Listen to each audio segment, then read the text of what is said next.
This sitting is resumed. Government notices recommitted. Already the government business. Mr. Speaker, I beg to give notice of a resolution to grant the sum of $16,607,700 from the Consolidated Fund and to place it at the disposal of the government to supplement the estimates 2020-2021 as shown in the supplementary estimates number 6, 2020-2021. Government business resumed.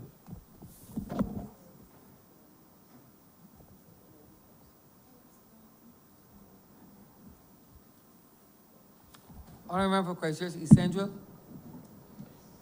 Thank you very much, Mr. Speaker.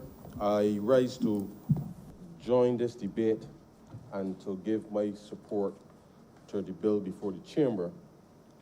I listened very carefully to the presentations by the honourable members today, and I am proud to say, sir, that this piece of work before this chamber is significant in many ways, but I want, sir, first, just to remind the honourable member for St. Michael West that the manifesto of the Barbados Labour Party, specifically, sir, on page 45, spoke to the establishment of a college for the public service with an established educational tertiary institution for the strategic retraining of our public servants. And just to remind the public through you, sir, and him as well, that during his presentation, it would appear as if he forgot that that was a commitment of this government upon coming to office as stated in our manifesto, and to remind him that this government has been from the very beginning consistent with respect to its treatment of workers. The honourable member for St. Peter has already indicated certainly the track record with which this government has executed in the last 2.5 years or so, sir, of assuming office in this country. Now, sir, it would be remiss of me not to mention and to just clarify something very clearly, because like the honourable member for St. Peter, I was at the meeting at Parliament as it relates to the issues with customs. But before the meeting that we all had at Parliament, sir, I, one, would have, upon being appointed Minister in the Ministry of Finance, sir, would have led the negotiations in relation to the 5% increase with the public servants and the unions and the workers' representatives at that time, sir. And I recall even from those very early days, sir, all of the interventions that I have had with the unions, including the National Union of Public Workers, sir, as well as the Barbados Workers Union, all made representations consistently, sir, as you would appreciate, in those early days with respect to the fact that as it relates to the Customs Department, I'm going to spend some time there specifically, just for a few minutes, just to remind the public through you, sir, that when we came to office, the Customs Department was embroiled, sir, in a very long and protracted purported move to the Barbados Revenue Authority. And because of that, sir, a number of issues relating to the terms and conditions of the persons working within the Customs Department were left unattended because the previous government was hell-bent, sir, on moving them to the Barbados Revenue Authority. So when we came to office, sir, notwithstanding the challenges with respect to the finances of government, there was literally no morale at all, sir, within the context of the Customs Department. And as part of our manifesto, sir, and I would remind the honourable member for St. Michael West, if you would reflect on pages 44 and 45, there's a section dealing specifically, sir, with public sector management in our manifesto. And one of those manifesto pledges, sir, was that we would rescind the decision, sir, to incorporate the Customs Department into the Revenue Authority, because we understood, sir, that the Customs and Excise Department was a critical institution with respect to the function of not just the operation of government's revenue collection, but in a real sense, sir, in terms of business and trade facilitation, but equally, sir, with respect to the national security interests of the country. And therefore, we felt it was important then, and we still do now, such that we have already embarked on a very ambitious reform within the Customs Department. And therefore, these were some of the key things that we indicated prior to coming to office that we have been executing over the last 2.5 years. Now, sir, the reality is that having achieved a measure of stability, sir, and COVID notwithstanding, we had to achieve a level of stability, sir, in order to start to build out on a number of the reforms and pledges that we would have made in our manifesto. And it is instructive, sir, that because of the protracted move, or proposed protracted move from Customs to the Revenue Authority, and the lack of investment in personnel within the Customs Department, persons got fed up, sir. Some people retired. Some people went to other departments and governments simply because there was very little attention being paid to those officers and to the department, sir. And matters like these, which we are seeking to remedy, sir, today, and I want to reiterate what the Honorable Attorney General has made quite clear already, that what we are doing today in no way, sir, would prevent the normal appointment of public officers, and therefore it is conceivable that that work will continue, but it is critical that we assess the backlog and what is required to be able to deal with that substantively. The reality, though, is, sir, that over the course of the last few years, the management of the public finances and the way that appointments, if you like, sir, were handled in the context of the statutory emoluments versus the OPE, sir, is not been a very tidy exercise. And I can say that, sir, because when we engaged in joint estimates of last year, and we just looked at the payroll of government. And so when we looked at it just on the face of it, whilst persons may be working in a particular ministry and being paid there, one would assume that because you are working in a particular ministry, that you are being paid from that ministry. But when we examine the data, sir, we recognize that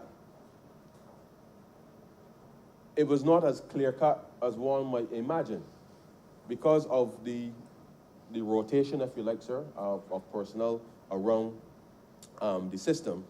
It makes it a little difficult sometimes really to just keep track of exactly where people are appointed, one, but where you are actually working, sir, is another story.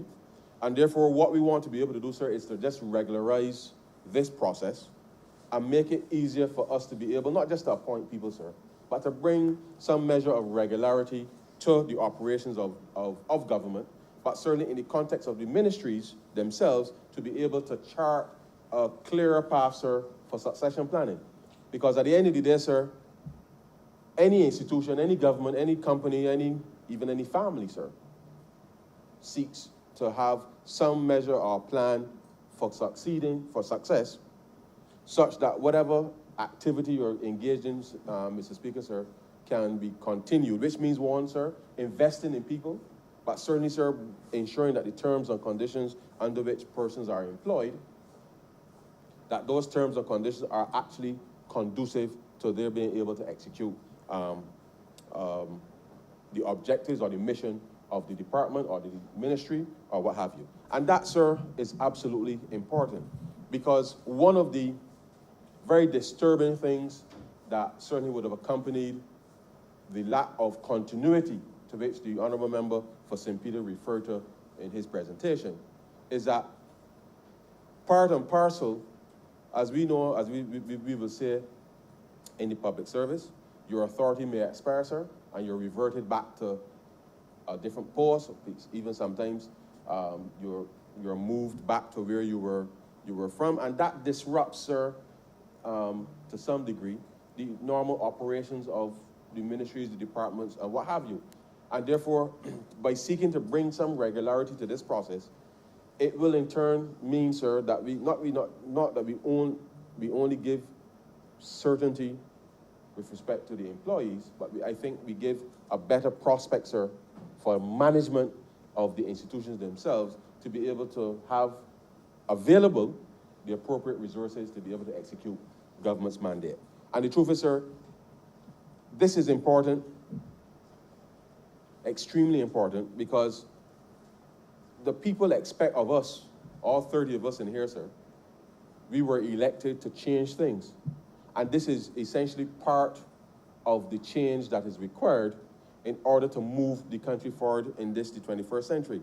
And the truth is, sir, it is not just an investment in people, it's an investment in technology. But change management, sir, is absolutely, absolutely critical as part of any of this, this exercise to take root. And the Attorney General and certainly the Honourable Member for St. Peter made it quite clear that the way that we promote persons, the way that we assess people's performance, the way that we hold people accountable, sir, will be just as important as the actual delivery of service that the public will expect from any of our departments. And whilst we're here to regularize, if you like, sir, the terms or conditions of a number of persons who have been working, I don't want to use the word acting, working substantively in posts for a number of years, and we want to bring regularity to that. What is important now, sir, is to ensure that we put the systems in place to be able to assess people's performance objectively and to make determinations, sir, for promotions on the basis of that action, sir, such that it doesn't matter whether you think you're a senior or a junior or whatever the case is, competence, sir, must be a critical part of the succession plan of government. And therefore, we have to address this frontally as part of the change within the context of not just the public service, but the way that we are delivering, sir, whether it's a public good or public service to the taxpayers of this country. And this is a good thing, but inherently, sir, it is the change management now that is required within the rest of the service to ensure that we can actually deliver better for all the people, all the taxpayers of Barbados. And that will mean, sir, a change in thinking to some degree, because the truth is, sir, if it's one thing that COVID-19 has taught, or should have taught everybody globally, sir, it is that you cannot take anything for granted.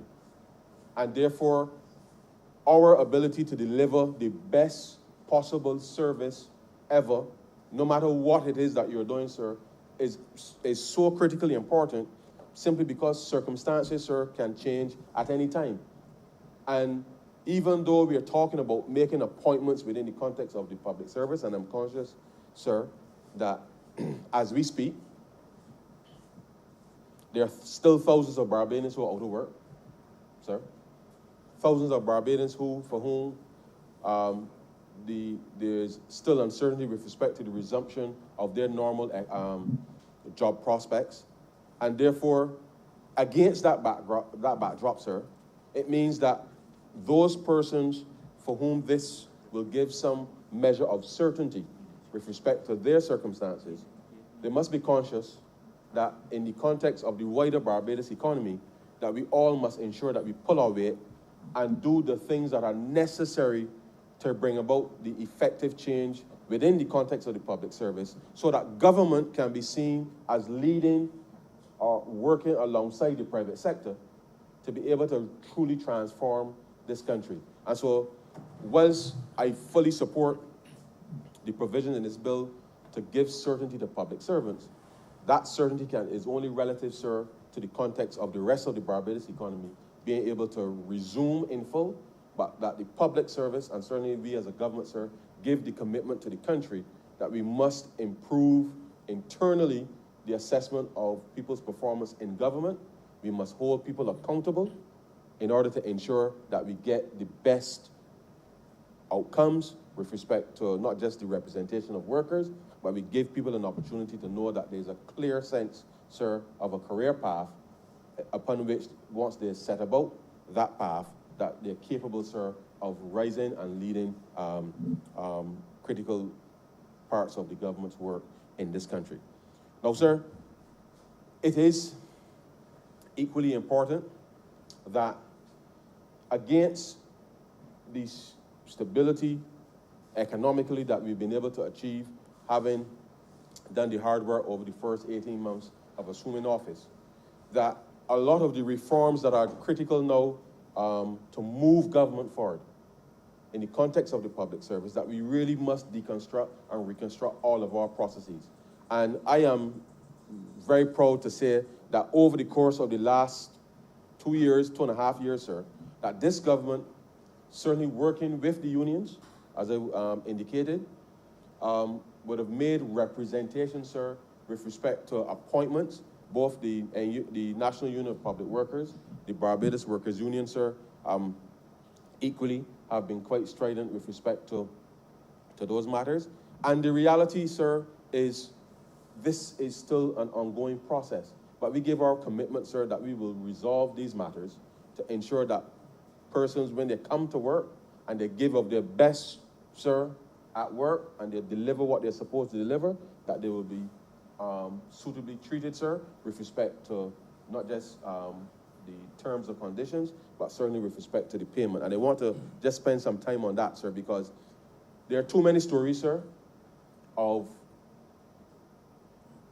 the way that things are administered in government where people are working and not being paid. And the honorable member for St. Peter raised the issue quite rightly, sir, because in an age of technology, there's really no excuse for persons going to work in government or anywhere for that matter, but certainly not far less in government, going to work and being uncertain as to when they will be paid. And that is something that certainly this government intends to remedy, because it is something, sir, that should never happen in this country. And therefore, we give our commitment that as we work through not just the fact of dealing with appointments, but the internal administration of each department. Because whilst there is a central PAD is what it used to be called. I don't remember the current name, but Personnel Administration Division, which I think most persons would be aware of. Whilst there's a central function there, each department in government, each ministry, sir, has to also equally update its own internal procedures to ensure that when they have persons working in their sections, that the efficient transfer of information between PAD, the individual departments, sir, will see that when persons turn up for work and they put in the work, sir, that there's no doubt that persons will be paid. And that is something, sir, that this government will give the commitment to resolve. There must be a technological solution that allows for the seamless transition of information, whether it is the delegation of the authority with respect to the PSs to be able to deal with those local issues. But I believe, sir, that substantively, once we're able to deal with this backlog of appointments and all the other administrative matters, and that we can deal with whatever disciplinary matters that they have, that with the right and appropriate investment in technology, coupled with the experience of the staff, not just in PAD, but certainly a number of departments also have personnel officers, which I think, once deployed effectively, can allow for a smoother transition of information, which will mean that we'll be better able to administer some of these functions with respect to the way that payroll, as well as other matters in relation to workers' terms and conditions are managed. It is equally, sir, important from a budgetary perspective, because what this will now do is that, having established this post, effective October 1st. It gives us an opportunity as we go into, as the Ministry of Finance starts to issue pre-budget ceilings for next financial year. It gives us an ideal opportunity now, sir, as we also certainly upgrade from Smart Stream to Cloud Speak, to start to ensure that in looking with our forward planning for estimates of next year, that we have a cleaner process with respect to the way that the ministries are organized from a personnel perspective. And therefore, the Ministry of Public Service certainly will be working in conjunction with the Treasury and the Ministry of Finance to ensure that that process is streamlined going forward. So that when we look, sir, at the statute of the schedule of personal emoluments, that we will have absolute clarity or close to absolute clarity, sir, in terms of what are the exact posts in government, whether they're statutory or temporary in the context of OPE, and therefore allow us to truly understand what is the cost with respect to government in terms of its workforce. And that, sir, is critically important because as we seek to ensure that we address equally the pension reform, which is already ongoing in government, it means then that it gives us a settled process with respect to the administration of some of those issues as well, which certainly is one of the bugbears with respect to the way that the appointments process would have been dealt with. There are many instances, sir, where upon retirement, there's often some contention about how long you acted somewhere and exactly what would qualify you for your pension. And therefore, this is just one aspect of being able to clean that up.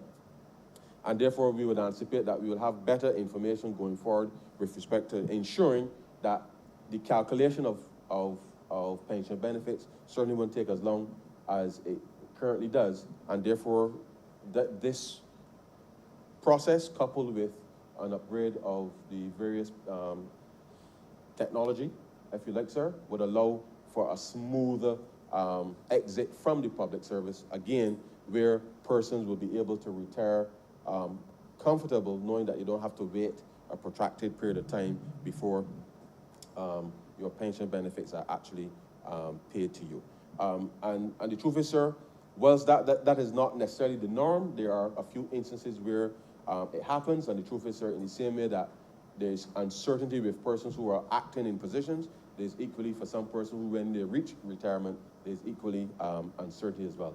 And we want to give public servants and their families, sir, as much certainty as we could give certainly in an environment like this. But the reality, sir, is that this bill before the chamber is just one part of the reform exercise that is intended with respect to the management of the public service. I can't stress enough, sir, that in the 21st century, in which we certainly are, there's no going back for sure, this drive, sir, to continually, sir, upgrade our procedures, review how we can deliver things better, sir, is part of government's commitment to transform Barbados. And the public sector is in need of reform. As a matter of fact, sir, there's been an Office of Public Sector Reform now for some time. And the truth is that over the course of the last couple of years, we've done quite a bit, sir, in terms of being able to bring some measure of regularity, if you like, sir, to the public service. But I want to speak now, sir, and just to go back a bit on customs, because when much of the representation from the NUPW and the BWU, sir, as I met with them to deal not just with matters of relation to customs, but equally of the Revenue Authority, they made representation about the fact, sir, that there were a number of officers working as clerical officers within the Customs Department for a number of years. And as I would have indicated, sir, because of the move or the proposed move into the Revenue Authority, there really was no plan to continue to train customs officers, and none of that basically fell down, sir. And as a result, in part, these persons who would ordinarily have been trained along the way found themselves, in a sense, working as customs officers without having the designation as a customs officer. So when you really think about it, sir, these are persons that were in the department through, I suppose, working on the job. They would have been trained internally with respect to customs procedure. They certainly know the area. And the reality is we took a decision at the meeting chaired by the Prime Minister, as indicated earlier. And consequential of that, sir, 72, just for the record, sir, 72 permanent or temporary clerical officers are now designated, sir, as Clerical Officer 3 with respect to the department. And why is that important, sir? Because, as you know, if you're given a title of clerical officer, in theory, you can take that person from the Customs Department and put them somewhere else. But obviously, Customs is a specialized department. And therefore, because of the lack of investment and attention given to the department by the previous administration, we took a decision that we will redesignate those persons with a commitment that the training, the official training, sir, would resume to allow those persons to be adequately qualified, if you like, given that there was a lack of investment, sir, in training as far as that department is concerned. And that is part of the transformation, sir, the support that we've been given to the Customs Department precisely from the perspective that we had a lot of uncertainty with respect to the proposed move to the BRA, which this government stopped. The department is now relatively settled, sir, because of those decisions that we've taken. We have been able, sir, to work certainly with collaboratively with the unions and the staff to ensure that we can set about, sir, a process whereby, one, we were able to implement successfully last year Asekuda World, which, because of the protracted nature of what was going on before, took 5 years, sir, to implement. Something that once we made the decision, it was a 6 months implementation, sir, with respect to the government making the commitment to move the Customs Department in a completely different direction. And this government, looking at the rest of government and how it's operating, sir, has taken the decision that rather than wait for the traditional, if you like, sir, process to take root, that it is important now, sir, that we clear this backlog and let us then focus on what are those critical issues that seem to be clogging up the system, sir, such that these administrative matters, as presented to us, don't consume the time of the personnel of the personnel administration division. Now, sir, the Ministry of Finance, sir, will continue to work with the Ministry of Public Service to ensure that going forward, there is a continuous cleaning of the data, if you like, sir, with respect to the terms and conditions of public officers. That is important equally. I mean, the process is being developed where that conversation piece, sir, between finance and the public service will be a lot smoother, because I think it's important, sir, that we appreciate that where we understand the staffing requirements of government, it means then that we are better able to make the necessary provisions for government going forward. And therefore, a review of what is required to run the public service will have to be undertaken, sir, in addition to the reforms that we've already announced in terms of the establishment of the different commissions to deal with specific elements of the public service. It means then that from our perspective strategically, sir, that we have to ensure that we are recruiting for the future with respect to being able to ensure that the kind of services as well as the quality of services that the public would expect from its government, that the government can deliver, but that means, sir, that internally we must ensure that we are recruiting and promoting and deploying all available resources within government to be able to meet that mandate. And the truth is, sir, that this is not simple work because, one, it means that all persons will have to be exposed to the appropriate training that will give them, I suppose, the best edge to be able to execute their work. You've heard certainly the Prime Minister announce that we've established the National Transformation Initiative to ensure that we give people the best chance to be able to do their jobs.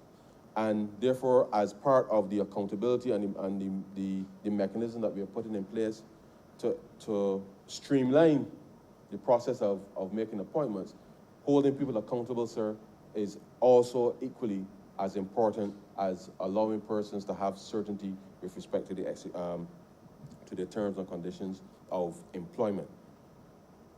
Training, sir, is important. It means that persons within the public service equally have to recognize that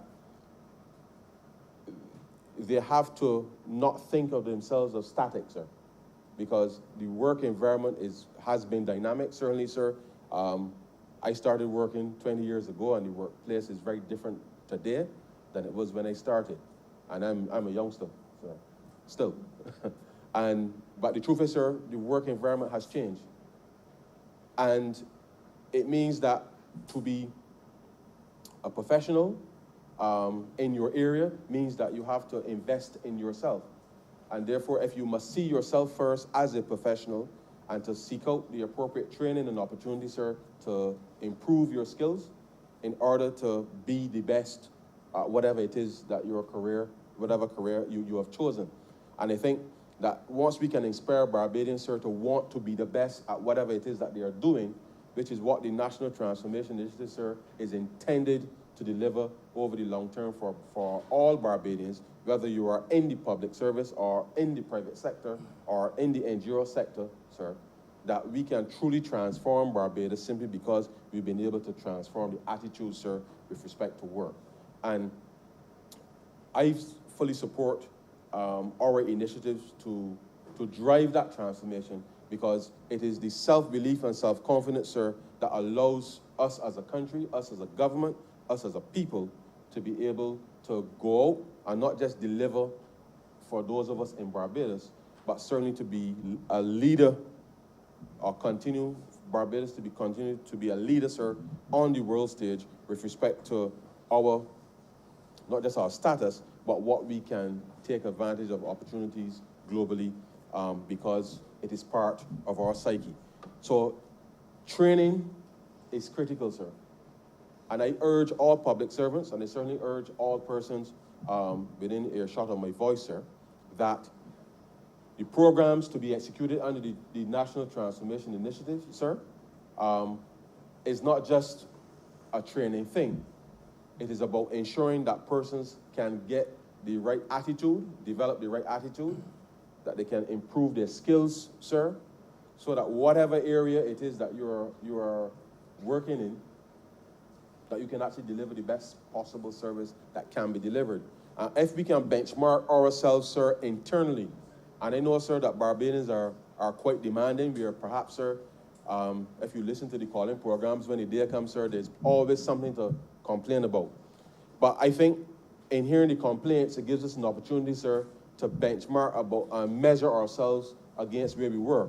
And once we are continuing to improve upon the service delivery, then I know that as a country, sir, we will start to get things turning again.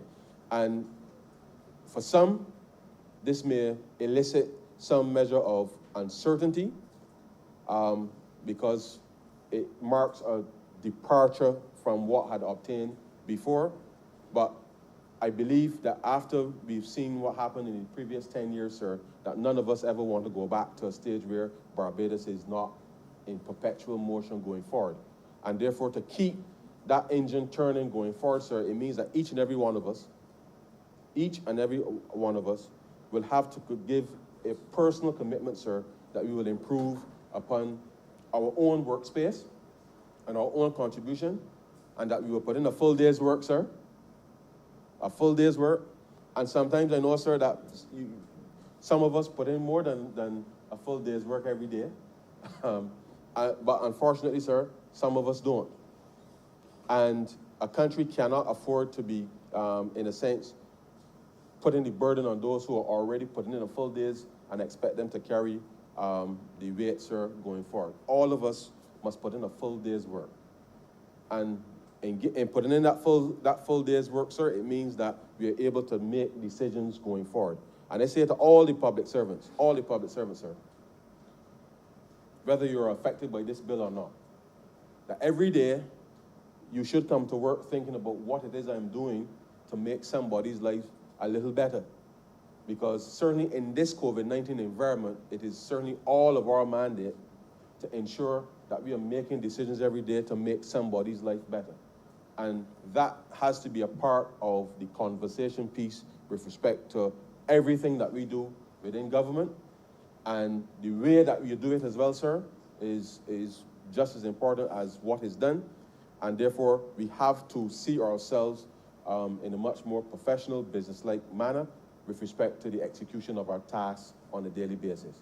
And rather than seeking to say, no, this can't be done, we must be of the mindset to make a determination as to how we will work to ensure that we can get things done, and get things done in a way that is much easier for the taxpayer, much easier certainly for the citizen to be able to go about their business, such that it gives us, within the public service, sir, confidence that by delivering on what we say we will deliver, that the government then becomes a critical driver for economic activity, that the government now becomes a beacon for investment in the country. You all remember has 2 more minutes.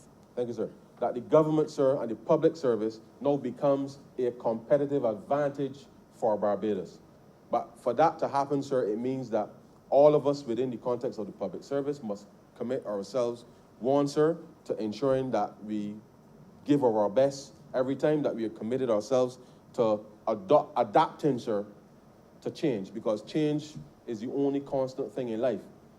And for Barbados to truly continue to move forward, sir, it means that no matter the circumstances, that we must make decisions in as objective a fashion as possible. If the best person, sir, for the job has been identified through the objective measures, then we must ensure that the system works to be able to ensure that that happens in the way that we would all like it to happen, such that it gives confidence to people that when they give of their best will be recorded, sir, and that the appropriate opportunity, their best will be rewarded because they've been able to perform, sir, and give of their best for their country. And belief in the system, sir, is very, very, very important, because we cannot afford to have thousands of people going to work when the day come and they're disillusioned by the entire process. Competition, sir, is always healthy. Competition is always healthy, because if someone is driving you, sir, to give of your best, then you will deliver on that. And therefore, I believe fundamentally that in what we are doing to help transform the public service and by extension the country, but everybody, I believe very, very, very strongly, sir, must be committed to ensuring that they do what they can do in their space to ensure that not just Barbados, but certainly this region of which we are part, that we can rebuild certainly much stronger after COVID, and that Barbados and the public service of Barbados will once again, sir, become a beacon of hope for those in the country, but certainly become a very strategic partner as Barbados looks to re-engage the world in the way that we are doing at the moment. And so, sir, with those few words, I am obliged to you. Thank you. Honorable Leader of Government Business. Thank you, Mr. Speaker. I rise to support the legislation before the Chamber introduced by the Honourable Member for St. Joseph, Honourable Attorney General. I do so in support of all of my other colleagues who have spoken before. I know that the Honourable Member for St. Michael West is of the view that the timing of this particular piece of legislation may have something to do with an upcoming election. And I'm sure that he, better than anyone else, knows about timing, since he was once on this side, sir, and he took a prime opportunity when the time presented itself to do what he had to do to position himself. But in this administration, sir, our timing is for a very specific reason. It is against a background, sir, where, as you heard the Honourable Member for St. Joseph indicate, we are cleaning up house. We are cleaning up a number of things that have gone off track over the course of a number of years, sir. And that has become the norm because as every minister of government speaks, I think we can go back to every ministry and relate to all of the things that we found that we've been having to make sure that we put in order. In order to transform an economy, it is going to require change. It is going to require that a number of the institutions that once existed and a number of the ways and the processes in which we do things, that a lot of those things are going to have to be dismantled, and many of them are going to have to be reconstructed. Or as the Prime Minister would say, they have to be deconstructed in order to be reconstructed. It also means that as it relates to the public service, which we rely on heavily in order to drive not only our policy agenda, but to make sure that in the dispensation of the policy agenda to the public of Barbados, that we are able to deliver on a number of the plans that we have as a government. It therefore means that we have to get the public service right. I am on record, sir. I think my colleagues are tired hearing me say that if we get the public service wrong and we don't make the transformative changes that are necessary, that it doesn't matter how hard they work, it doesn't matter how many hours they spend in the Ministry of Finance, we will simply be spinning top in mud. Sir, I believe it from my core. I have seen it from when I was on 3 statutory boards before coming to public life. I have watched officers, good officers across various entities, feel very disillusioned because they felt that in many cases they were overlooked for positions because of seniority in some cases, sir, because of political affiliation. And people who were good people who were qualified people, became frustrated because the very system in which they had come into was not working for them. They had the qualifications, sir, but in many cases, overlooked and brushed aside for somebody else. I've come to the Ministry of Education, sir, and I must tell you that it isn't much different. I have had to encounter a lot of people who have been disgruntled because they too have been overlooked, they have been brushed aside, like many other of my colleagues in their ministries. And one of the fundamental issues for many people in the Ministry of Education and other ministries is this issue of appointments.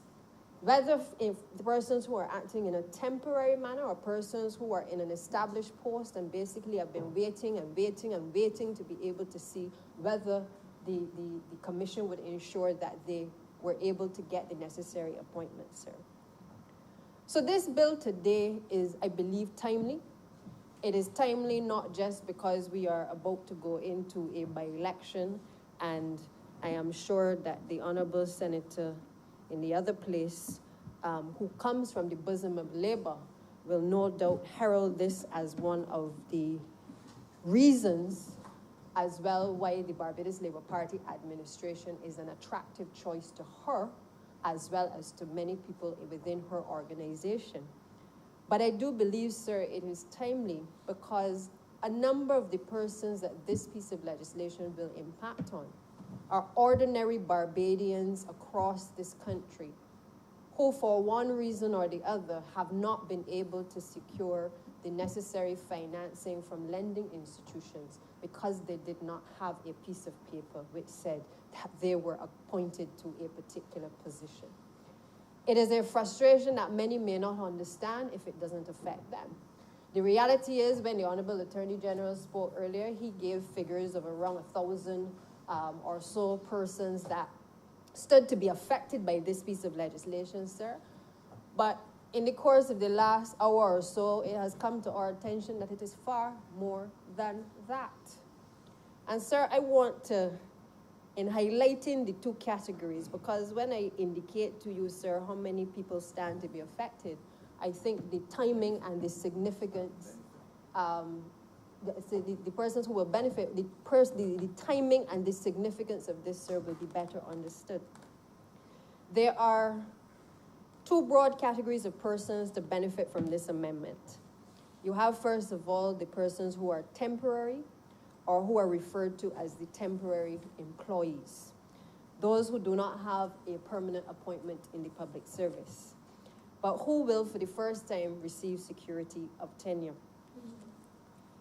For such persons, I think it is clear that this is going to allow them, as I said before, to have the opportunity to be able to borrow, to be able to have that security of tenure, to be able to access credit in order to purchase a house or land or anything that they wish to do. Under this category, sir, it is expected that the total sum of 1,900 temporary employees will benefit from an appointment in the public service by the 1st of October of 2020. These persons will range from general workers to persons in administration to persons in the professional stream, sir. That is just the temporary, and I want you to understand that our estimates prior to coming here today told us that it was going to be over 1,000, AG? 1,000 and 1,500. Only in respect of the temporary workers, we are talking about the sum total of 1,900 persons being affected. The second category, sir, the second category of officers, sir, to benefit from the introduction of this bill today are those public officers who are appointed to the public service, but who have been acting continuously for 3 years or more. These officers who, although already appointed, often find it demoralizing to be acting for several years without being promoted, and we know who they are.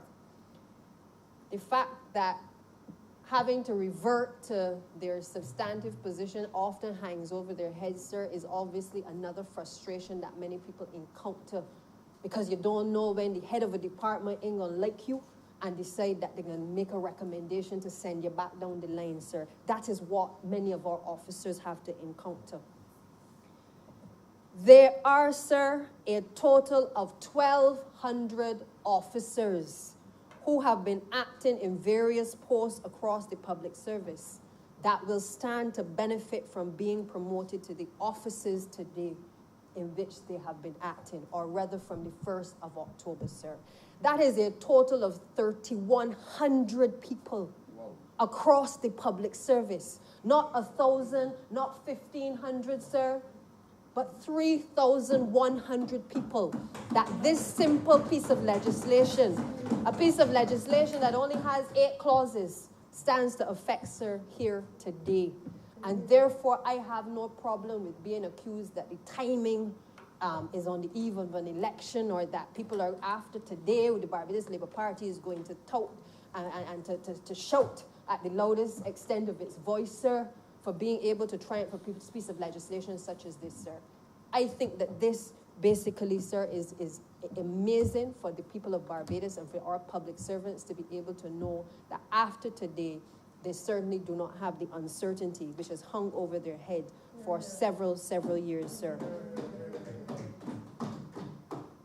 Sir, I could not, however, stand here without pointing out of that 3,100, that there are probably, I'm not going to give the precise numbers by category, but I know that in the Ministry of Education, we have around 743 persons who stand to be affected.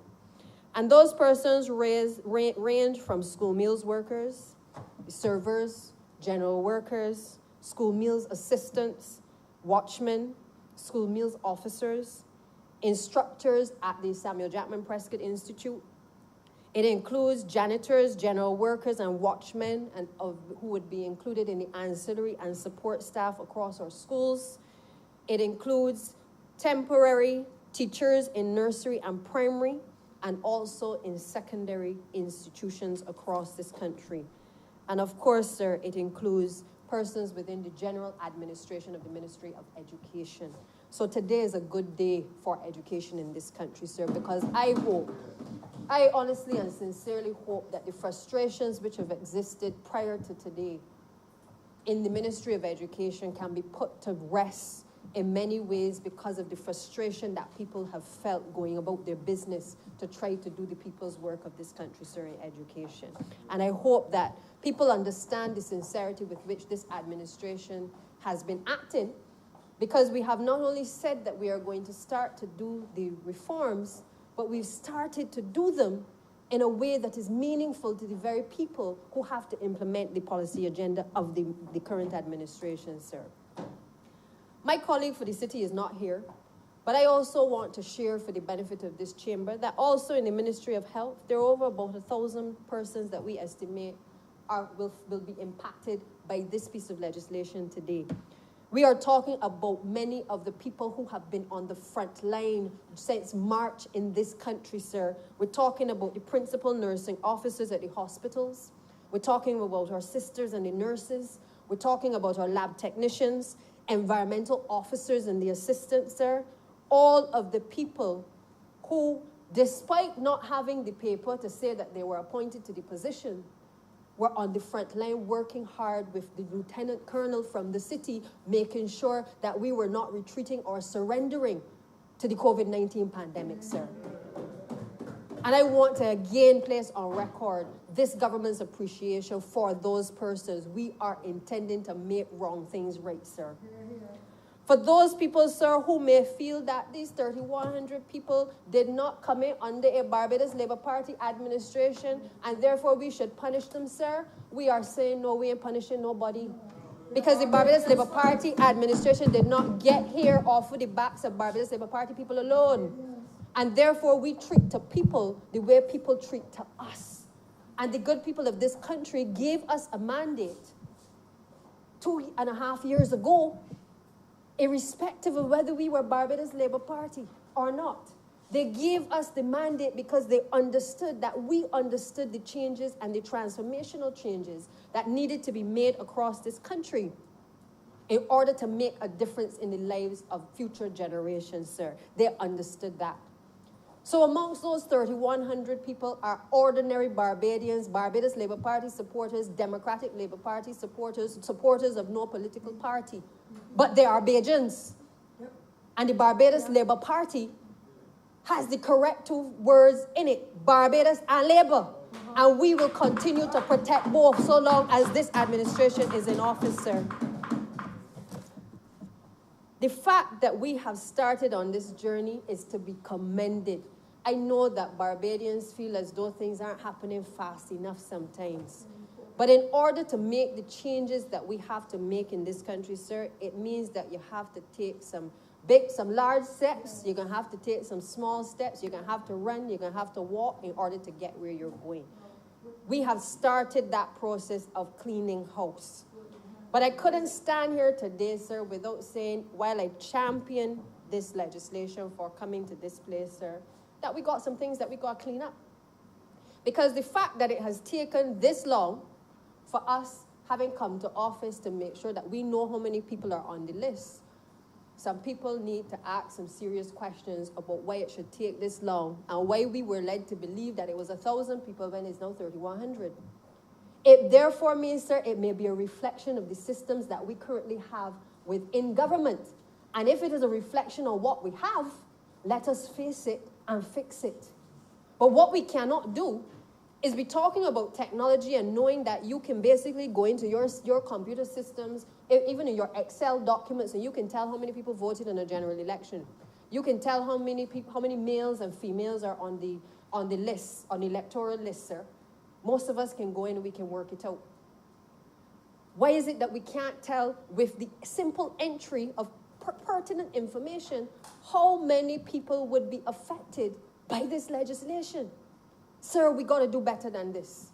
And I say that starting today, let this be the learning curve for the public service. Let it be the learning curve for those who have the responsibility for being able to collate this information. Let the message go out that it is not business as usual, that it should not take this long for us to get wrong things right in this country, because there are ordinary Barbadians who are depending on us to be able to allow them to have the level of security that they need in order to live and eat and sleep in this country, sir. I want to touch, sir, on another area, because, as I said, I champion the legislation, but I got to be fair to myself, because I think you know by now, I ain't no hypocrite. I call it as I see it. Sir, we have a situation in government where this issue of accountability needs to come into question. Because while we are empowering people by this legislation, I am mindful that in many cases that there have been a lack of negative reports on the files of officers. I don't know what it is about our society, but it seems like we don't like to bell the cat.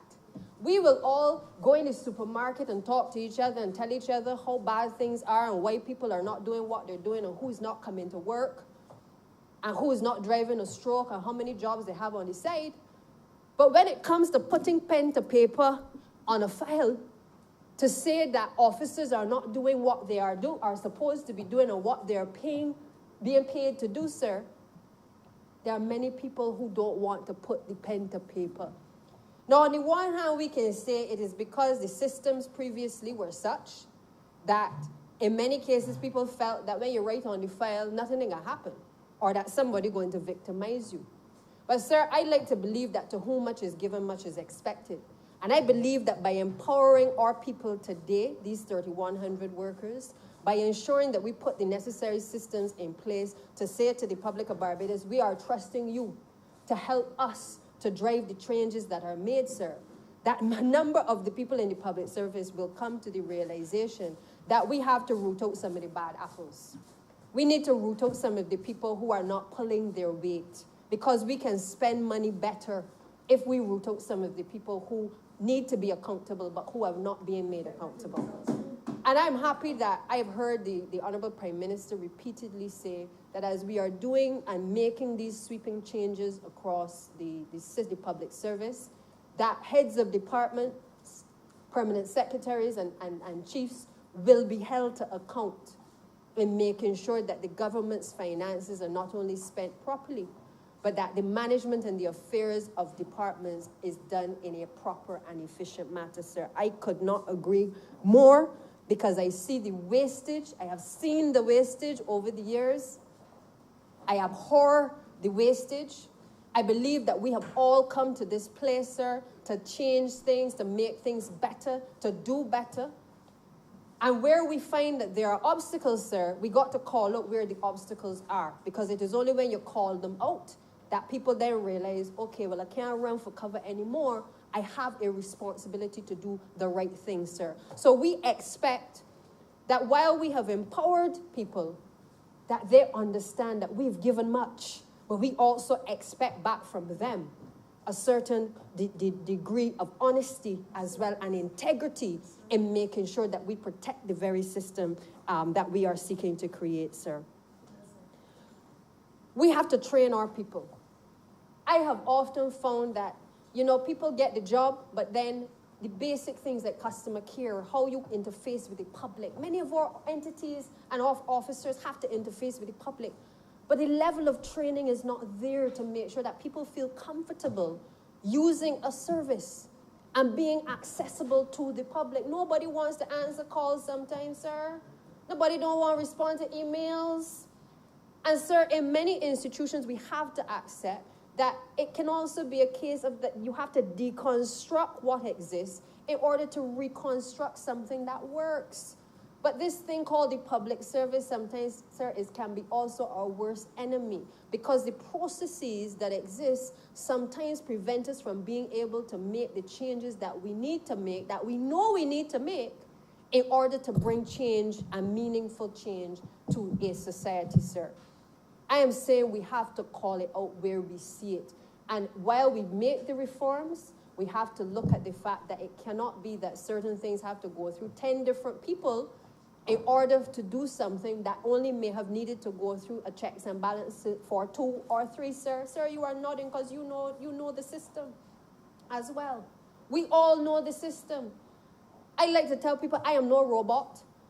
I come into public life, but I came with an education and an understanding that I was here to change things. I don't know about anybody else. Because the system is the way it is, does not mean that the system must forever be the way we found it. And therefore, I always appeal to people to use the education that we have been given in this country to be able to find ways to deconstruct and to reconstruct, to make sure that we are able to find a better way of doing things. We are not robots. We are not. And therefore, we have to come to an acceptance that we have been put here to make changes as people as the legislators. We know that we are here to do it from the public service, but we cannot become slaves to a system that is choking us around our necks simply because that is how it has always been done. It is men and women that look like us that created some of these same systems several years ago. The member for St. Michael East is nodding his head too because he understands what I'm talking about. We cannot be slaves to the system. We have to make sure that we break down and we dismantle things that do not work, sir. And in the process, we have to not just pull from outside, but we have to look at how is it that we can draw from experiences from other jurisdictions, but also be creative enough to accept things that are homegrown as well, sir. So I am not a believer of no copycat system. I believe that we have it within us to be able to find the reforms that are necessary for the public service. And ministry by ministry to be able to look at ways in which we can improve our efficiency, our communication with the general public. Also work on our inter-ministry relations as well, sir. That is what is going to be meaningful in terms of any level of reform that is going to be necessary, sir. It also means that when it comes to disciplinary matters, because as you will see from this legislation, one of the bars to being able to have the appointment done is obviously the fact that you may have been before the Commission for a Disciplinary Matter. And until that matter is heard, sir, you're not going to be able to have the appointment be given effect. But what is interesting, sir, because I can't again stay here and don't talk about this, that these matters sometimes that are referred to the Commission are taking exceptionally long to come to closure. And what it does is it means that these issues are hanging over people's heads for too long. They continue to draw, in many cases, salaries off of the public purse. Meanwhile, the file is sitting on somebody's desk and not being actioned in a timely manner, sir. It got to stop. If it is that there are matters that have been brought to the fore, officers need to investigate the matters. They need to send it through the appropriate channels within the time frame that is designated by law, and the appropriate action needs to also be taken so people can get on with their lives, sir. I firmly believe that that time has now come where this is not simply about appointments, but this is also about a wider discussion on how we reform a system that we have inherited from colonial masters that we must now revisit in order to be able to dismantle what exists and to be able to build something that is working for our people, sir. I therefore want to commend the Attorney General for highlighting as well that we may not get everything right in this legislation. And the reason I say that is because oftentimes legislation gets rushed to Parliament and then you have to make amendments here and there. I believe the unions have supported, for the most part, what is in this legislation and the intention behind this legislation. But we understand that there may be anomalies. We understand that there may be situations that may arise and persons may find themselves in those situations, and we will have to address those, sir. But it does not stop us from being able to make sure that today we allow 3,100 people to know that from the 1st of October, they have a certain level of security of tenure within this country, sir. It does not stop us, and it will not stop us. We will correct if there are challenges that are raised. But, sir, I believe that we have been able to make sure that we have gotten this aspect of it right, that will give those people that freedom and that ideal of security that is much needed in this country. How we fix our system, sir, is going to be critical as we move forward. And we have to embark on a process of knowing who we have in our public service. I think a lot of times we don't know. People go out and they get qualified, sir.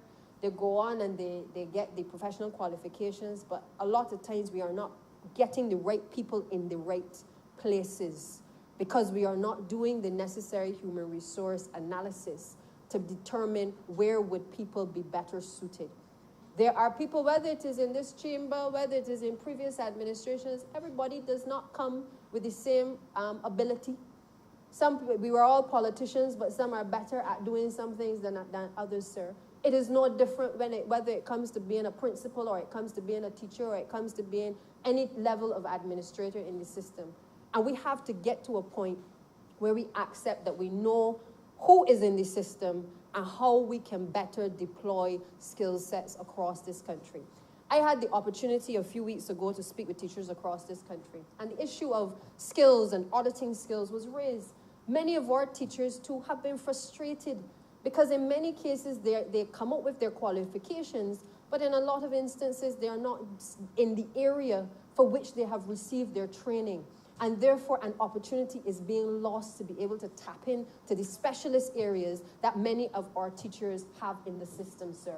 That is something that we are in the process of revisiting. And I would wish that across the system, that we start to look closer at auditing the skill set across ministries to make sure that as people improve their skill set, that we are able to deploy them in areas that are more relevant to what it is that is required in particular government departments, sir. I feel that we speak as a Labour Party for the general public. And I say so, sir, because we don't make up what we say. We say it because we rub shoulders with people, because we take the time to understand what the issues are. And sometimes I think that when we are trying to make all of these major changes, there's always resistance because people don't generally like change, especially if change is going to mean more work or if change is going to highlight certain inadequacies or inefficiencies, sir. But change is a good thing. COVID-19 has taught us that there are many positives in this environment that we have had to embrace. Things that have been thrust on us that we perhaps have chosen before not to embrace because we didn't want to use the technology in the way that we were told that we had to. But we've also seen that change is good because many of the people who have been working flexible hours across the public service are not flexible because the flexibility was given by the leaders of the organizations, flexible because they were not working a full day's work, but instead doing other things on the side, sir. And we have realized that it may be better in this environment to allow people to work flexi hours in the public service so that you actually get a decent day's work out of some people and allow them to do something else on the side, sir. That is the point that it has come to, sir, that we have to accept that we have to change the models that we have held dear because in many cases the models are not working. But we have most people, whether from the political class or other classes, working from home, doing things online, having meetings online, sir, and we have changed the way in which our public service even interfaces with itself, sir, and with the general public. Those are the types of changes, sir, that even in this environment are good. They are good changes. And all they need now are to be fine-tuned, to be able to make sure that we have people accountable, because there's no point in you staying at home and saying that you're working, but you're not filling out the form to say what you did while you were at home. So there has to be a level of accountability. And that is the point that we need to get to, sir.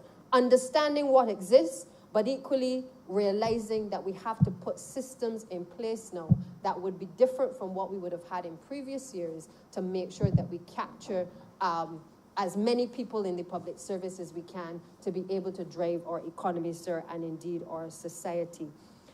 I want to endorse my colleague, Minister Francine Peter, who spoke about leadership and highlighted the importance of leadership across the service. We have said that at the level of education, for sure, that leadership is critical. If you don't have strong leadership, children ain't gonna listen to you, the teachers ain't gonna listen, the administrators not gonna listen, sir. It is important that in everything that you have strong leaders and you have strong leadership. And I hope that as we make this significant step in empowering people, that amongst this 3,100 emerges people who are suitable for leadership positions and who are not afraid to call a spade and to do the right thing in the name of the people of Barbados, sir. I want to again applaud the Prime Minister for taking this bold step. We have been this road before, back in 2007. We are back here again, sir. It shows a party and certainly a leader that is determined to complete a number of the things that have been started along this journey. It demonstrates, sir, a willingness to ensure that the laboring class in this country, and especially our public servants, are given their just due. And we have a responsibility, sir, to support this type of legislation, make sure that we hold people to account, and that we are able, sir, to empower even more people. I suspect there may be more people on the list to come, because maybe we have a number today, but there may be others that we have not captured. At this point, it doesn't matter, because the legislation is here and the empowerment has started, sir. And it therefore means that our people need to understand that the transformation process has started and they are a part of that process. And therefore, they need to get on board to help us to achieve our agenda. Sir, I am obliged. Again, I support this, this bill, and I would commend it to this chamber for passing.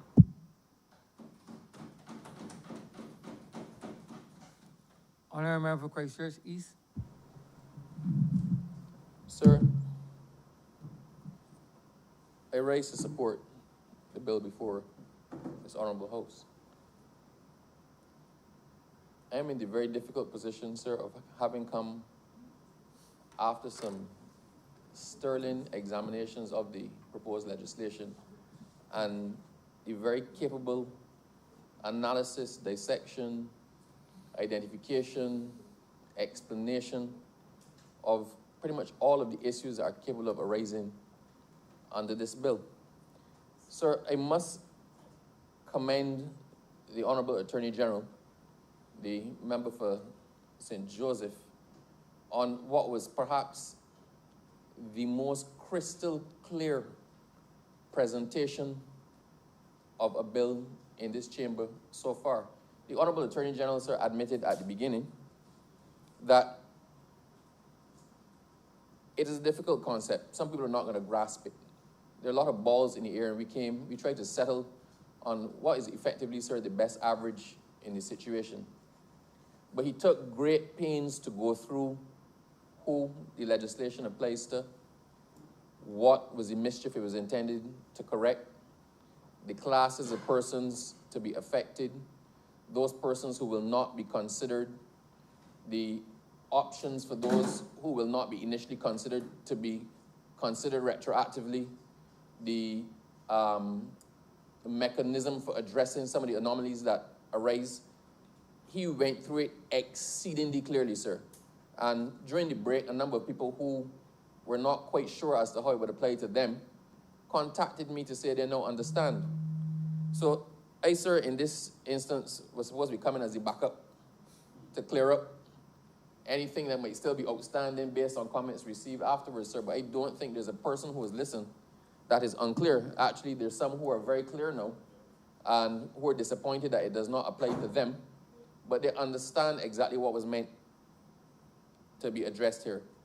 Sir, I just wish to echo a couple of points just to emphasize them, sir, because some bear repeating for persons who may be tuning in late that will not have heard the initial presentation. Some bear repeating for those persons who may still have a niggling question and may just want it broken down into plain speak. This bill, sir, is not intended to be the only route for appointment of persons in the public service. So the fact that this bill or this legislation does not apply to you and you are not caught under this is not the end of it. The normal mechanisms in the public service for appointments and promotions still obtain. This bill is meant to clear up a situation that exists at this exact point in time. As we stand here now, there's a situation where persons who are entitled to be appointed by previous legislation have not been so appointed. And this bill says we are moving past an entitlement. We are moving past an entitlement that somebody else needs to act upon for you to get your due. We are moving past an entitlement that is there, as we say, in rem, but not de facto. So it exists in law, but does not have a factual application to the persons who it concerns. We are saying that as of the 1st of October, if you are entitled to be appointed under the legislation, then you will so be appointed with nothing further having to be done. It removes all requirements of dependency on an external party, on a third party. This effectively, sir, is the government saying enough is enough. This football has been kicked around long enough. This is the state of play, and so let it be. Sir, this is a clear of a backlog. We who, sir, have practiced in the courts of Barbados know what problems a backlog can actually cause. A backlog prevents new cases being heard. A backlog confuses the system. A backlog gives you a misconception or a misperception of the facts that obtain at any given point in time. We have a situation, sir, where there are a number of people who are entitled to be in positions. We thought it was one figure, between 1,000 and 1,500 in total. We're now finding out that 1,000 and 1,500 would have been the minimum figure in one category. So there, I believe the figure given, sir, now is over 3,000 persons who stand to be affected and have some measure of security as of the 1st of October. Now, this was a number beyond the contemplation of the government. So the problem that we thought we were dealing with, sir, is a problem that was seriously underestimated by everyone concerned. That points to a whole different set of issues in the public service. That points to other things that need to be addressed. That points to the fact, sir, that there's chaos within the public service. So what we're attempting to do now here, sir, is to remove that chaos. There are persons who are going to be disadvantaged initially by what we're trying to do. I've had conversations, very direct conversations with persons who are saying this is unfair to me. You could not have meant to do this to me.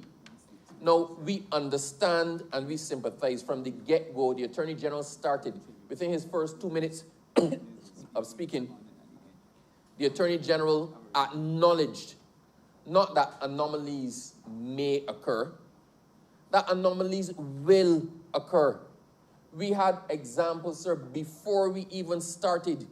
We knew of persons who were going to be, I don't want to say negatively affected, who are going to be disadvantaged initially by what it is we're trying to do.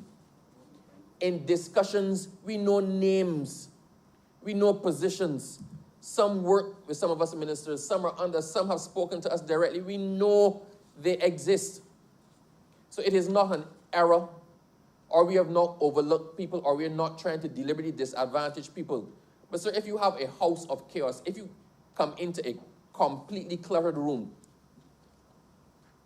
let's use this chamber, sir.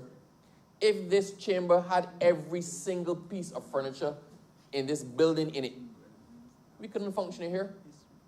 You would come in, you wouldn't know whether to turn left or right. You wouldn't know where the speaker sits. You wouldn't know where the leader of government business sits. You wouldn't know where the leader of the opposition sits, because it would be clutter and chaos. It's almost like when in your mind you have too many things running through it at one time, you just don't know where to concentrate and you get confused. And what you then have to do is dress back and simplify. So in this instance, the vast majority of persons who we are trying to correct the situation for are the persons who actually stand to benefit. So if there are 3,000 persons who stand to benefit, there are probably 100 persons who stand to be negatively affected. A mechanism exists for correcting that. We know it. We made sure that it is there. We expect that in short order, the persons who are disadvantaged initially are going to make their case to the relevant authority to be considered and to correct the anomaly. We do not intend to unfair anyone. There's a principle in law, sir. That's the principle of equity. There's also another principle of legitimate expectation. If just because of happenstance, you stand to not be considered here, we cannot overlook your years of meritorious service. We can't overlook your years of performing excellently in a position because you happen to not be in a higher position now for 3 years. That is when you make your case. You say, I would have acted somewhere else for 10 years. I got moved 2.5 years ago. So I now don't stand to qualify for the previous position where I was acting, or I don't stand to qualify for the new position where I was acting. But look at my service. And sir, there's a good chance that when you make your case, you may actually not even be appointed to the lesser position. You may stand a chance to be appointed on merit and based on performance and based on the equity of the situation to the higher position. So some people who now feel that they are going to be disadvantaged by this may end up actually being advantaged. They may end up being confirmed in the higher position which they are not qualified for at the moment. So, sir, it is simply a matter of clearing house. When we remove the 3,000 people who we're taking care of in this one out of consideration, then we have a much smaller figure that we can consider each person on a case-by-case basis and ensure that they get the treatment and the satisfaction that equity, legitimate expectation, and just general fairness requires that they get. So the persons who may believe now that they're being disadvantaged may end up severely advantaged from having the benefit of individual consideration of their particular circumstance and a decision being made that satisfies the justice of their particular case. So they need to not give up hope. We are not here as a government. Nothing we've done as a government is to disadvantage anybody.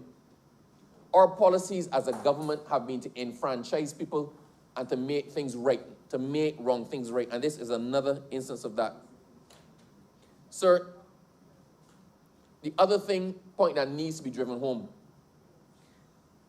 COVID has brought many things into sharp relief. We cannot continue operating in the way that we did. There are many of us who believe that things were necessary and that the ways that we existed before were the only ways to exist. A lot of people used to go to Miami once a year to shop. They felt that they couldn't get by without buying 10 pairs of shoes. I'm not speaking about anybody in particular, sir. I am definitely not now speaking about the leader of government business. But people thought that these are the things that we had to do. But people are realizing that since COVID came in and the lockdown and the initial shutdown of the country in COVID, that you don't need 20 pairs of shoes, you may need 2. A lot of women now, sir, don't buy lipstick because they go in a mask. Eyeliner is more popular than lipstick. I have a wife. I have a wife. But sir, we have learned now to be leaner and meaner. We've learned now to do more with less. We've learned, sir, that many things are not a necessity. We've learned to prioritize. In the same way, Sir, the ways that we do business have to change. I see people are still stuck on the whole lipstick thing. Focus. Focus. Focus. Yes, sir. We have to learn what makes sense in what is now the new normal. Government has had to severely prioritize. This government is now doing more than any other government before, with less than any other government before had to operate with. But that is what is required, sir, in these circumstances. In the same way, the public service cannot continue to act as a dead, bloated elephant. The public service, can I have some water, please, man? The public service, sir, has to be fit for purpose. I have come out of the private sector. You, like myself, sir, have always been self-employed. Well, have been self-employed as an attorney. We learn we have to make decisions that are in the best interest of our business. You don't keep on somebody who is not producing, right, because they've always been there. Then your business would fail. That is how businesses run. Government now has to start to run in the same way. So longevity is but one. Loyalty is but one consideration. It is not the only consideration. This emphasis and preoccupation, sir, with seniority has warped our concepts of what are necessary for a successful business to run and for a successful government to operate. Government now needs to move to a position where we attract the best and the brightest, where we want the best and brightest to come, where the best and brightest can come knowing that there's a chance for advancement based on their merit and their performance. That is the only way the government is going to be able to survive in the long term. If we don't use this opportunity now to change that mindset and that way that we operate, sir, we are lost. This is now the perfect opportunity to draw a line in the sand and start to build Barbados back as we want it to be and as we know it has to be. Sir, just 1 second, sir. Thank you. The other thing, sir, that was asked is if we knew there were going to be anomalies, why are we pushing through the legislation now? With the amount of different scenarios that are operating in the same time, in the same space, with the amount of different persons and different circumstances, if we attempted to draft the perfect piece of legislation that captured and addressed every single circumstance and situation that will arise, we would never get it done. We would never get it done. If we attempted to draft a piece of legislation, sir, that addressed the 3,000 people who are going to benefit, and then in that same piece of legislation tried to address every person who was acting and got promoted to a different position, has not been there for 3 years, or who's acting somewhere. Sir, there's too many permutations and combinations for me to actually do justice to it. But the point is, if we attempted to cover everybody now, this piece of legislation would not be here. We could not get it passed. We couldn't get it drafted. So in this case, it is necessary to draft and deal with the majority and then come back and take our time, sir, and deal with the vast minority on an individual basis. Sir, I am glad that this piece of legislation is before us today and we're about to pass it, because this directly impacts a number of departments under my ministry, sir. Sir, with respect to the Immigration Department,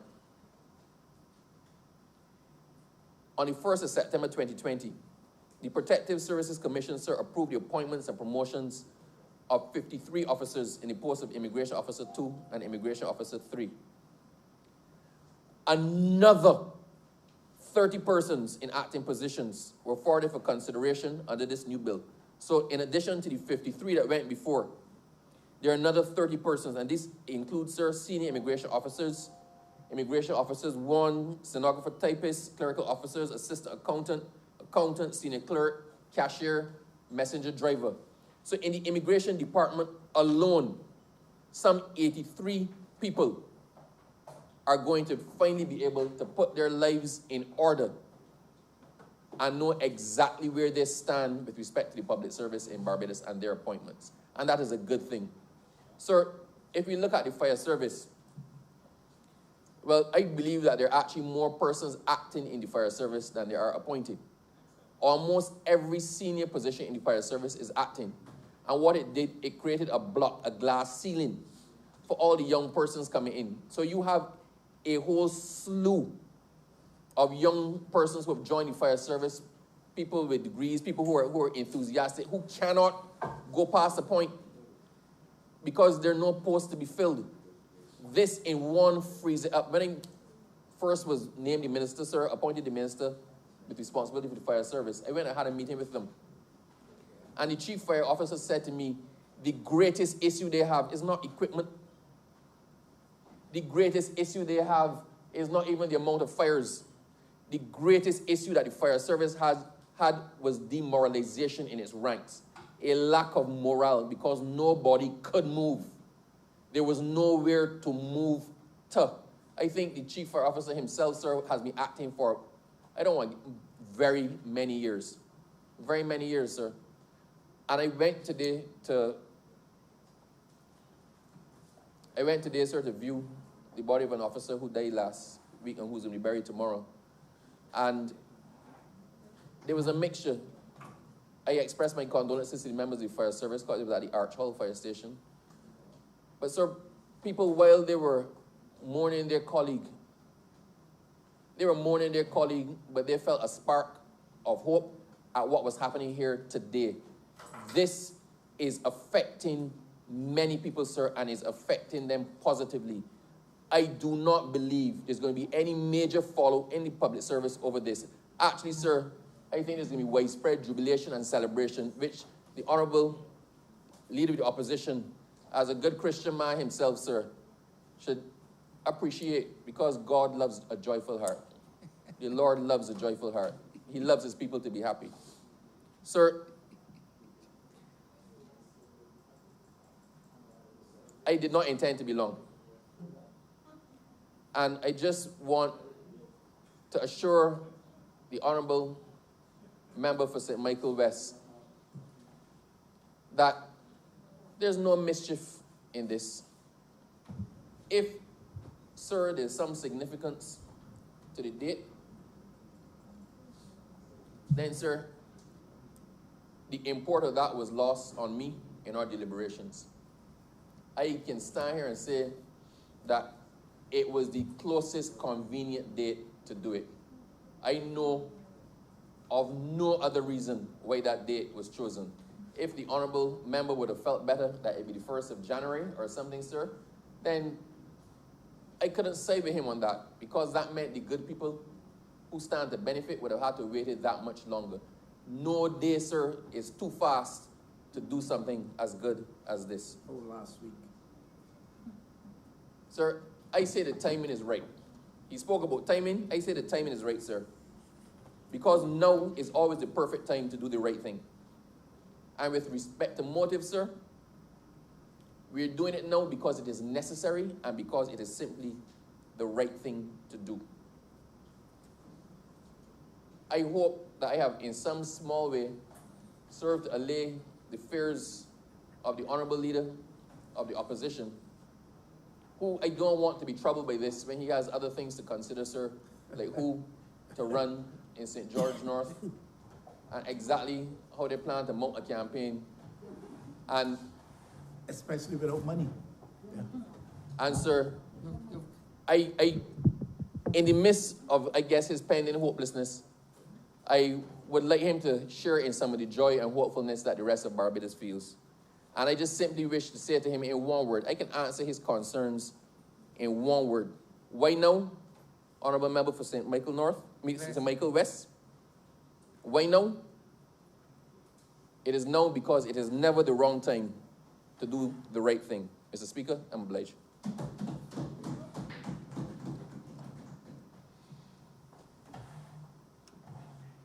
Honorable Member for St. Thomas. Thank you, Mr. Speaker.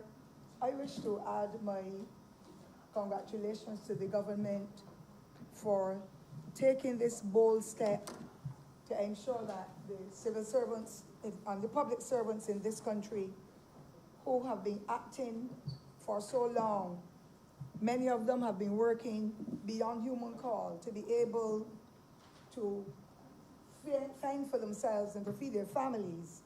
And I think it is really very important that the Honorable Prime Minister and her team have sought to look after the needs of those persons whom we know are generally ordinary folk, poor people, who are relying on funds, on the salaries that they get to be able to look after their family, especially in times like these where COVID has taken over.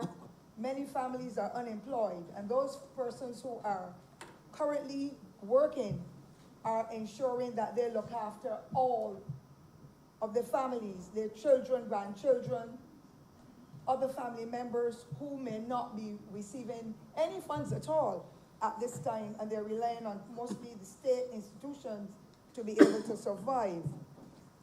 I knew, and I would have been a part of the team in 2007 under another Barbados Labour Party management, a government that sought to provide Barbadians with their appointments so that they can get security of tenure. We know for many years there were persons who worked as general workers, especially in the Ministry of Public Works then and Transport, in the schools, in the Sanitation Services Department and so on. And they worked for so many years, some saying 30 and 40 years, but did not go home with appointments, and then they did not get any gratuity. And it was really very hard on them. And they're the backbone of this society. They're the ones who were cleaning the schools, making sure that our children were healthy. Those school meal servers were the ones serving the meals, preparing and serving the meals. There were the men who were working in the road and the women weeding and cleaning to make sure that our streets and other environments were clean to facilitate not only the locals but the visitors among us and whose tourism dollars we required to be able to help us to build our economy. And so it was a very novel moment for them to become public workers, to become appointed. And we called it at that time the piece of paper. I too would have been in the system for many years when I was so much younger, especially in the classroom, where teachers at my level functioned in the school. We did exceptionally good work because we came in with good attitudes. We came in wanting to serve, and we did serve. And there were many other civil servants or public servants who did that too. But I stayed in the government system for straight 11 years, not being appointed, applying for whatever positions and still not being paid attention. And there were times when there was no money at the end of the month because the forms were not sent up for us because the appointments were 3-month appointments. And there's a special form that is sent up that if that officer is on holiday and that file is on that officer's desk and nobody fills in, then you did not get the request submitted to the public administration department that your salaries could come. And there were times when people had to walk there because there were not a lot of telephones at that time. And it was a very heart-wrenching experience for me as an individual, filling in a space but not getting that appointment, and therefore my salary was not available. And I know what the pain is like, and therefore that is the reason why I will choose to give these few moments to be able to speak to this matter, sir. Now, I know that this opportunity did not just spark to do with any by-election in St. George North. We have been discussing this at our parliamentary level for quite some weeks now, because almost every day somebody says, I've been acting in this position for 4 years, for 3 years. And ma'am, what can happen? What can the government do? We want security of tenure. We don't want for anything to happen and then we are sent home unceremoniously. So we know of the fear, especially mothers and fathers as well, because a lot of men are willing to go to look after their children. And if they're not sure about the position that they hold in the job, then they are becoming timid because they've seen how an administration before this one in that last 10 years. And we call it the last decade, and it is true. Because many people should have been given the opportunity after the startup of 2008 that they could get their appointments, and some went on for 6 and 7 years later and were not given those appointments until almost close to the last general election in 2018, when a minister chose to invite people to Erdiston College to distribute appointment letters to people in their hands as though I give you this or vote for me mentality. I have a problem with that. Yes, you want people to vote for you, but you have to treat people with the dignity that is expected so that they know that it's not tying my vote now to the letter that I should get after 7 and 8 and 9 years. And a few of them were given their appointment letters, but there were so many others who were overlooked because I believe those persons then offered the people in their constituencies so they can get their votes. But of course, you know, the ones that were living in the constituencies that we represented in the Barbados Labour Party did not get. So I had people in St. Thomas who worked so many years, they never got a letter during that time, leading up to the last election, because they were living in St. Thomas, so there's no real problem there. If you hand it in, it means that Ms. Ford will get the vote, and it is a whole lot of nonsense. I believe small island mentalities when it comes to voting and so, and those persons who want, it is wrong to suppress people who have been given of their lives to help to build this country. And so I am so proud today to know that just over 3,000 Barbadians, poor black people, that we go out and boast that Black Lives Matter. And we treat black persons and other persons, and I don't care which color it is, any human being deserves the dignity of being respected and given the service across the board without any special favors or anything. So I'm really very proud to be a part of this administration, because I know that tonight many teachers and janitors and general workers and so on are going to be extremely happy to know they will get security of tenure through this passing of this legislation. And it is really very interesting, because I remember very distinctly in the 2000s when we were the government that the National Housing Corporation in particular would have had the General Workers Fund. And when those persons receive their papers, they call it, their credentials, their letters of appointment, they were able to go to the National Housing and get a $10,000 because they now have security of tenure. And they were able to add on that waterborne facility to the house. Many of them were able to go and buy a little car that they can get to work on time, or they can get their children to school or do their own personal matters. And for me, that was really very profound. Now, we noticed that over the last few years, because people were being retrenched, many of them were being sent home before the ones when we came in and had to do it as a part of the program that we wanted to offer to stabilize this economy. We know that there were persons in 2013, just after the election, those people at Beautify Barbados, of which about 35 of them were people from St. Thomas who were working. All 59 of them were sent home unceremoniously. Those were people who were waiting to get appointed that they could look after themselves, that they can fend for themselves, and they were really destroyed as a result of that action. And there are so many others who wanted to be able to continue to work to make the difference, that they can fend for their families and improve. Many of them had their dreams set. Many of those who came into the system between then had their dreams set. And then because they were not appointed, person had been going to the bank last year, year before, 3 years ago, 5 years ago, and the bank is saying, you said that you saw a spot for sale in St. Lucie in one of those areas. Well, sorry, we can tell you, you can at least be able to borrow to do a mortgage, or you can borrow some funds from the credit union to the tune of $150,000. But sorry, we can't take that because you don't have any strength there. You may soon be sent home. You may soon be retrenched, and then we tie up the money and you can't get it. So many young people are out there waiting to buy a house spot, to be able to buy a house, to be able to get a small loan, to buy a car, to extend the house, to pay for their children's education. Because a lot of people had to go to pay for their children's education during that period when the Democratic Labour Party told them, University fees, we are not paying it anymore. You are going to have to fend for yourselves. And they did not have anything to go with to the Students Revolving Loan Fund because they had no job or they were not appointed. This piece of legislation, Mr. Speaker, sir, is going to turn that around on its head. And those persons are now going to be able to step out because they now have that security of tenure where they know they will work, they will get their salaries, and they'll be able then to pursue those dreams that they had all over the years. I have a caution though, Mr. Speaker, because I'm deeply saddened at what I see and hear almost every day.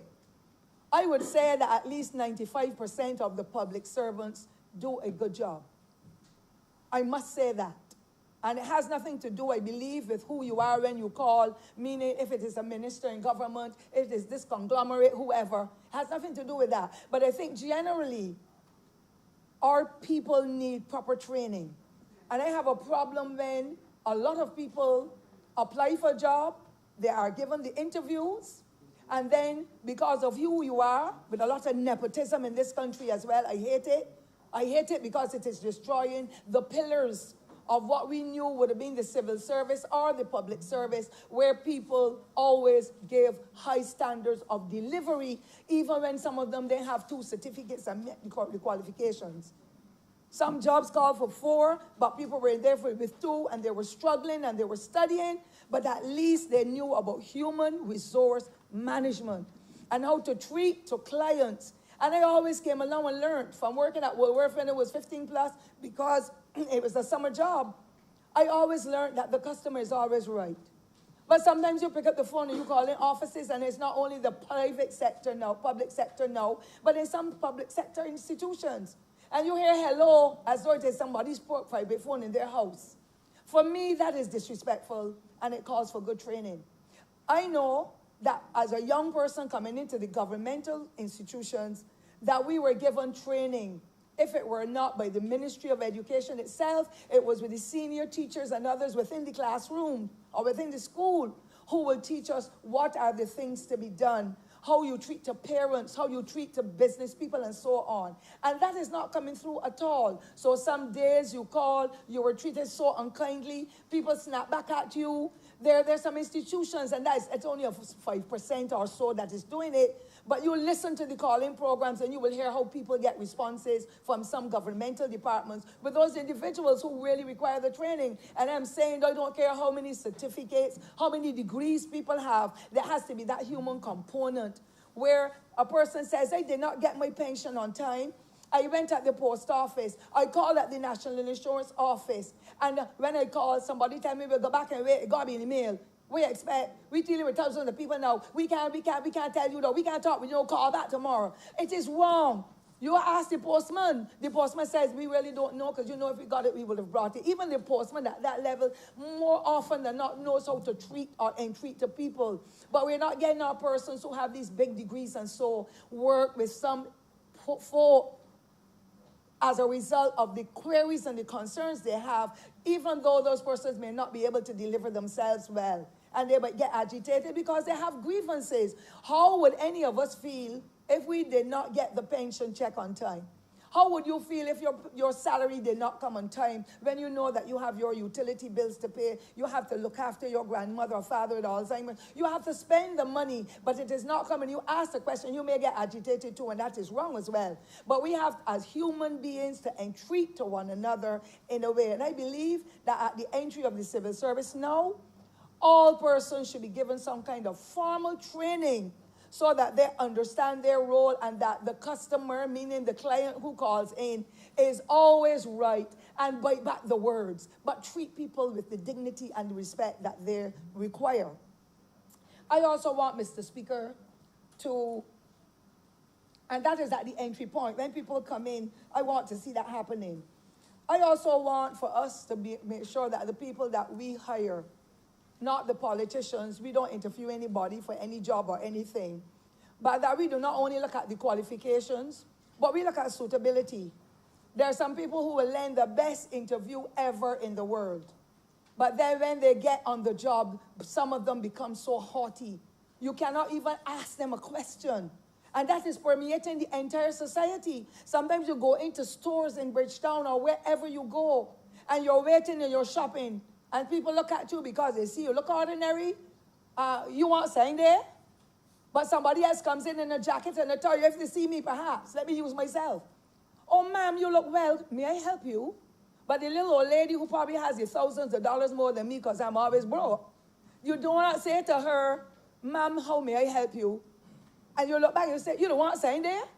But then you had a good proper English because you're talking to me. I don't tolerate that. I think that we must be across the board with the discipline. And so I want to say, Mr. Speaker, sir, how happy I am that this will take place and that we as a government continue to follow and train our public servants how to get along with people, how to treat people well, how to be punctual on the job, how to be regular.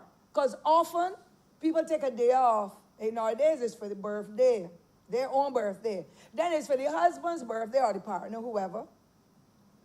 Then it is my mother's anniversary. And now we have funerals all day and evening, mornings and evenings. People just take a day off. They just came back from holiday. It is time for me to go again. And who is monitoring them? So therefore I want to say, I want an appraisal system, a proper one. When I was in the classroom, I can't speak for teachers now, but when I was in the classroom, we had a strong Barbados Union of Teachers that did training for young teachers to let them know what is their responsibility. You are here to teach, to guide, to protect, to direct. But now some of these unions and the other institutions associated with workers are not doing that, and people are not following rules. And it would be useful if the honorable member who is in the Ministry of Finance and them let people know that when they're consistently absent, that when it is time for them to get gratuity, according to my simple understanding, that is taken out for all those days absent. There are some who are not sick at all and they're home 24/7.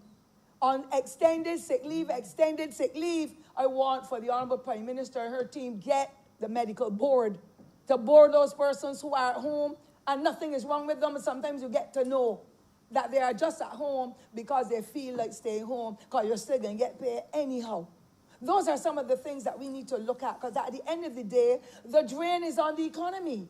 And when you're paying someone that stays at home for 6 months and nothing is wrong, they just feel like somebody has to fill in for them. So you're now paying the person in the substantive post because they're appointed, and you're also paying the temporary person who is filling in for that individual who is out. So you're paying out money twice, and we are feeling it in the economy. We are feeling it in the institution. That's why some of our schools can't get maintained in the way we would like, because the monies are going elsewhere. And I think it is about time that these persons who are going to get their appointments, that they be told, this is no slave thing that we are pushing at you. It is just that you're building up the public service and making it the institution that was envied across the world for how Barbadians had a culture of going to work, offering quality service, and making sure that they do what they have to do with an element of a professionalism. So I would want for the appraisal systems to be put in place. When you don't come to work, that is recorded somewhere. When you do not deliver on time, that is recorded somewhere.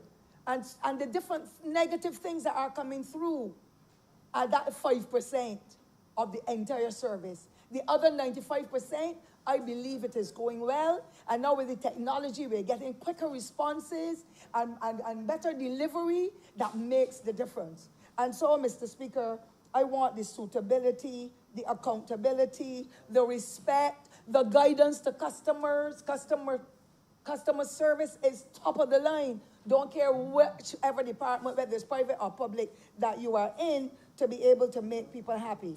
I am proud today, Mr. Speaker, finally, because I want to indicate very clearly that I know that many of my constituents, and I have to speak for them because I am one of the 2 people who in this country, the last election, was able to score the highest votes ever and any election in the history of voting. And I know that many of my constituents who have been there, who have been calling and saying all the time before they like to make a chance to do something with the house, to buy the car, to invest or buy some bonds or something, but they can't because they tell me I'm only a temporary worker. I am sure that they are going to rest tonight. And I want to conclude by saying this Labour Party, from its inception in 1938, has always been there for the workers, to make sure that the workers are stable in the environments in which they work and that their security of tenure is looked after in the way that it should.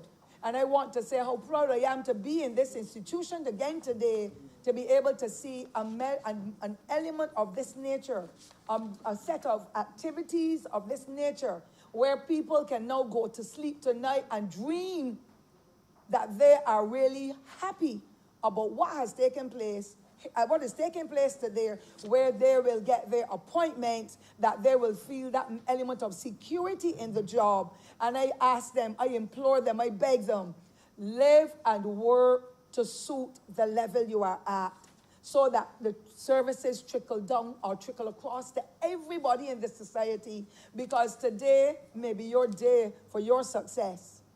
And yesterday may have been the day for somebody's sadness. And when that person comes to you tomorrow, let them know I listen to you. I hear of your concern. Let me check with the manager. Let me check with the person in charge. Let me check with the principal. Let me check with the minister or whoever is in the department that I can help with the solution to the challenge that there may be. And there are many who will call, and when they come back, they will call on the radio as well, because that is a very clear medium now for people to be able to say. They'll call and say, I went to National Insurance and I felt so good this morning. I was so well treated. It makes a difference in the lives of all of us, because service is what we all require. And if we expect to get the service, then we too should be giving that service to others. So, Mr. Speaker, sir, I want to say how happy I am, and I am looking and praying that other forms of appointments will come and other benefits will accrue to those for other persons who may not be in this category now, but I have a passion for the police officers and for nurses and persons who are frontliners.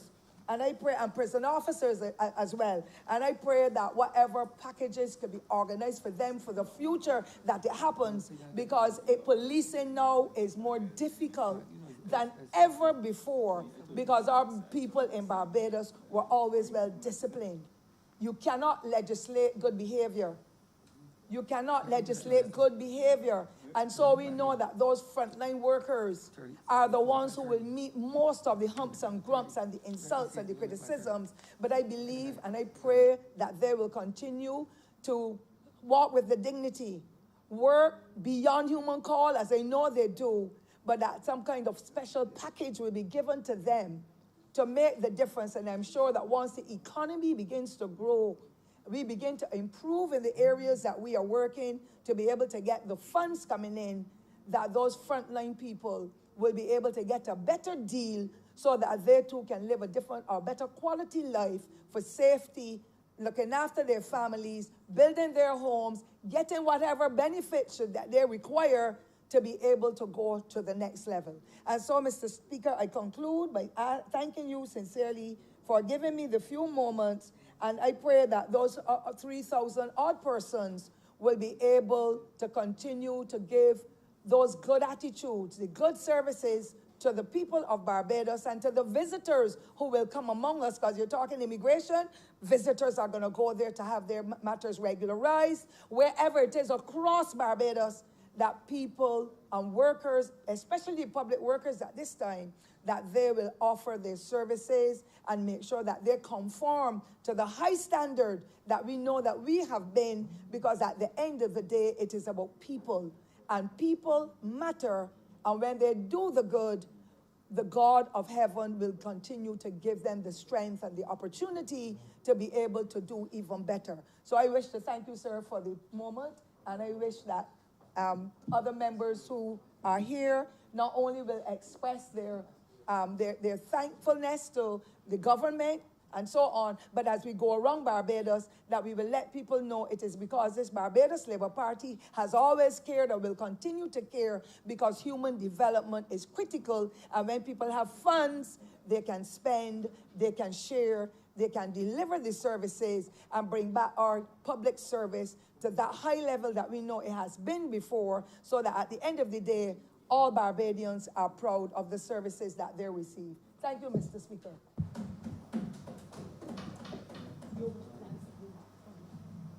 Honorable Member for St. Michael Northwest. Thank you, Mr. Speaker, sir. Mr. Speaker, sir, I rise to lend my support to this debate and to endorse the public service bill that is being discussed here this evening, Mr. Speaker, sir. Sir, back in 2006, I was employed under the late Professor, the Right Honorable Owen Seymour after administration. And back then, sir, I was assigned to a department under the Ministry of Social Care. And the member for St. Michael East was the minister presiding over that ministry 14 years ago. And the government had changed, sir, in January 2008. And by the year 2009, sir, I was a victim of political attacks. Mr. Speaker, sir, please note that the former Minister of Finance, who was the minister presiding over the ministry back then in 2009,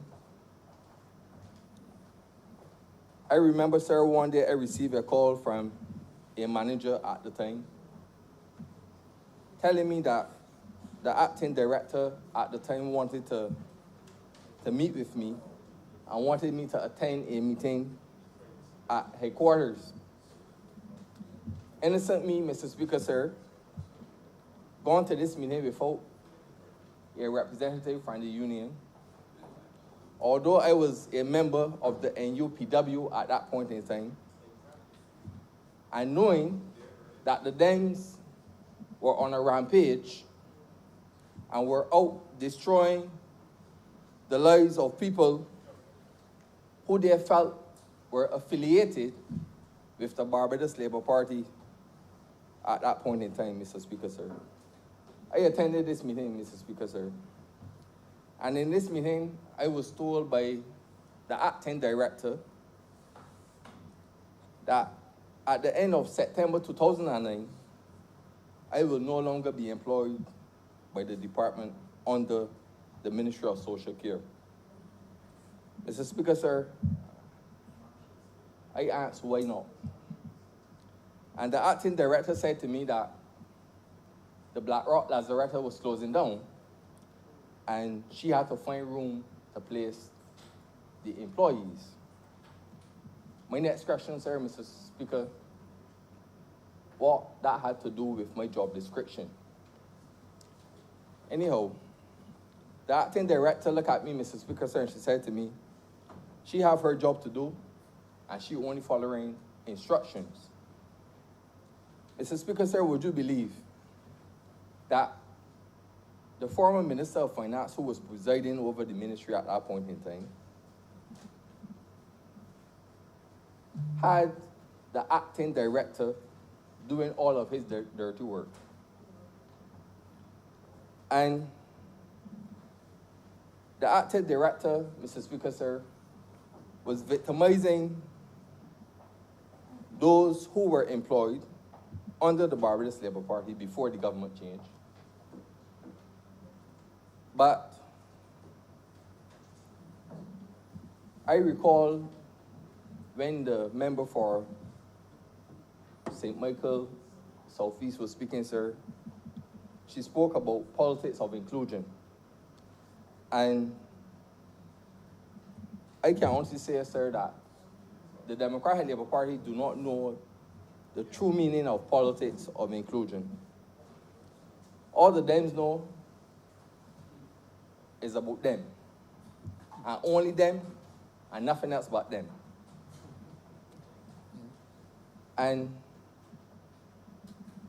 it's so funny, sir, that even the last AGM that the Democratic Labour Party had, a reliable source that attend the AGM, he sent me a picture of a ballot, and the only names that were on this ballot was the president of the Democratic Labour Party and her disciples.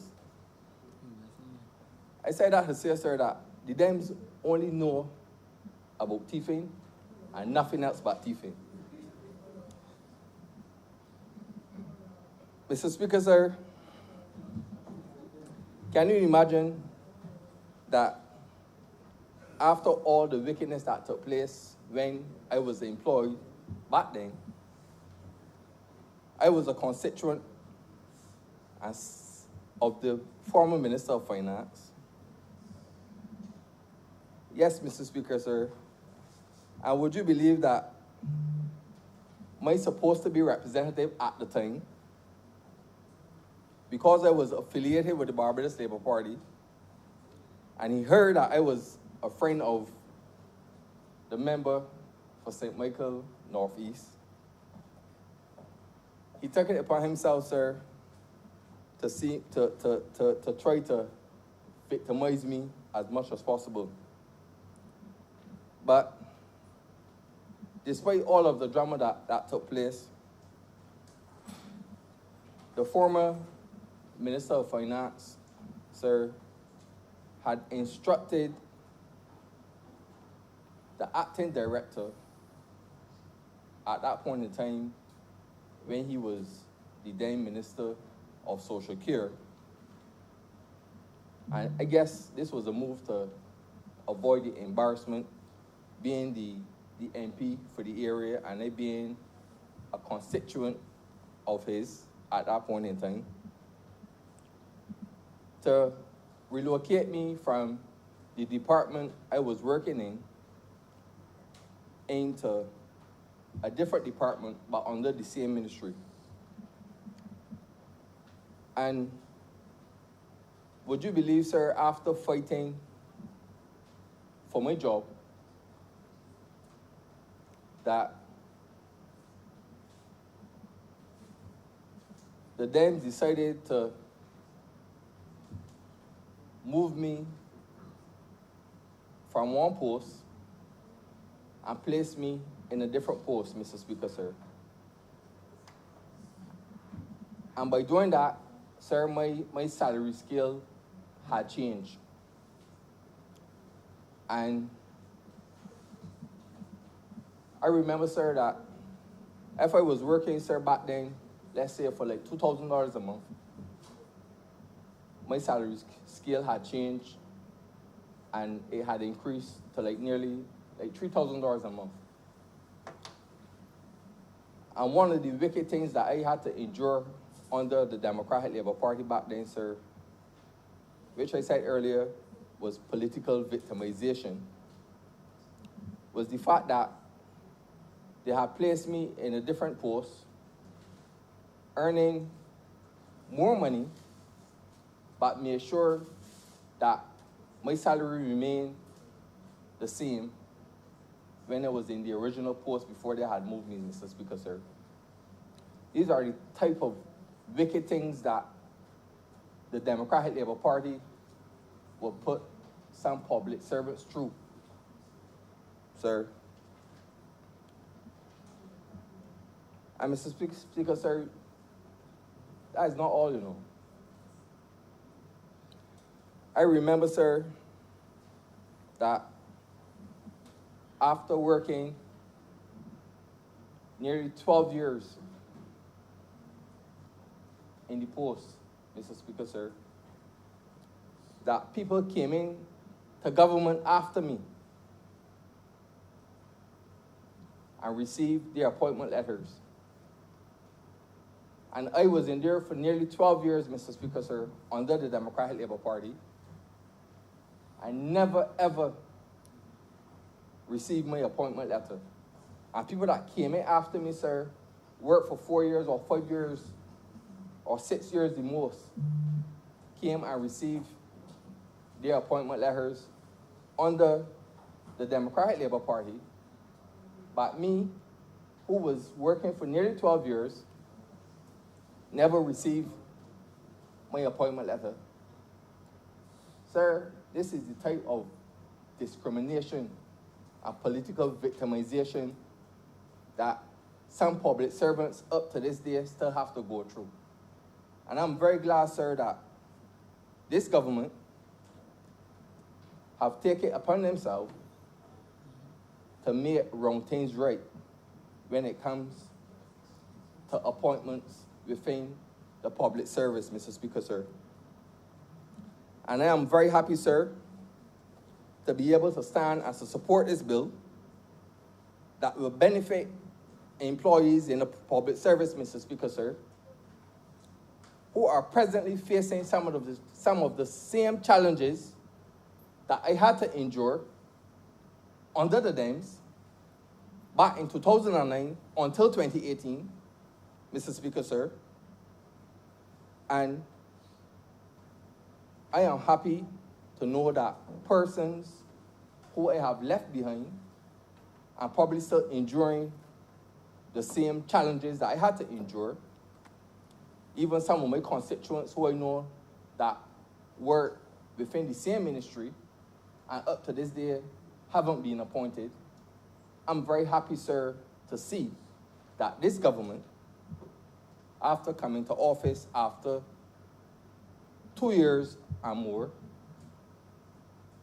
have taken it upon themselves to make wrong things right where appointments are concerned in this country, Mr. Speaker, sir. And I want to say, Mr. Speaker, sir, that it means a lot to me to see persons who have been working for so many years haven't received their appointments. And sometimes, sir, I mean, it is so challenging when a person take a job letter to the bank that have on temporary, can't get a mortgage, can't get a loan, Mr. Speaker, sir, just because of political victimization under the DEMS. And Mr. Speaker, sir, I fully support this bill, and I hope that this government will continue on the trajectory that will continue to look out for poor people and people that may not have a voice within the public service, Mr. Speaker, sir. And I hope, Mr. Speaker, sir, that those persons who are in the public service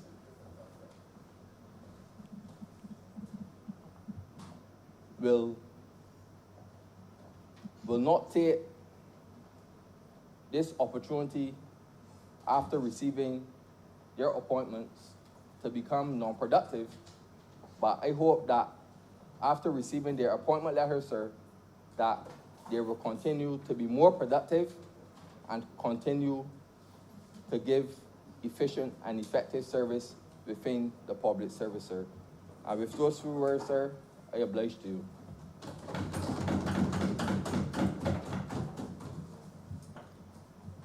Honorable Prime Minister.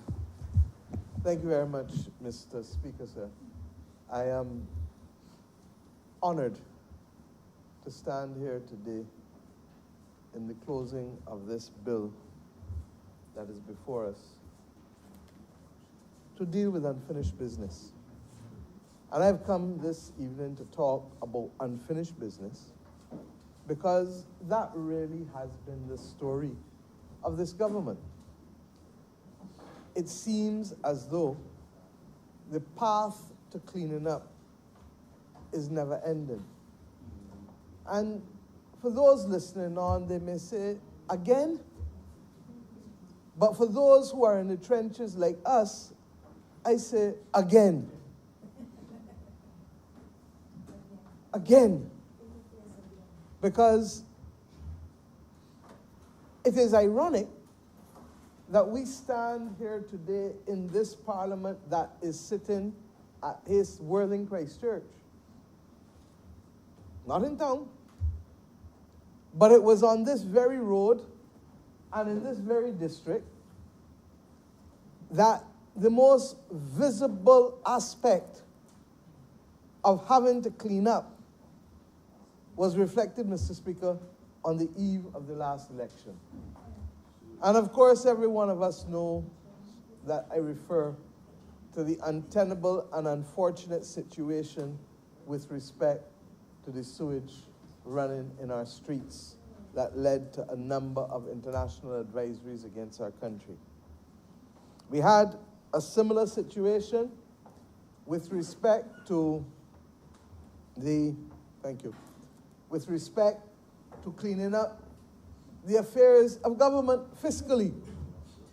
We came to government and significant sums of money were owed by the government of Barbados to diverse players locally and internationally. And the amounts owed to different agencies, some state-owned, majority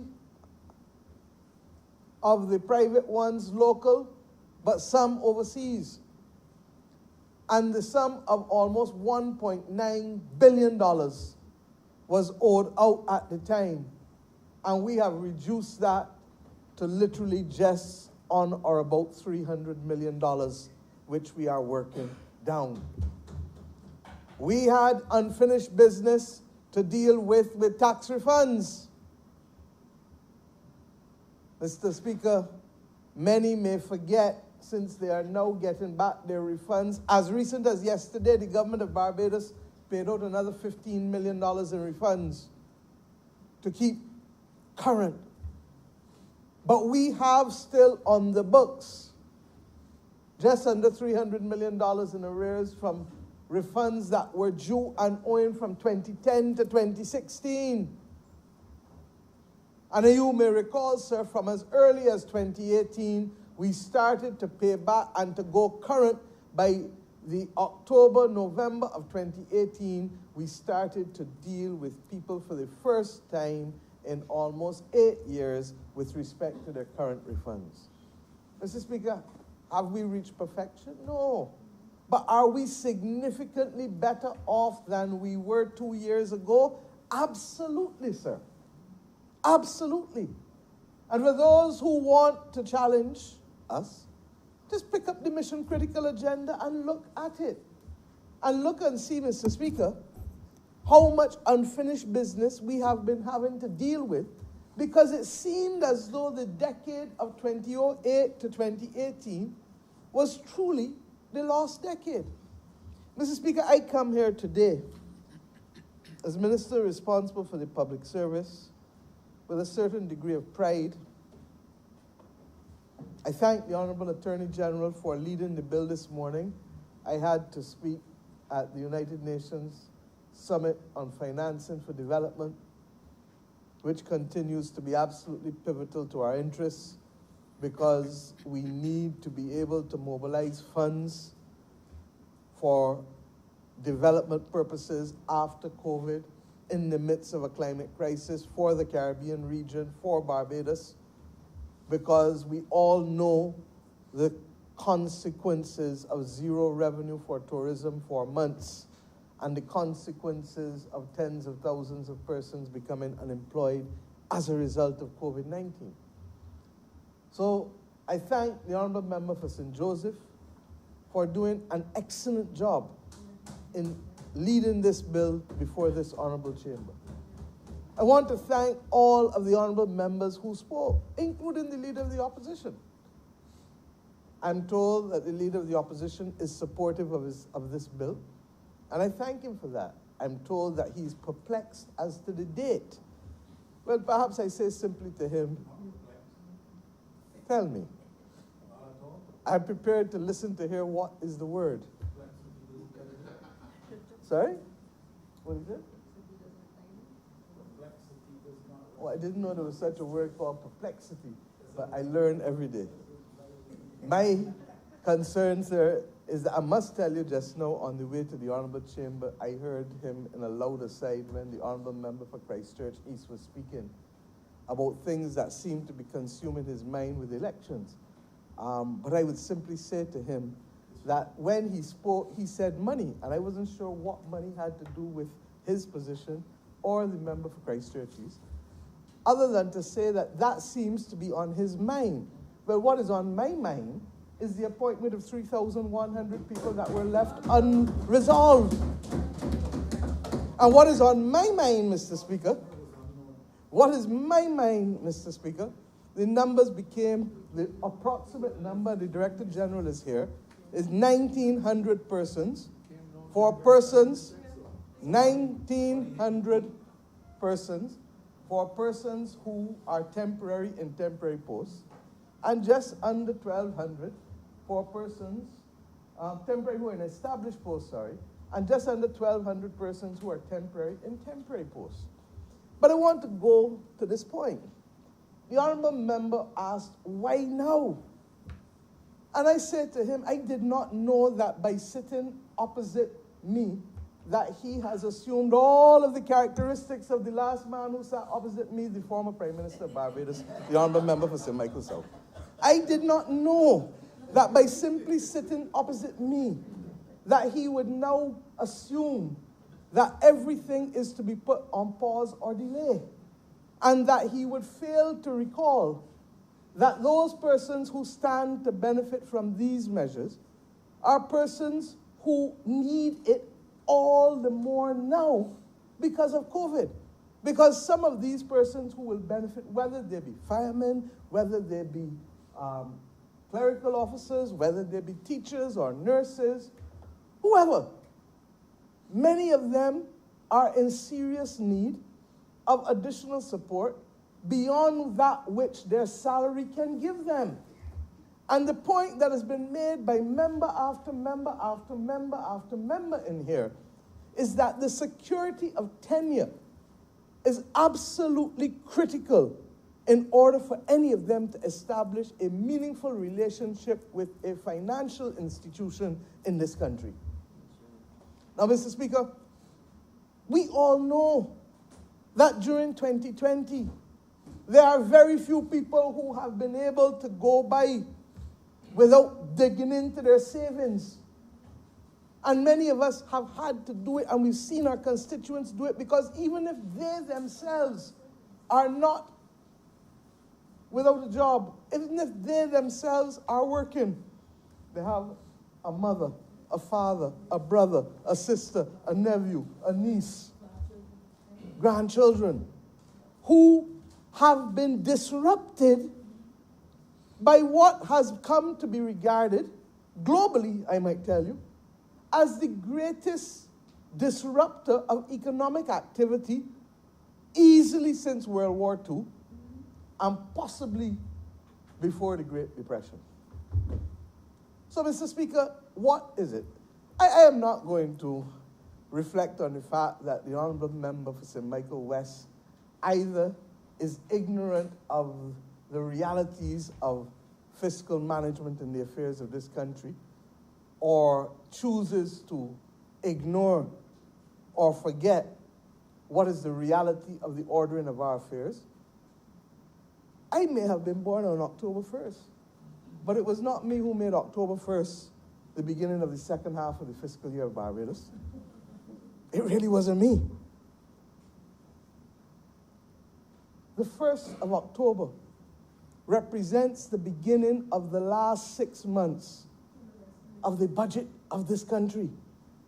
And if you are going to have a tidy mind to do tidy things in a structured way, then that is when you anchor yourself to things that are easily capable of being sectioned out and put into a block to allow us, in particular the member for Christchurch East Central and the members of the Ministry of Finance, the officers in the Ministry of Finance, to appropriately order their affairs. Similarly, we recognize that before we come on to the end of the year, there may be people who may need to do some little borrowing or some little settlement of whatever it is in their affairs. And that if we held on much longer, it would be a drag. But more importantly, Mr. Speaker, this government has made it clear that we cannot do everything. But the things that we can do, we shall do in the interest of boosting economic activity in this country so that more jobs can be created and more people can work. Now, Mr. Speaker, let us be realistic.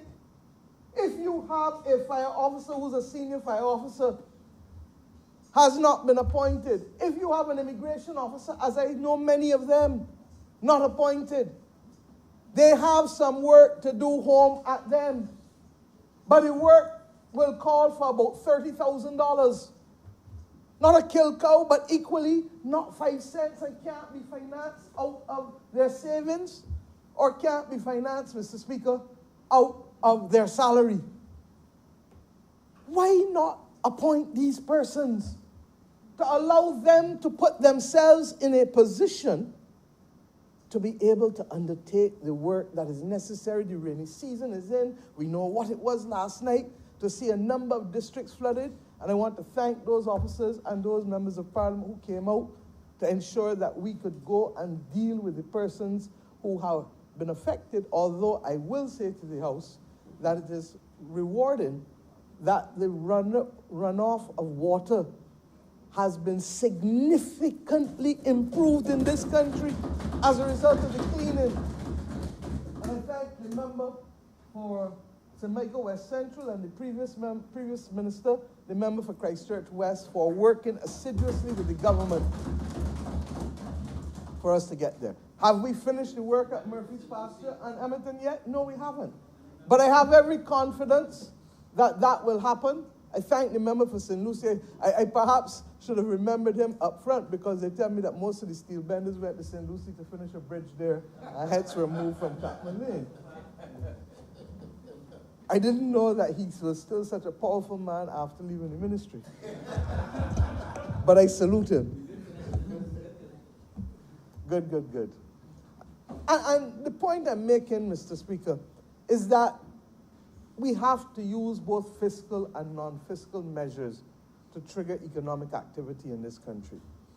This measure provides the security necessary for a lot of public servants to be able to make decisions. Some may want, as I said, to repair houses. Some may have medical bills to sort out. Some may have a child away at university. Some may have just simply a desire to do something for themselves that they've been planning for years, as many of us know that people are entitled to do. But then there is that other class, Mr. Speaker, who need also to acquire houses for the first time.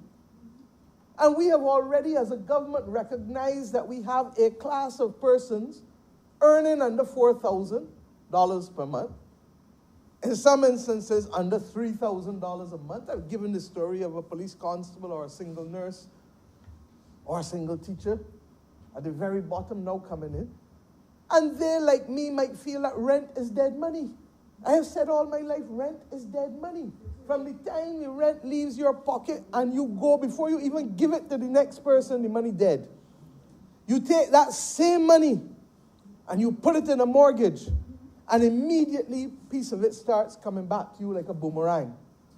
So that what you get back in it is equity and a capacity to be able to leverage that asset at some point in the future again. Rent is dead money. And that's why this government has been consistent in its view about the need for economic enfranchisement in this country. Now, if you believe and support economic enfranchisement, one of the most important things is security of tenure. And what is significant to me is that in the brief provided by the Ministry of Public Service to me, a lot of these people who are in these posts who stand to be appointed have been waiting in some instances since 2005. Do you understand what I just said, Mr. Speaker? That for 15 years, some of these 3,100 people have had to wait and put their lives on pause. And a government that was there for 10 years, the last Barbados Labour Party government, in fairness, the Honorable Attorney General might have spoken to it, in the Public Service Act of 2007, there was a provision for persons who had 3 years or more in a temporary post, in an established post, or in a combination of the two, to be appointed. And I ask myself, therefore, how do we 15 years later end up with 3,000 out of how many in the public service? 20? How much? Over 15,000. Leaving out the state-owned enterprises. There are about 15,000 people in the public service. That's 1/5. That's 20%. That's 1 in every 5 people in the public service of Barbados who stands to be appointed today as a result of the passage of this bill, should it pass this House, the Honorable Senate, and receive the assent of Her Excellency. Mr. Speaker, you know what 1 in 5 is? 1 in 5 for any established employer to have them on a shoestring is not a good thing. Now, I equally say that this government therefore believed that, and we started from as far back as 2018 to ask the Ministry of Public Service to start the process of appointments. There were legitimate conversations that we've had with the representatives of the workers, the union movement, the National Union of Public Workers, the Barbados Workers Union, even Unity, with respect to the customs officers. And the bottom line is that in spite of us agreeing with them, the length of time, Mr. Speaker, that it was taken to do the appointments would keep us in a constant game of catch-up and remaining almost on a treadmill, not being able to be fair to those who are now coming in and who expect that they too will have a normal career path, including appointment. Mr. Speaker, others have made it absolutely clear in this chamber today that this bill is not the only means by which public servants will be appointed. But what this bill does is to take a blockage of significant proportions, almost 20% of the mainstream public service, and to allow us to deal with them in good faith. When you have a temporary officer in a temporary post or a temporary officer in an established post, you got to wait for permission to pay. You got to wait for people to send up the application to get the approvals when the authorizations go down. I spend too much of my time just simply saying approve, I approve, I approve, I approve. And I've come to the conclusion that if we don't bring the public service of Barbados into the 21st century full, fast, and quick, we cannot go where we need to go as a people and as a nation. And that is why we have put on the table with the social partnership, and we will continue to review and conclude now, new arrangements for flexi time, new arrangements for medical boarding. Medical boarding must be one of the most frustrating exercises in this country, both for the person applying to be boarded and for the persons who are depending on results to know whether to turn left, right, go straight, go back. You can't get a result. In some instances, 2 years and 3 years. But it doesn't even take that long to go any part of the world. And you can't get somebody medically boarded in short order. So that this government, and take a copy of the Barbados Labour Party's manifesto. And the Honourable Leader of the Opposition knows it well because he signed it. He signed it. And at page 42 of that manifesto, Eddie, you always have one. You have it? 42 of that manifesto. The commitment to deconstructing and reconstructing what is the public policy we're trying to achieve. Well, we want stability and fairness in the public service of Barbados for each and every employee who is employed in the public service of Barbados.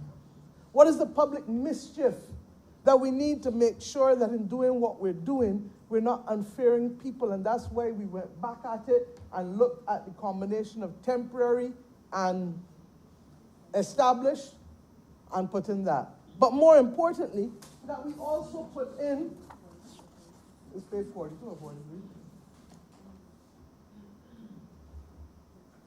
Page 42, right? Page 42, I didn't forget. Go and read it. But we also put in this bill today, Mr. Speaker, a specific provision which finds itself also in the main Public Service Act, at clause 7.2, that where an officer to whom section 4 or 5 refers is prejudiced by the operation of either section in respect of an appointment to an office by virtue of the provisions of either section, the Governor General may appoint the officer to an office, the appointment of which results in remedying the prejudice. This exists in the current bill. And it was the Democratic Labour Party who introduced that provision in the current bill as well. So that I would believe that all of us agree that that fallback mechanism that says to the world, we don't know every single case, because we generally don't. And the reality is that the compilation of records and the compilation of actions is not always perfect in an organization as amorphous as the Public Service of Barbados. The rules are very often difficult. Indeed, I say that the only organization whose rules are more Byzantine than the Public Service of Barbados is the University of the West Indies, documents that establish the university and govern the Senate and other organizations within the university, and its financing, by the way, too. But the bottom line is that the public mischief is being met by this provision that says that we don't know. But I also want to invite those members of the public service who believe that this may do injury to them to write the Personnel Administration Department and to allow us to have a special file created so that we can go through them one by one, by one, by one. Because if the intention in the public policy being proposed is to bring fairness and to create opportunities for persons who are working in the public service so that they are empowered and incentivized to give of their best, then it cannot be the intention of the government to see anomalies and to leave the anomalies on the side of the road without reference or without consideration or without resolution of the same. So, Mr. Speaker, we are very, very, very clear on that. You heard me speak, sir, about the other things that we must do to modernize.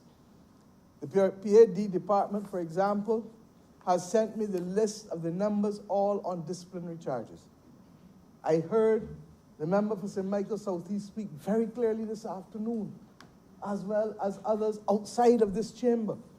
And like medical boarding, it cannot be that a disciplinary charge is an open-ended act, never to be completed, and to leave people in abeyance.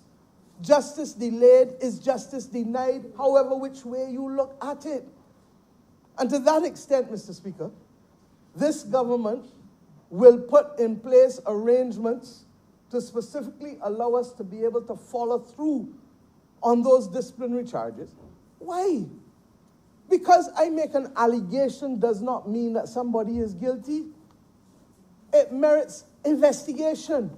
And after investigation, there is the rule of natural justice, which requires that, one, I do not be a judge in my own cause, but more importantly, that I be given an opportunity to be heard with respect to any allegation that is made to me, against me. In addition to that, Mr. Speaker, there is something called the Administrative Justice Act that literally binds the crown with the exception of certain departments. And the Administrative Justice Act, Mr. Speaker, as you well know, being a practitioner yourself. 309B. 309B, chapter. Remember, for St. Michael East looked at me and you, I'm not sure. Chapter 309B. But it deals with reparations within the context of the administration of the government of Barbados. So that people ought not to act arbitrarily. People ought not to act without giving reasons. People ought not to act in a way that reflects bias, conscious or unconscious. Mr. Speaker, the Administrative Justice Act is there. There may be those, and the late Sir Roy Marshall, who is no longer with us and who was my special advisor as Attorney General, indicated to me when I was AG, and I must tell you that I accept much of what he said, that the Administrative Justice Act has done some damage to the quality of decision-making in the public service because people are frightened that their actions and their decisions are reviewable, especially in certain departments. And that whether it is a school or whether it is a mainstream department, that we may have to look at capping the damages that may flow from improper or wrong decisions that may not be out of malice, but may be born out of inexperience, may be born out of not having sufficient facts, may be born out of a whole range of reasons. And that we may want to look and see how best we can treat to these issues without causing damage to the citizens of this nation. And Barbados is unique in having codified this form of behavior that is acceptable in public spaces. There are a number of countries that don't have the legislation. There are some common law jurisdictions that go on the basis of common law. And the bottom line is that judicial review has become a feature of our administration. But in some instances, I'm not sure that we have trained people sufficiently well in the precepts of the legislation in order to allow them to improve the quality of their decision-making. So we need to do that. We have committed to a massive retraining of both the public and private sector. Why, Mr. Speaker? Because nobody owes us a living and nobody is going to do for us simply because we say do for us. We can only demand respect by earning respect. We can only demand respect by earning respect. And that means that we have to do the best job that we can do in every space, wherever we are, in the employ of the public space on behalf of the taxpayers and citizens of this country. I believe, sir, that that training should not be only in the area of your specific discipline, as I've said over and over, but also should be in the rudiments of what it is to be a good citizen, to be a star Bajan, to be able to recognize that we have a commitment to try to attain excellence in all that we do, recognizing that we have a commitment or that we need to have integrity and reflect honesty and transparency and accountability in all that we do. How we treat one another is important. Do unto others as you would have them do unto you. And we've tried to be able to create a new mission statement that I hope the Ministry of Public Service will make known to all as easy as people know ABC and 1, 2, 3. Because if we all understand what is the role that we each play in holding up this thing called a public service, then I'm satisfied, sir, that we will all be able to make many hands make light work and to allow us to move at a quicker pace. And why do I want that? Because at the end of the day, we want a public sphere that pays well, that treats people properly, and that creates opportunities for persons both in terms of training and education, but also in terms of enterprise development. Mr. Speaker, only yesterday, I met with some persons discussing the whole nature of a new concept with respect to how we treat to public enterprises, and the notion of something called public sector mutuals, which allow you to be able to identify the benefit, even in non-profit making entities that have only a social output. How do you empower the citizens? How do we provide for the entrepreneurial leadership that is necessary in every agency? Because entrepreneurial means taking risk. Doesn't only mean about money. How do we ensure that our workforce is empowered and liberated? How do we, Mr. Speaker, ensure that every agency in government, whether profit-making or otherwise, has a commercial discipline to it? And how do we have an ethos that is unique to the Barbados Public Service that allows us to know, you see them people who coming down who are our client class? don't turn them back, or don't tell them come back in an hour, especially if you don't know how the little lady is going to be able to get money to go back home to catch. And then maybe, whether she's catching a bus, or whether she's taking a taxi, or whatever it is. And I say to people, even when I give my own example, it takes me 2 minutes to talk to anybody. 2 minutes. Listen and see what they want. And if you can't deal with it at that particular time, Mr. Speaker, you ask them to come when you know you can deal with it. And if you can, because it's a simple issue, all the better. And if you need to refer them to somebody or to some agency, you do it. But what we have to do is that must be the ethos of everyone in the system, from bottom to top, from middle to middle, middle to middle, middle, middle. Everyone. And I'm asking that each public servant in this country recognize that it's down to us. It's down to us. It's down to us, each and every one of us. And this government wants you to know that we are trying to be fair to you first. It is unfair for over 3,000 persons to be working with this kind of loose arrangement that provides no security of tenure. We recognize that there are difficulties, but the difficulties are not insuperable. So that where we do not have enough posts, that is why you have the concept, sir, of supernumerary posts. So that immediately a supernumerary post can be created to accommodate the fact that that particular post may be occupied, but the person is on secondment outside of the public service for a considerable period of time, and therefore nobody can be appointed to come up. And once you stop and clog the top, you've effectively clogged everything coming down. Because the person who acting in charge is substantively holding a dozen posts, so somebody can't be appointed in their post because they can't be appointed in the top post. And it goes right down the chain. And that is what happened in customs. That is what happened in fire service. That's what's happening in a whole host of things. But customs was perhaps the most egregious example, because you had a controller of customs acting as a permanent secretary for over 10 years. So, Mr. Speaker, what does that mean? That you could not appoint a controller. The last government chose not to appoint a controller of customs. Now, could they have done what we are doing now? Of course they could have. And that's why I say to the Honourable Member, Mr. Michael West, I thank him for supporting the bill, but I wonder whether he is not taking on too many features of the man who previously sat opposite me, because he would then appreciate why this cannot be kicked down the road or deferred, because this is a matter that is past urgent. Well, I'm glad to hear that, then, so that we move forward with pace.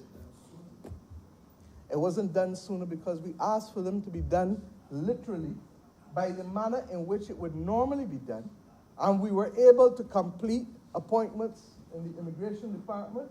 We were able to complete the 132 posts with the customs officers and clerical things. But the reality is, in the absence of statutory authority, it becomes a tedious task.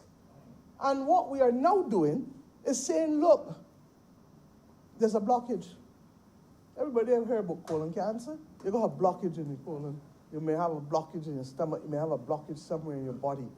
You take it out, and then you allow the body, hopefully, to recover and to rehabilitate itself.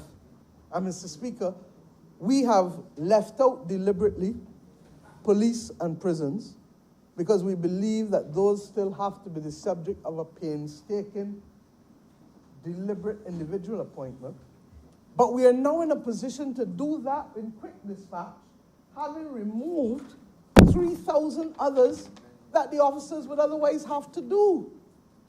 And we've held police and prisons because they, more than any other agency, require commitment to a hierarchical disciplinary organization that, in truth and in fact, part of the difficulty that we face in the Royal Barbados Police Force today comes from the fact that there was a failure on the previous Service Commission to recognize the importance of the fact that the Commissioner of Police must have command of his officers, and that the Commissioner of Police has the right to determine after exams and reports and other things how promotions should obtain within the force.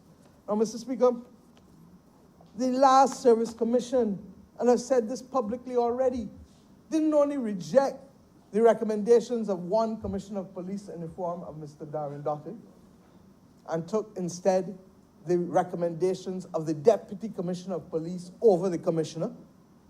But then you had the current Commissioner of Police in 2018 send recommendations to the then Services Commission only to have them rejected. And the chair of the Services Commission, a former junior public officer,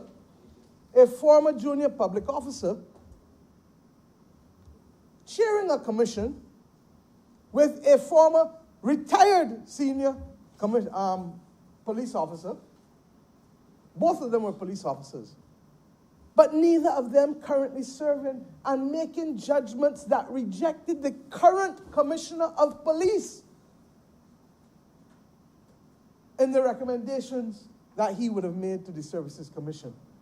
Now, I don't know on what basis they would have had access to reports and records of the existing police who were being recommended. They might have had access to a passbook for George Street. They might have had access to other documents. But I know that they could not make the kind of judgments that they were making to counter the person who at law supervises that force day to day to day to day, every day. And Mr. Speaker, I make these points because we need to be careful in understanding that we are trying our best to create an environment within which people who work for the public service of Barbados can feel proud that they belong to a fair and transparent environment that gives them opportunities and that creates a platform for them to learn and to be able to move from strength to strength and to go and to look at things differently. Mr. Speaker, and we have to do some things differently. We are in discussions with the Corporate Affairs Department because we recognize that we need to take a different approach in order to be able to allow that department to restructure itself and to be able to work in a seamless way, giving them the opportunity to do it, along with support that we provide to them technologically and policy-wise to be able to make sure that they can deliver service of equality to the people of Barbados and to the investors in this country that will be of a superior nature. We're looking to working with the Ministry of Social Services, the Ministry of People's Empowerment and Elderly Affairs to see how best we can change up how social services are delivered in this country.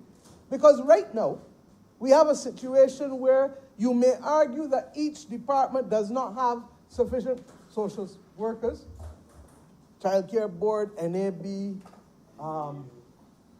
Disabilities Unit, Welfare Department, etc. But when you take all of them together, Mr. Speaker, as a former social worker yourself, you know that we have almost 400 people working as social service workers in this country, social sector workers, who, if each was treated as a first responder, would give us sufficient width and breadth to reach the entire range of problems from St. Lucie to St. Philip, from St. James to St. John in this country. And Mr. Speaker, therefore, the government is consumed not only, therefore, with the terms and conditions of employment, but also with the substantive purpose for which persons may find themselves required to work on behalf of the people of this nation. Mr. Speaker, there's one other topic that I want to touch on briefly before sitting, and that is the structure of our service at the very top. I make no mistake, I make no bone about it, rather, that I've raised it with the officers, and I raise it again. We have to ask ourselves whether the structure of the Barbados Public Service is meeting the needs of serving the country and our ability to do business in this country and to meet the needs of the citizens of this nation in the third decade of the 21st century. I believe that the time has come for me to appoint a small group, local and regional, to help us determine how best we can restructure aspects of the public service in order to be able to better deliver what we need. We can't keep talking about it and then nothing happens. And let me give you an example. In the way in which we have certain ministries structured, we have the permanent secretary who is the administrative and financial head of the ministry. We then have a chief technical officer. More often than not, the chief technical officer is S2, S3, and the permanent secretary is S1, S2. So the first problem you've got is that the person who is the chief technical officer will always want to go into the permanent secretary position because the pay and the level is better.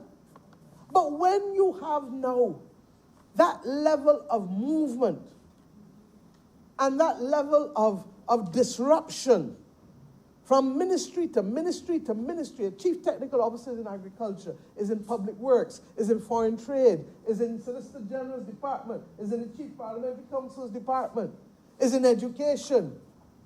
I can go on and on. And they're not there because we just want to be fanciful. They're there because government, more than any other institution in this country, is faced with complex technical issues.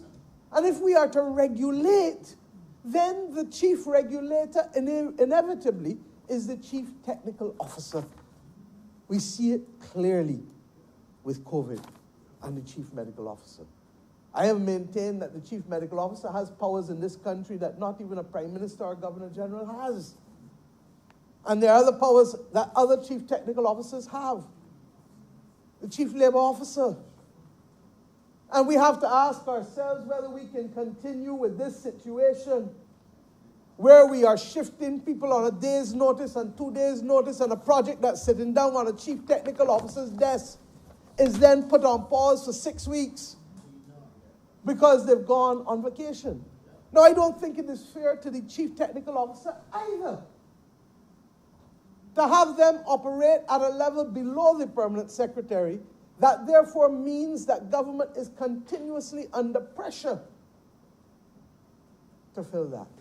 Similarly, I believe that beyond the permanent secretary, can a permanent secretary in today's world adequately be responsible for finance, administration, human resources, and then policy too? Advising a minister? Where's Gutma? I shouldn't say that word, I don't know if it's the word to the English language. It may not be. I'm told the agent says it can't get spelled, but I'm sure that the bishop will help me spell it. The bottom line is, Mr. Speaker, that I think we have reached a moment in time where we need a small committee of 3 or 4 persons to do a rapid review of our public service over the next few months and to come back with us with respect to structure and how to be able to make us a more seamless organization, making the terms and conditions of workers very clear, because without satisfaction, and there's nothing more demoralizing for a public servant than acting in a position for years without being appointed, because it tells them not only about the money, but that you don't care enough to finish the appointment and to allow them to resume normalcy in their lives. And I feel strongly, Mr. Speaker, that these are things that are within our purview to be able to fix and to be able to allow the system to work far more efficiently and effectively than it is currently working. The concept that I have of Directors General simply builds on what existed from Mr. Barr's time with the Director of Finance and Planning. So you had a permanent secretary for finance, but you still have a Director of Finance and Planning, because the purview that they need to be able to stretch across from finance issues to economic issues to planning issues for the government, that person then has a helicopter view to treat to the minister in a different way. It is my judgment that we need it in a number of areas. We've already created one in foreign trade. And you may ask why? Because everything that we do literally in terms of policy, almost everything has a foreign trade component in terms of aspects related to goods or services or investment once we are trading beyond our borders. And to that extent, even just the simple things that we want to do, like making sure that Bajans can work making uniforms instead of sending the money outside for somebody else to make uniforms and buy food for the family. Those implications come down to what wiggle room we have, what policy space we have with foreign trade. We also have a Director General of Human Resources, because under the Human Resource Department, there are those that deal with the creation of posts and the qualifications for posts and appointments. There are those that deal with the actual appointments, interviews, and there are those that have to deal with the training component of it. And therefore, if you pigeonhole that person into a PS's post, in my view, you're not going to get the kind of broad, helicopter, strategic-like approach that we need. So that those are three in place already. And you may ask, what are the other three in my view? We need one for social services in this country, so that the purview over not just the CMO or the chief education officer or whoever, but that you have someone who has a complete understanding of how social services are delivered in this country, rather than being boxed into silos because of the allocation of ministerial responsibility. And then you need one in foreign affairs, because there is so much happening in this interconnected world now, Mr. Speaker, that it is impossible for us to function any day of the year without at some point having some level of interaction with people beyond our boundaries. And then, of course, Mr. Speaker, we need one for infrastructure. You cannot continue without a Director General for Infrastructure who has oversight over the infrastructural development of the country. Last night, Mr. Speaker, I left up here in Worthing by the sluice gate after 12:30. I was in the Bayland with the Honourable Member for St. Michael South, along with the Member for Christchurch East, Minister of Home Affairs, Minister responsible for disaster, emergency responses in this country. And he and I left up here. Mercifully, the member for St. Michael West Central was able to action what we needed action this morning already. And the bottom line is that you need somebody who can look from the slippage in the Scotland district to the roads that need doing, to the wells and water courses that need cleaning, to the signage that we say is critical. All of these things. But if you have a PS Public Works alone, the PS Public Works has no local standard in the Ministry of Environment dealing with clearing of gullies and wells and waterways. What good are we as a government in the 54th year of independence if we cannot have the confidence to say that our duty is not to learn by rote and to repeat by rote? Our duty is to construct according to what is the public purpose we are serving. What is the public mischief we must avoid at all costs? How do we use technology to be able to better deliver what we need to deliver more efficiently in today's world? And who are the classes of people that we are serving? Is it the immigration officers today with this bill? Yes, it is. Is it the customs officers? Yes, it is. Is it the nurses? Yes, it is. Is it the teachers? Yes, it is. Is it the clerical officers? Yes, it is. Is it the admin officers and the senior admin officers? Yes, it is. All of these people. Is it the general worker? Is it the sanitation service worker?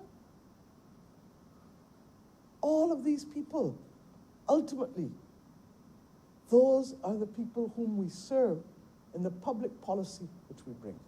But the public policy is not only for them to be appointed, but it recognizes that economically we will use a non-fiscal tool, to be more precise, a legislative tool, and I believe that is page 26 of the Covenant of Hope,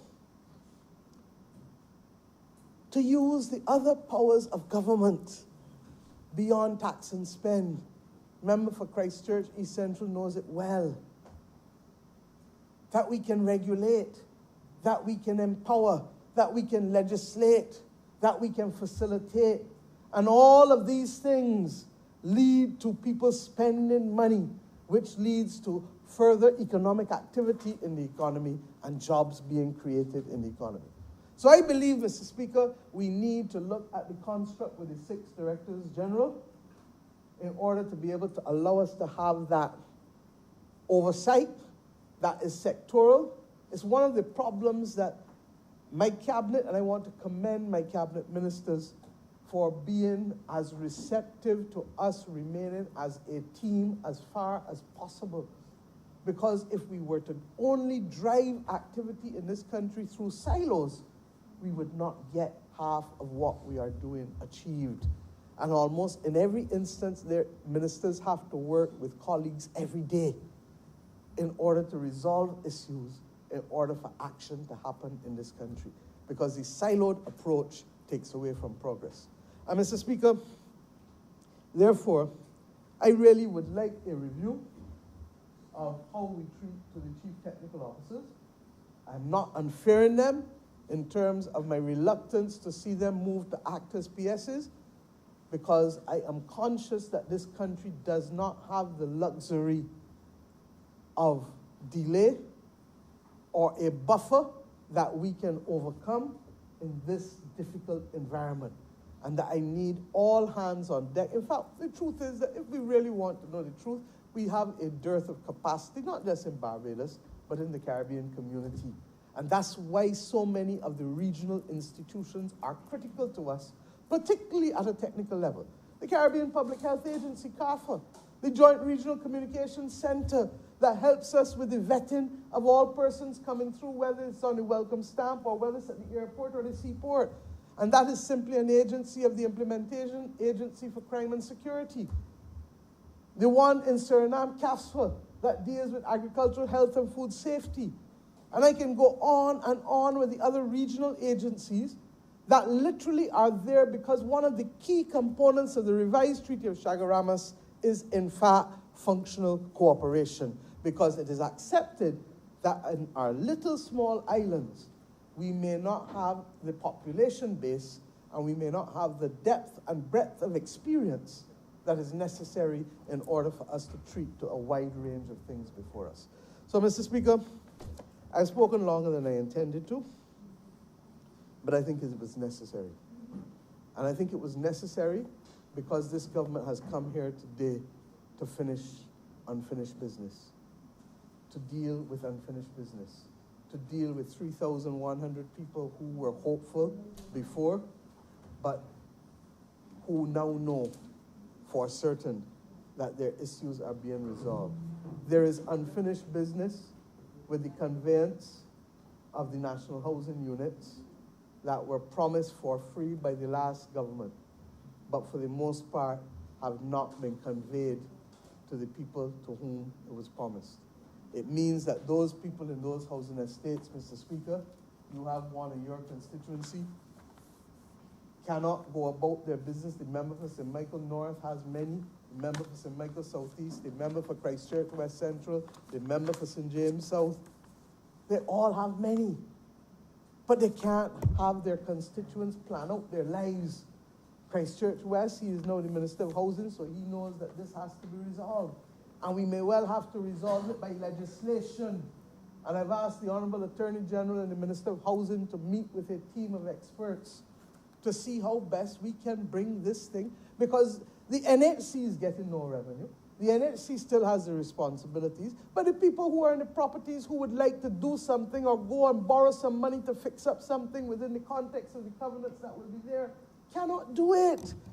Because for more than 12 years, they wait in vain.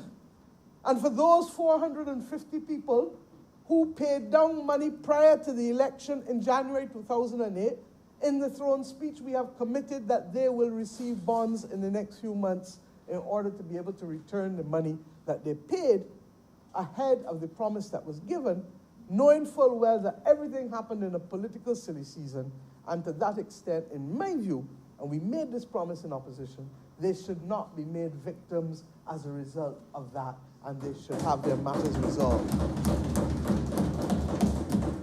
Mr. Speaker, this is the unfinished business of the last decade. Is it all over? Regrettably, no. But we shall continue to put all of the things that were not completed on the front burner for us to finish, because we are conscious, Mr. Speaker, that we have places to go and things to do for the benefit of a people in this country who deserve better than what they got in the previous decade. I simply say to them, however, that we can only do it as well as we would like to do it if we walk together in common purpose with a common mission.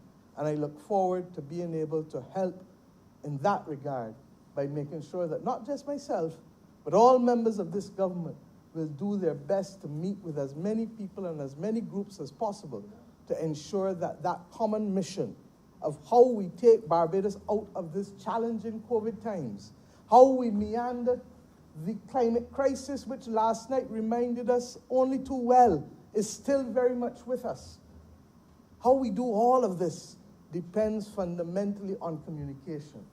And I am not going to surrender the right to properly communicate to those who call it just simply PR.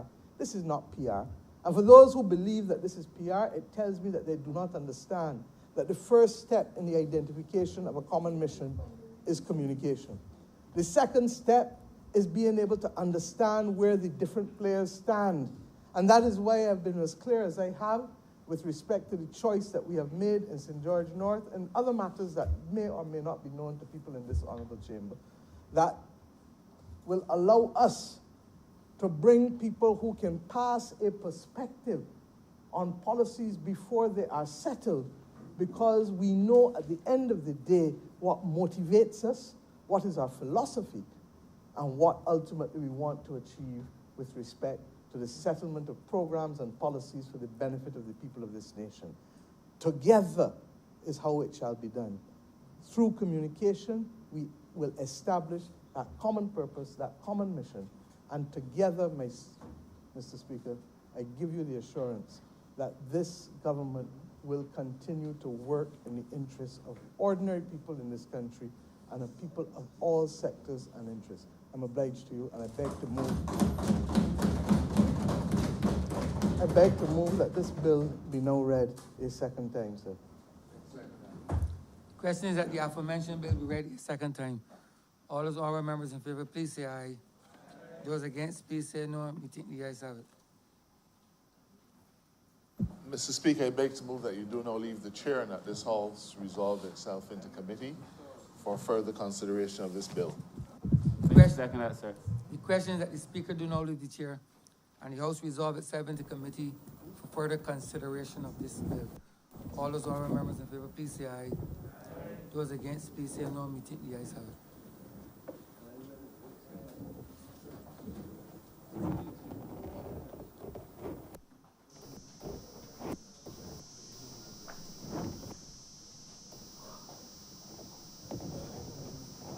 This House is now in committee.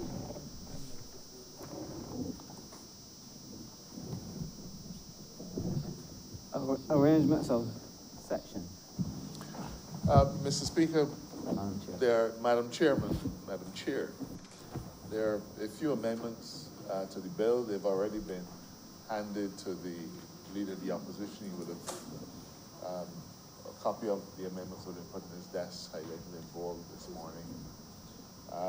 We've added an additional section, and therefore in the arrangement of sections, we've inserted an additional number 7, and therefore what you will see is an arrangement which now has 9 sections. So I beg to move that the arrangements be amended to include a new 7, which would say exceptions to sections 4 and 5. Question is that the arrangements to... Second, please. Second. Question is that the arrangement of the sections be amended. All honorable members in favor, please say aye. All those against, please say nay. He thinks the ayes have it. Clause 1. Beg to move that clause 1 stand part. Question is that clause 1 stand part. All honorable members in favor, please say aye. All those against, please say nay. He thinks the ayes have it. Clause 2. Clause 2, Madam Chair, there are a number of definitions to be inserted, and I'll read them quickly. Definition of Director General means the Director General, Human Resources, referred to in Section 6A of the Public Service Act, Cap 29. A definition of established office has the meaning assigned to it by Section 2 of the Public Service Act, Cap 29. Definition of public officer or officer has the meaning assigned to it by Section 2 of the Public Service Act, Cap 29. Definition of public service, it has the meaning assigned to it by Section 2 of the Public Service Act, Cap 29. Definition of temporary office has the meaning assigned to it by Section 2 of the Public Service Act, Cap 29. And with those amendments, I beg to move that Clause 2 stand part. Question is that clause 2 stand part. All honorable members... As amended. Pardon? As amended. As amended. All honorable members in favor, please say aye. All those against, please say nay. He thinks the ayes have it. Clause 3. Beg to move that Clause 3 stand part. Question is that clause 3 stand part. All honorable members in favor, please say aye.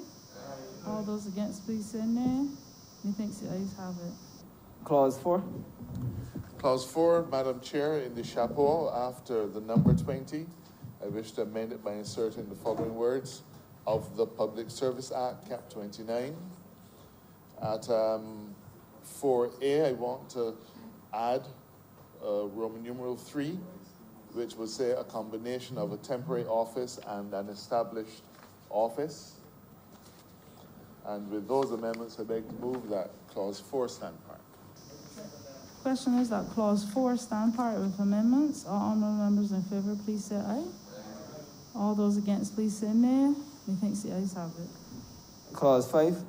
Clause 5, Madam Chair, to be amended in 5(1)B, Roman numeral 3, to read to insert a combination of a temporary office and an established office. I beg to move that Clause 5 stand part with that amendment. Question is that clause 5 stand part with amendment. All honorable members in favor, please say aye.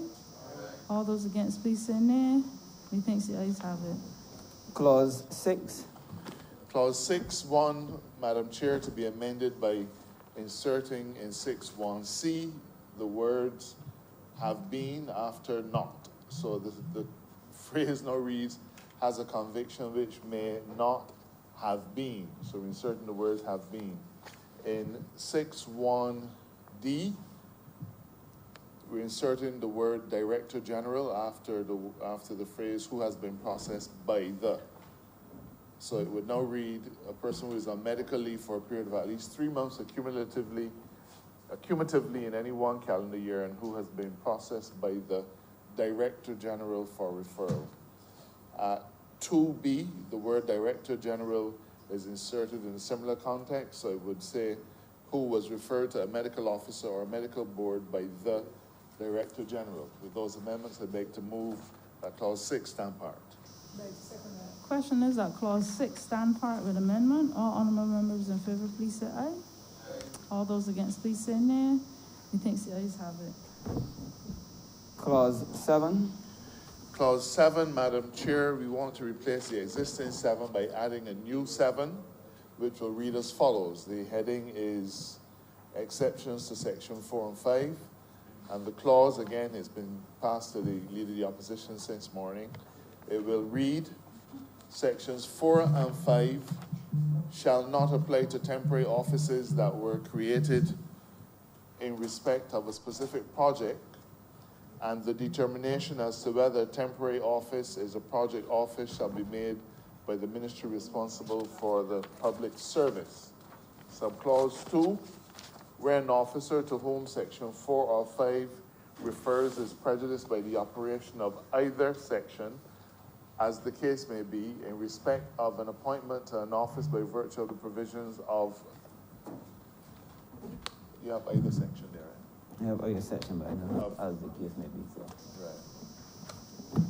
Either section. Right. It doesn't say as the case may be. Let me repeat. Where an officer to whom section 4 or section 5 refers is prejudiced by the operation of either section, in respect of an appointment to an office by virtue of the provisions of either section, the Governor General may appoint the officer to an office, the appointment of which results in the remedying of the prejudice.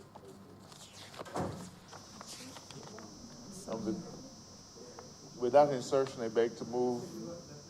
With that insertion and substitution, I beg to move that clause 7 stand part. Somebody second it? Question is that clause 7 stand part with amendment. Well, all members in favor, please say aye. All those against, please say nay. Methinks the ayes have it. Clause 8. Beg to move that clause 8 stand part. Question is that clause 8 stand part. All honorable members in favor, please say aye. All those against, please say nay. Methinks the ayes have it. Clause 9. Beg to move that clause 9 stand part.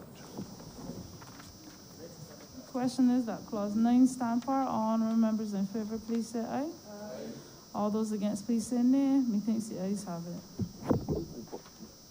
Beg to move, Madam Chair, that you do not report to His Honor the Speaker the passing of one bill in committee.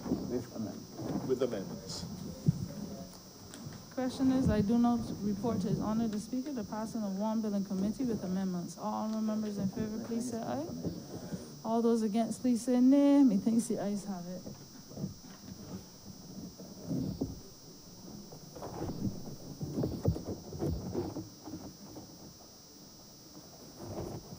Chairman of Committees has reported the passing of one bill in committee with amendments.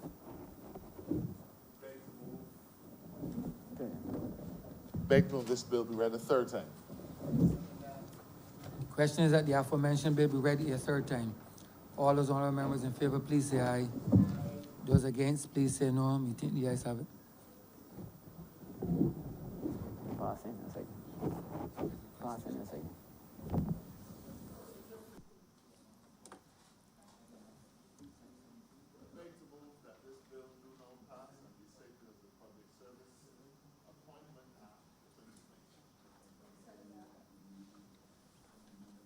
I do believe that this requires a constitutional. The question is that this bill be no pass and so cited. All those honorable members in favor, please say aye. Those against, please say no. Me think the ayes have it. Mr. Speaker, this requires a 2/3 majority, so necessity to have an actual vote. Mr. Marshall, just check to make sure there's no one.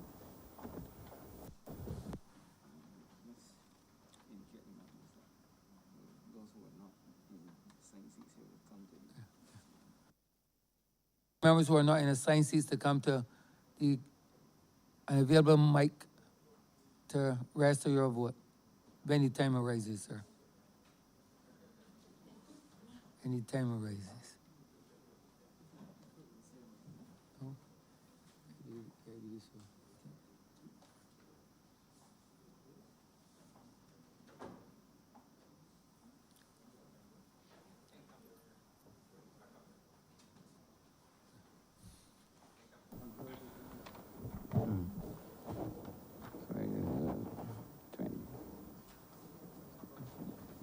Tony isn't here. Ralph not here.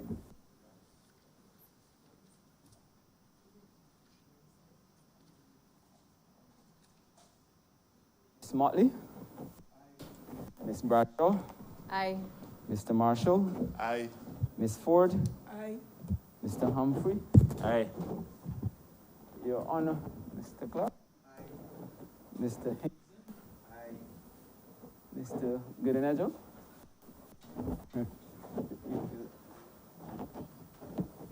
Aye. Mr. Toppin? Aye. Dr. Duguid? Aye. Reverend Atherley? Mr. Weir? Aye. Miss Husbands? Mr. Ford? Mr. Phillips? Aye. Dr. Brown? Aye. Mr. Jordan? Mr. Rowe? Aye. Mr. Sutherland? What? Sorry.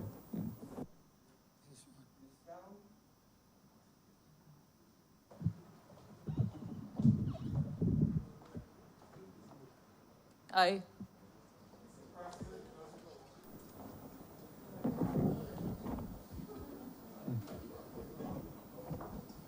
Aye. Mr. Abrams? Aye. Mr. Simmons? Aye. Lieutenant Colonel Bostic?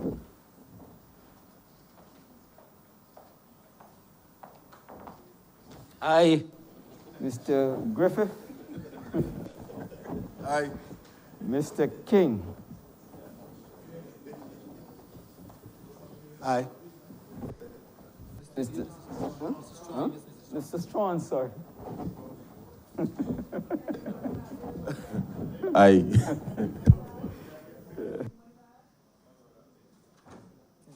Mr. Speaker, that concludes the vote. 26 honorable members voted in favor of the bill. Therefore, the threshold of 2/3 majority in compliance with Section 49 of the Constitution has been met. This bill is so passed and conforms to the Constitution.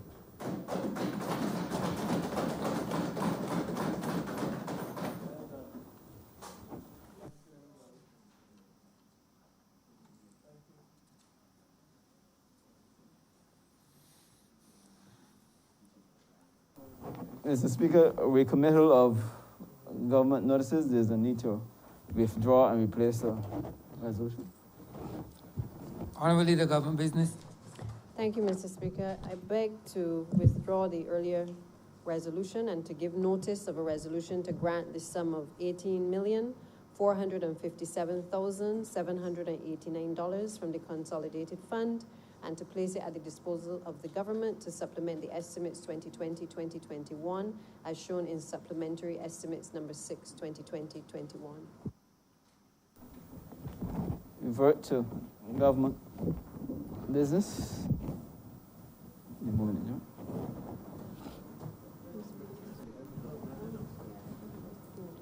Honorable Leader, Government Business. Thank you, Mr. Speaker. With that, we have come to the end of today's sitting officially, having concluded a very important piece of legislation. But earlier today, sir, you would have...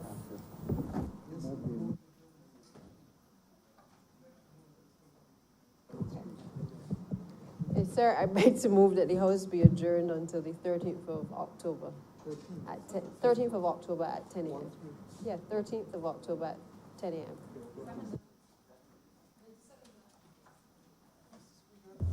Speaking on the adjournment. Honorable Prime Minister. Thank you, sir. Speaking on the adjournment, sir, I would wish to be able to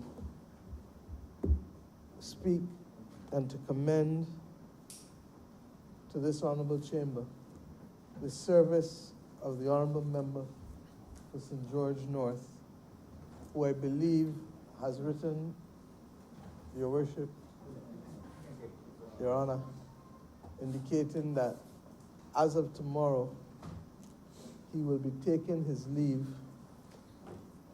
from these honorable precincts, more specifically, the Honorable the House of Assembly, having served in this chamber for 26 years as a distinguished member of Parliament for the people of St. George North. Mr. Speaker, by now the public of Barbados is aware that the honorable member has also agreed to accept a position which I will have the honor of undertaking very shortly, of appointing him as the country's High Commissioner to Canada, to be resident in Ottawa. And consequentially, it will bring to an end his parliamentary career, which, as I said, has happened over the last 26 years. Sir, I don't know that there has been a more affable person that I have served with over the last 30 years in public life. I tried hard last night in preparation for today to recall when I have seen the member for St. George North angry. I think it may have been one or two occasions. But even in those moments, they were so brief and fleeting that you might have been forgiven for thinking that it was his brother or somebody else, but not him. I came to public life, sir, on or about the same time in terms of representative politics. The member for St. George North, the member for St. Michael North. There are others who are not with us now, literally, like the late Joe Edgell, the late Duncan Carter. There are others who are with us but not in this chamber. The Honorable Elizabeth Thompson, who is our permanent representative at the United Nations. All of us were in that 91 crew. That 91 crew that learned it the hard way. And we started with a defeat, and that defeat set us on the right path thereafter. It taught us all that we needed to appreciate, not know, appreciate about public life. That the judgment of the people does not define you.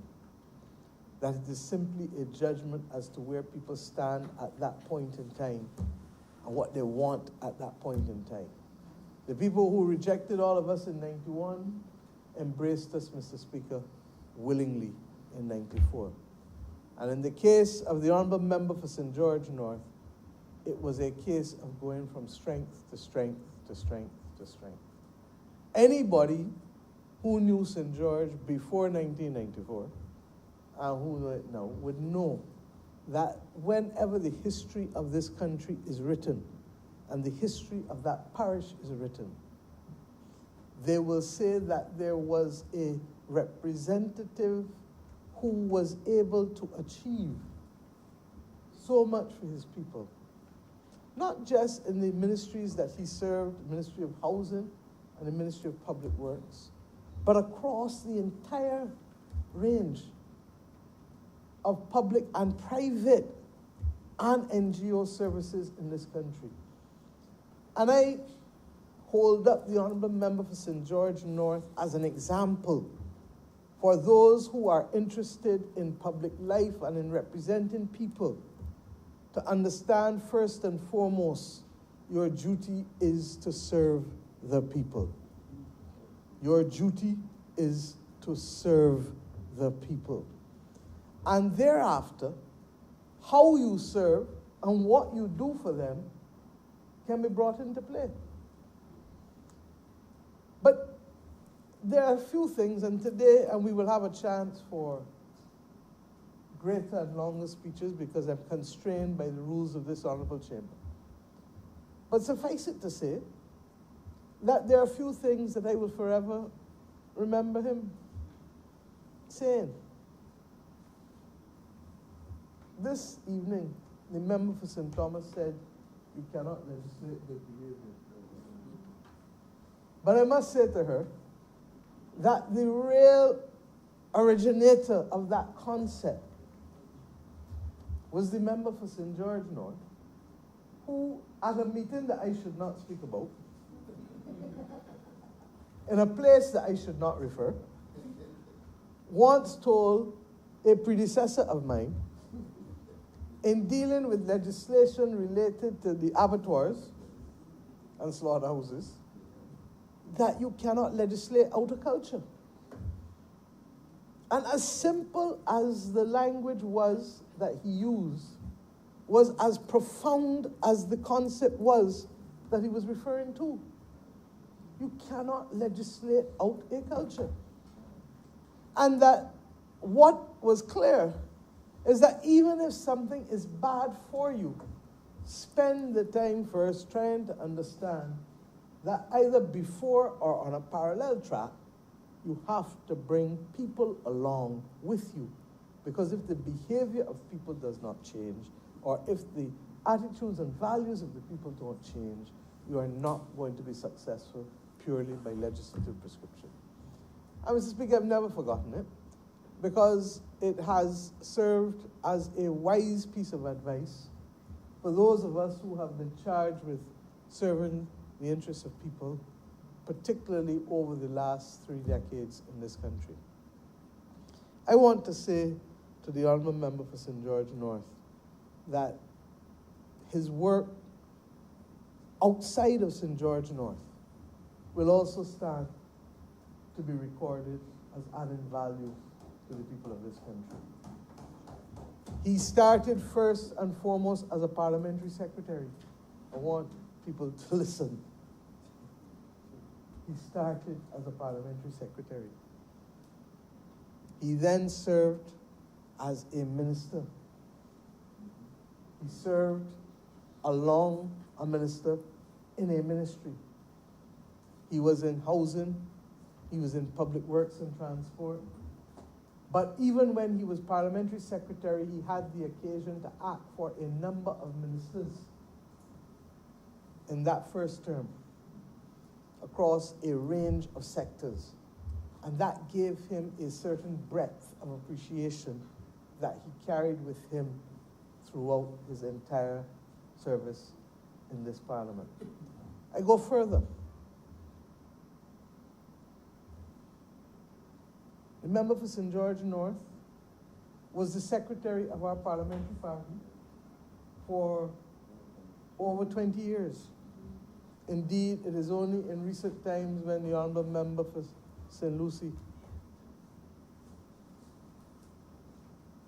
would have taken over from him that honour that befell him stood. Indeed, Mr. Speaker, he was the secretary to the parliamentary party when I was moved 10 years ago. And the fact that it never affected our relationship and our friendship speaks both to the quality of friendship that we had and the quality of respect that we had for each other, even through the most difficult of times. And I say that conscious that we live in times where people are quick to curse and criticize at the scent of disagreement, far less in the presence of disagreement. And I have come to understand that in life, it is not every ball you can play, and it is not every ball that you should respond to.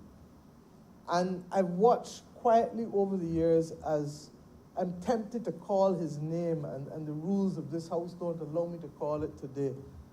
But I watched as my brother from St. George North showed that even in the face of disappointment at times, that you hold your tongue and remember why it is you came to public life.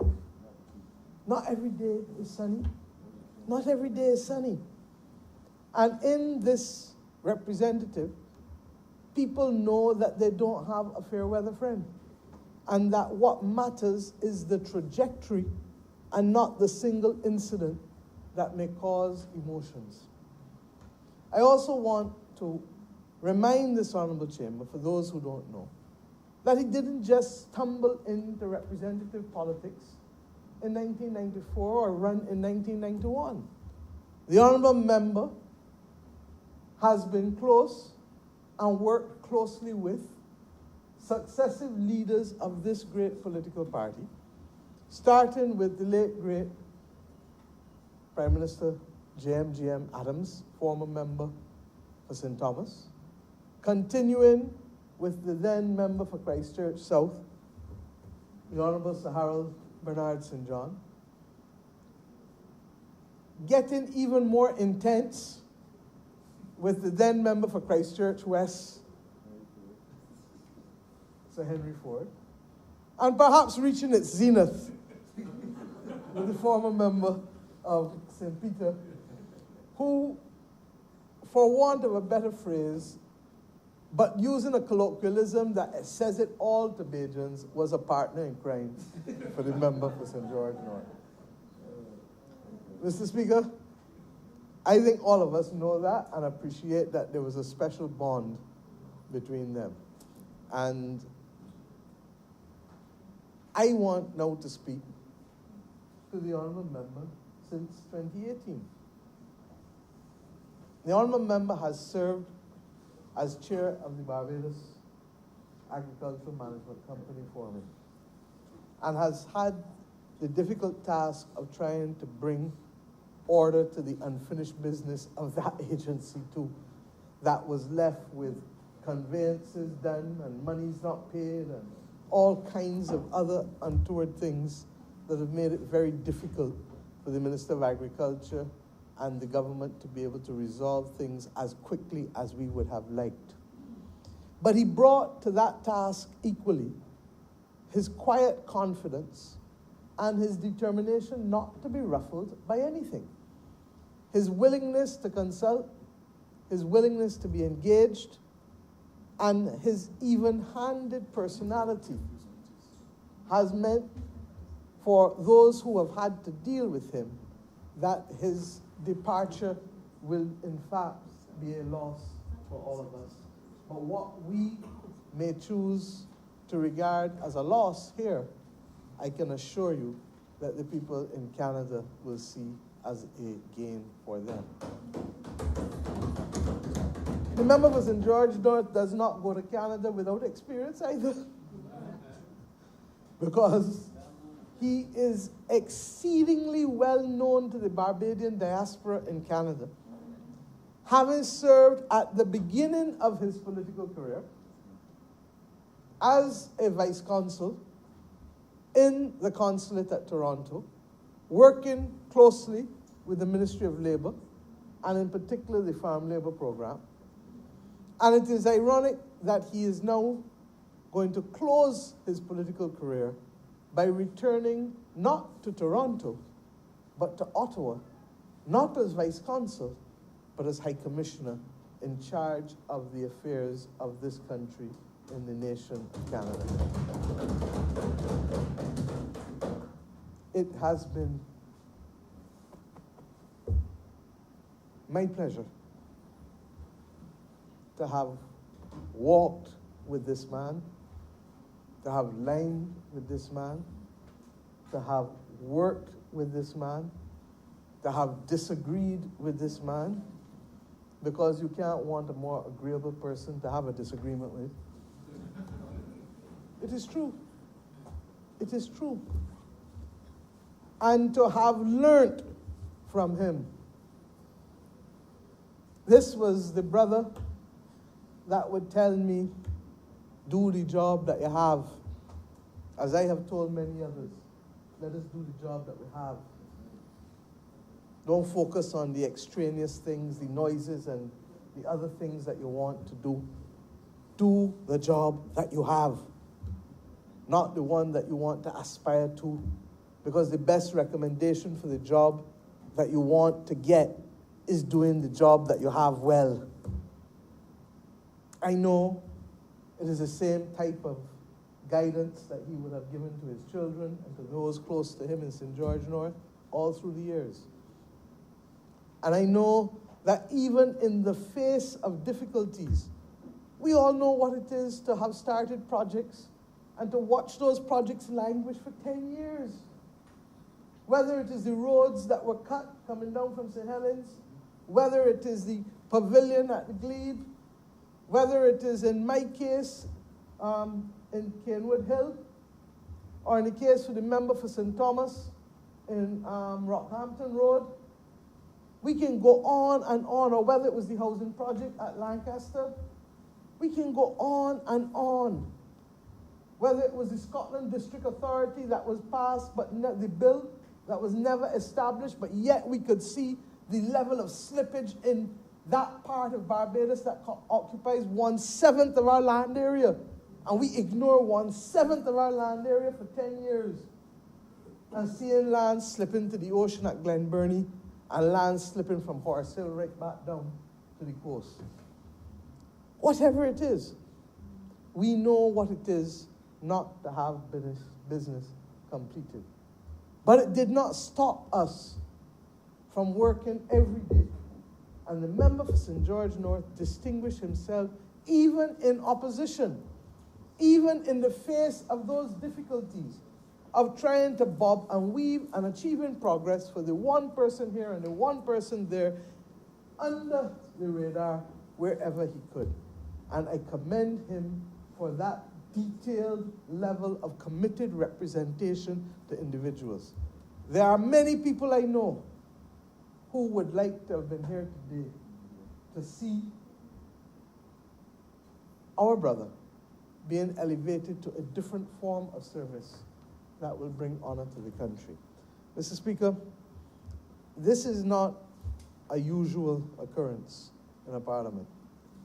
But because of the manner in which the honourable member has chosen to take his leave from us, it would be remiss of me, as Prime Minister of this nation, and as leader of the political party to which the honourable member for St. George North belongs, not to pay this tribute on the moving of the adjournment on the 29th of September, on the eve of his day of departure from the Parliament of Barbados after 26 years and 24 days of distinguished service. Mr. Speaker, it is my pleasure to commend to you as the Honourable Speaker that at an appropriate time, that some kind of occasion be organized to allow all of us to appropriately say thank you to our colleague, our peer, our friend, our brother, and now, soon to be with the agrément from the Government of Canada, our principal representative in the country of Canada. I'm obliged to you.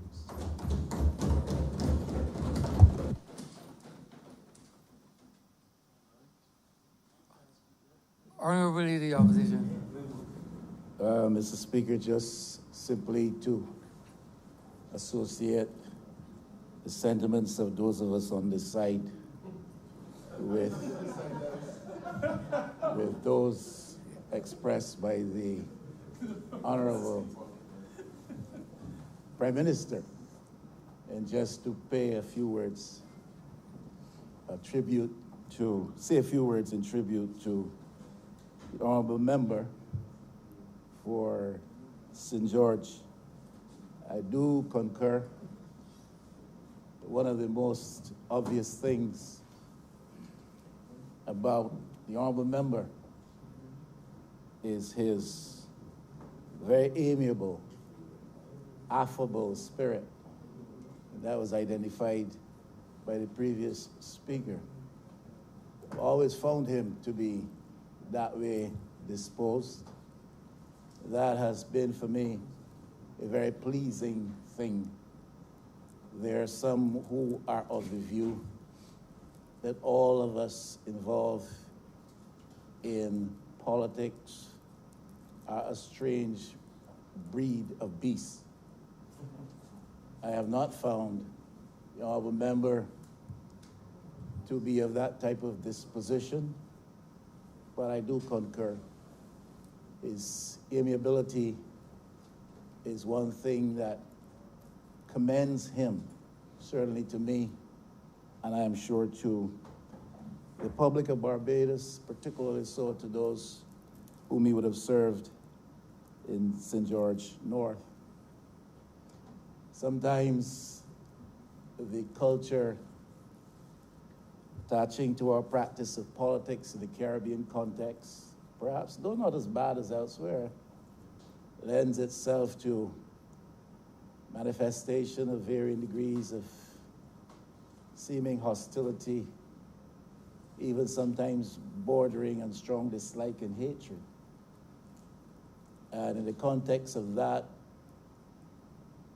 oftentimes character assassination, personal, very grievous attacks are launched against your political opponents. I have seen that before I entered political life in the elective arena. I have seen that since I've been here. And it probably will exist long after I'm gone. But not everybody who gives himself or herself to the type of service that causes him or her to be a part of the political culture is given to that type of hostility that genders character assassination. And certainly Glenn Clark was, the honorable member of St. George North, was and is one of those people. I've never seen him engage in that type of sordid, undesirable behavior. And I think, though his amiable spirit commends him as a person, his approach to political debate, that particular feature, that lack of hostile, almost carnal disposition, tendency to vilify people, I think that commends him as a political practitioner in Barbados, and I salute him as well for that. He is, Mr. Speaker, one of those persons who now constitute the other side away from me, who would have gone to church with me a few times on my invitation. And I appreciated that. I think it demonstrated not only an interest in inquiring into spiritual things on his own behalf, but it demonstrated some degree of regard for me and respect for my testimony and witness. And I was happy to have him come to church with me a few times. You know, regrettably, sir, he didn't get saved, as we express it in evangelical terms. He didn't get saved.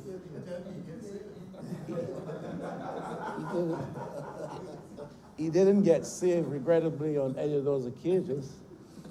He may have come close, but he didn't actually get saved on any of those occasions. But I think the evidence is fairly abundant that he lost some measure of enthusiasm for his better-known extracurricular proclivities. And that is something over which I do rejoice. You take credit for that, I remember. I think the experience, the exposure to the spiritual environment may have contributed to that. As he leaves these shores to serve the people of this country in another place, I hope that that period of life and service over there does not mark a return to those former days when his proclivities were well known.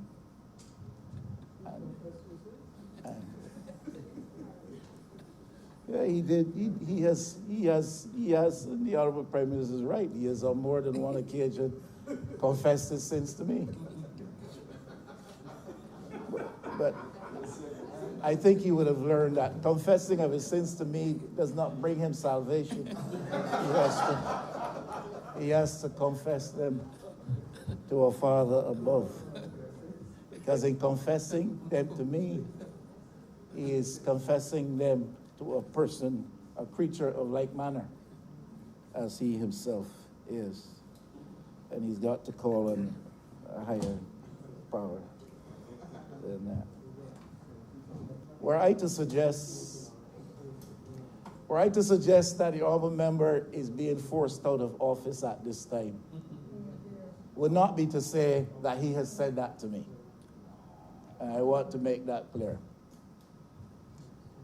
But having served for 26 years, it's not inappropriate. It's inappropriate in the minds who hear it, because their thoughts are located elsewhere. I am very clearly saying that no one can say of the honorable member that he has said to me that he's being forced out. I'm trying to suggest that he's got to be very clear that the constituents of St. George North and the people of Barbados understand exactly why he is doing what he's doing and why he's doing it at this time. It is in the interests of his own legacy that he makes it abundantly clear why he's leaving at this time. We are in Barbados at the crossroads in the social context of our experience as a growing country. We are in crisis times, serious crisis times in Barbados. And those who would want to take my remarks out of context and to suggest I am saying something which is indecent and inappropriate need to reflect a little bit more. All I'm trying to say is, you're leaving suddenly. You're leaving at a time when your country is at the crossroads socially. You're leaving at a time where we're facing our biggest crisis economically. And the decision to depart has come apparently suddenly. And one would not, if one is genuine in one's sentiment towards the honorable member, one would want to be clear to advise him to do his best to make sure, as far as it is humanly possible, he communicates very clearly on the issue with reference to the timing of his departure and the purpose for which he seeks to serve the country in this new capacity. I commend the honorable member for his work in the constituency of St. George North. I do remember quite clearly that I've spoken about this before to him privately and said it publicly. Traveling towards St. Joseph one day and going along Highway 3, and it was in the crop time. So the canes had been cut. And for the first time, I noticed off to my right a massive housing development over in the area of Flat Rock. And I realized for the first time that the honorable member goes about his business in a very discreet fashion, and that he was doing things in St. George North, which were not necessarily obvious and evident to those of us who don't reside in St. George North. I have later learned, and only in recent days, that even the Prime Minister of the day, now departed from us, was surprised to see some of the things that the honorable member had done in the constituency of St. George North. I am commending him for his service. The service is not complete, the job is not done, and somebody else must carry on. There's still some basic things to be done all over Barbados, including St. George North. And I was through there a couple nights ago, and the old car went through an experience. Not at the Barbados Labour Party meeting. Where was that held? No, where was that held? I was driving through on the other side. the other end of the constituency, Mr. Speaker, and it was on Saturday and not Sunday night. And in the dark of St. George, I traversed some very, very, very rough terrain in places. I think I heard the name Ellesmere, and kind of places around the borders of St. George North. It is rough up in there. It is rough up in there. And if I know how the honorable leader of government and the honorable leader of the party pursues her politics, it would not at all surprise me if there is quick address of those matters. But they really do need. But Hawkins land needs some help too. and down in Hinesbury Road, and you all are doing that. And I thank the Honorable Minister of Public Works, the incumbent Minister of Public Works, and his predecessor of recent times for addressing the problems at Hinesbury Road. But there's some work to be done in St. George North. But none of that is to take away from what the Honorable, none of that is to take away from what the Honorable Member has done in St. George North. And I like to try to be as honest as possible when I speak. And I think, as a political servant to the people, he has done a great job. I commend you, and I wish you well going forward. Honorable Member for St. Philip South. Thank you, Mr. Speaker. I shall be brief, but it will be remiss of me if I didn't use this opportunity. Pardon? Speaking of your German. To lend my voice to share in the memories that I have had with the Honorable Member with St. George North. First of all, the Honorable Member, politics. The age difference between us will not allow for anything else. But I have to say that he was more of a mentor for me as a person getting into politics who had no idea of the difficulties that one may face in getting into elective politics. Because naive as I was in believing that the journey would have been one where you would have had the cut and thrust of elective politics. The hardcore reality is that it was not just the cut and thrust of elective politics, but actually the full responsibility of having to take on a ministry which traditionally had been treated as a Cinderella ministry. And that with the encouragement of the Honorable Prime Minister, the Honorable Member for St. Michael Northeast, the Honorable Member for St. George North called me one morning and he said, I wish to congratulate you on your appointment. I have been a minister for a long time, and I want to work with you so that you will understand the journey that you're on as a minister. Every Monday morning in my management meetings, I would have the Honorable Member for St. George North sit at my side to guide me through those discussions and to help me to be able to understand what it is to work with public servants, because I had come from a private sector background. And at the same time, to be able not to succumb to pressure. And many times he would intervene in the conversation by saying, Minister, I'd like to respond to this. And so he had mentored me over the first year of my ministry and my ministerial responsibilities, to the extent that we were on a trip to Guatemala. And during the conference, I got a message on my mobile phone saying that a house was on fire in Rice Hill, St. Philip. I showed it to the Honorable Member, and he said to me, get up and leave the conference and go and deal with this matter. I then asked for an excuse. I went and I dealt with the matter, came back and reported. And he said to me, it's not finished there. You have to go now, and you have to make sure that you contact the relevant government department to make sure that as far away as you are still serving those people in your constituency.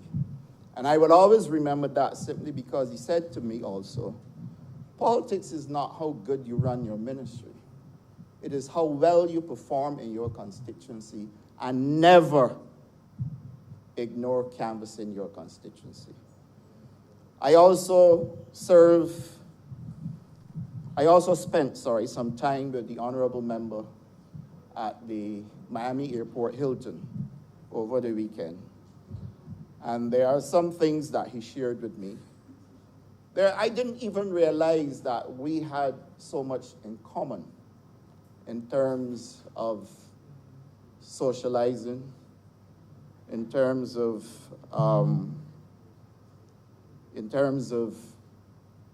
canvassing the constituency and creating opportunities for people, creating opportunities for businesses in the constituency. And when we compared notes, we were fairly similar in terms of our nocturnal activity in the constituency. I see. I understand, Honorable Member. So, Mr. Speaker, I fully appreciate the friendship that the Honorable Member for St. George North has extended to me, and I want to thank him. I think his congenial personality would have served him well for the 26 years that he represented that constituency. And I personally think that his departure from that constituency will create a vacuum, a void, that many will not be able to fill simply because of who he is. He sat one day at St. Catherine's Cricket Club. He didn't know me then. I didn't know him. But I was sitting in the front row, and he said to me, "Young man, you're a businessman. But one day I believe that you're going to move from business to a higher calling. This is how we do it." And he proceeded then to give us a public speech and then turned around and said to the cricketers and the members of the club, "That is why we are elected." So he didn't know me, but I remember that occasion simply because of the friendship we developed going forward. And one day I happened to have had to go to the ministry that he was, Ministry of Transport and Works, I believe, Honorable Member. And we were sitting on a bench waiting to see the minister. His secretary told him I was out there, and he immediately came out and invited me to his office to sit down and discuss the matter that I went to discuss. Such is the character of the individual. And so therefore, I wish to thank you for recognizing me and offering your friendship. And I sincerely hope that our friendship will continue throughout our remaining lifetime. And I thank you for all those nights that you came to St. Philip's South to join me as well. And whilst I would not share the things we did, let me tell you that I enjoy the intense pleasure that we were able to derive from those nocturnal missions in the constituency, visiting shops and socializing with constituents. And I think it necessary to add that because after I finished saying intense pleasure, I saw the face of the Honorable Member for St. Joseph, and I recognized quickly where his mind is going. So, Mr. Speaker, sir, on that note, I wish my colleague and friend all the best in the future, and I'm obliged to you. Honorable Member for St. Michael North. Thank you, Mr. Speaker. I will be brief, as has been the trend. Just to say that the last 2 Tuesdays for me have been both sad Tuesdays, because here I am again today, bidding farewell, not in a final sense, in the way in which we did last week, but saying farewell yet again on this Tuesday to a very dear friend of mine. We started our political journeys at the same time. We both contested the 1991 elections. We both lost. He lost a little better than me.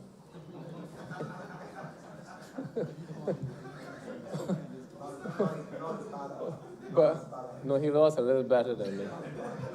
But we both were determined that we had roles to play in this country, and we were not daunted by that defeat. He and I have very similar styles, and I really commend his style. His style is that you really must put the interests of your constituents first and foremost. We are here, he is here, not because of how good a minister he has been or how many speeches he made in this parliament, but he is here at the will of his constituents. They elected him to come here to act on their behalf, and he recognizes that his first obligation is to his constituents. Really did. And his style really was one of total immersion into the constituency first and foremost. You can only seek to represent people if you know the issues that they have to deal with. And you don't learn about people and their issues by being in cabinet or being in parliament. You deal first and foremost about their issues by being among them as much as possible. And as I said, his style and my style in politics, our styles have been very, very similar over the years.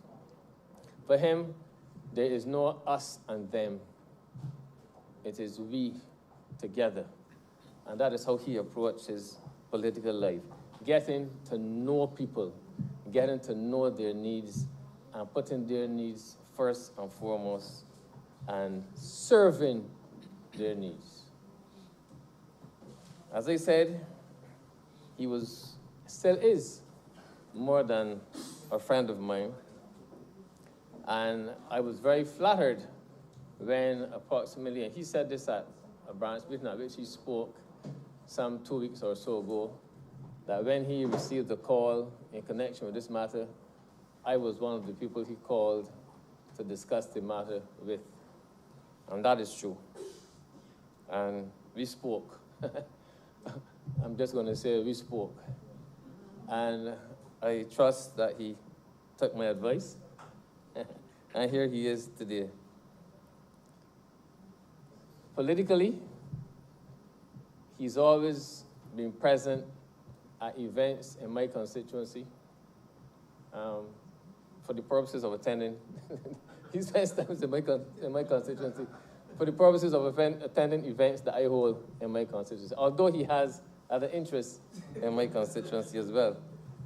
But I deeply appreciate it, and he would reciprocate and similarly invite me to events in his constituency, and I also attended those events when invited. For me, today, I am starting to feel already a void as a result of the exit of the member for St. George North. I'm really starting to feel that void because for me, in addition to all I've said about him, he represents, in my view, part of the soul and the conscience of the Barbados Labour Party. He really does. And for me, through you, Mr. Speaker, I'm going to miss you, Honorable Member for St. George North. I really am going to miss you. I think that your involvement in politics brought a level of decency to an institution that is really besieged and beleaguered by many and cursed, and about which all manner of negative things are said. And I must confess, I have never heard the name of, with your permission, sir, the name of Glenn Clark being called in anything dishonorable in his political life. And I think, therefore, he really can serve as an icon and a mentor to a large number of young and upcoming and aspiring politicians. He has done, Mr. Speaker, 26 years 26 years in Parliament. Unbroken service. We are tied. Although they said you lost better than me. But we are tied. But I can say, Mr. Speaker, that he has to be commended because 26 years in politics, it is true that nobody sent for you and told you to come and be a politician. But when you serve 26 years, you have made some sacrifices in politics. You have. And Mr. Speaker, he has given a number of his years, I'm sure the prime of his life as well, in service to this country for 26 years. And he has to be commended for that.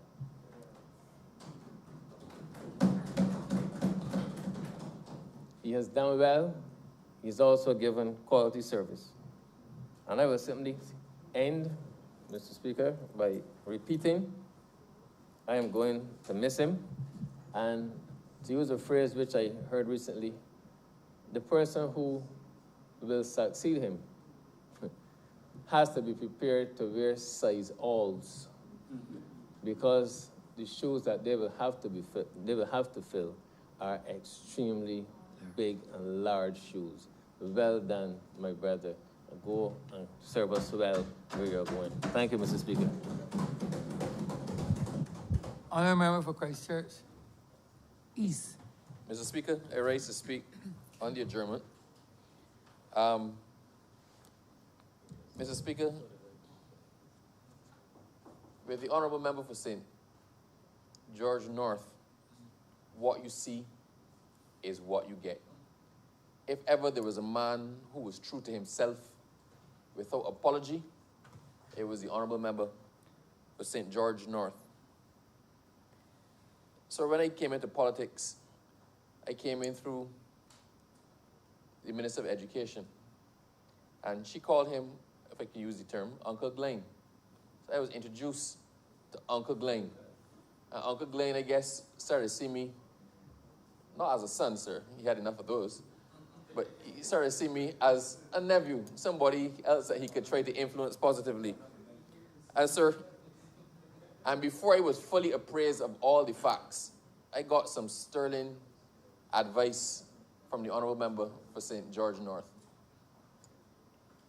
He told me, you have to know when to speak up, and you have to know when to shut up. He told me, do not be afraid to leave your mark. He told me, make sure to build your legacy. I wasn't actually getting where he was going with all of this, sir. It became clear a lot later about leaving my mark and building my legacy. When he told me in the same conversation, you have good genes, you need to have lots of children. Sir, we had multiple conversations about this, and I realized, sir, that one of my political heroes was a polar opposite to me. I spent all my life, sir, trying not to leave my mark, and he spent his whole life trying to leave his. He did say to me, sir, that he has one regret in his adult life. He showed me all his children. The Honourable Member, sir, is so proud of his children. You cannot find another father in Barbados as proud of his children as the Honourable Member. Sir, I admire him for a lot. I admire him for being just a truly great guy. He said to me, sir, confidentially, as recently as a week ago, sir, that in his adult life, he has but one regret. He always wanted to have more children than his dad, and his dad had 10. I couldn't make it. I could not make it these numbers, sir. These numbers had to come from the man himself. He wanted to have more children than his father, and his father had 10. He conceded that right now he is lagging slightly behind. But you never know. At which point, I, sir, tried to give him some good neighborly advice. And in the same way that you said to me, you need to know when to stand up, when to speak up, and when to shut up, I say to you, you need to know when to stop. Sir, the honorable member, sir, is a good man and a great representative. To his children, through you, sir, you can hold your head up wherever you go in Barbados or the rest of the world because you have a father that you can be proud of. To the people of St. George North, I say you have a great representative, and you have a representative that you can be proud of. To the Barbados Labour Party, the honorable member for St. George North, sir, is a member that we can all be proud of. And to Barbados itself, as a country, as a community, and as a family, Barbados has a son that Barbados can be proud of.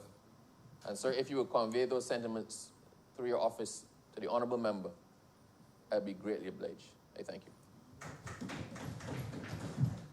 Honorable member for St. James North. Thank you, Mr. Speaker. Speaking on the adjournment, I would be totally remiss of me if I didn't say a few words on behalf of a true friend on his retirement from this Parliament, His Honour, the member for St. George North. Sir, I was doing a quick count of the number of elected members of Parliament who have served in this Parliament for over a quarter century, and there are no more, certainly no more than 20, sir. I believe that there are about 15 odd, sir, since the time of the Right Excellent Sir Grantley Herbert Adams, sir. Certainly no more than 20, and possibly around 15. This House has the honor, sir, to have 3 other members, of course, who fall within that category, besides His Honor and, you know, the Honorable Prime Minister, the Honorable Member for St. Michael North, the Honorable Member for St. Andrew.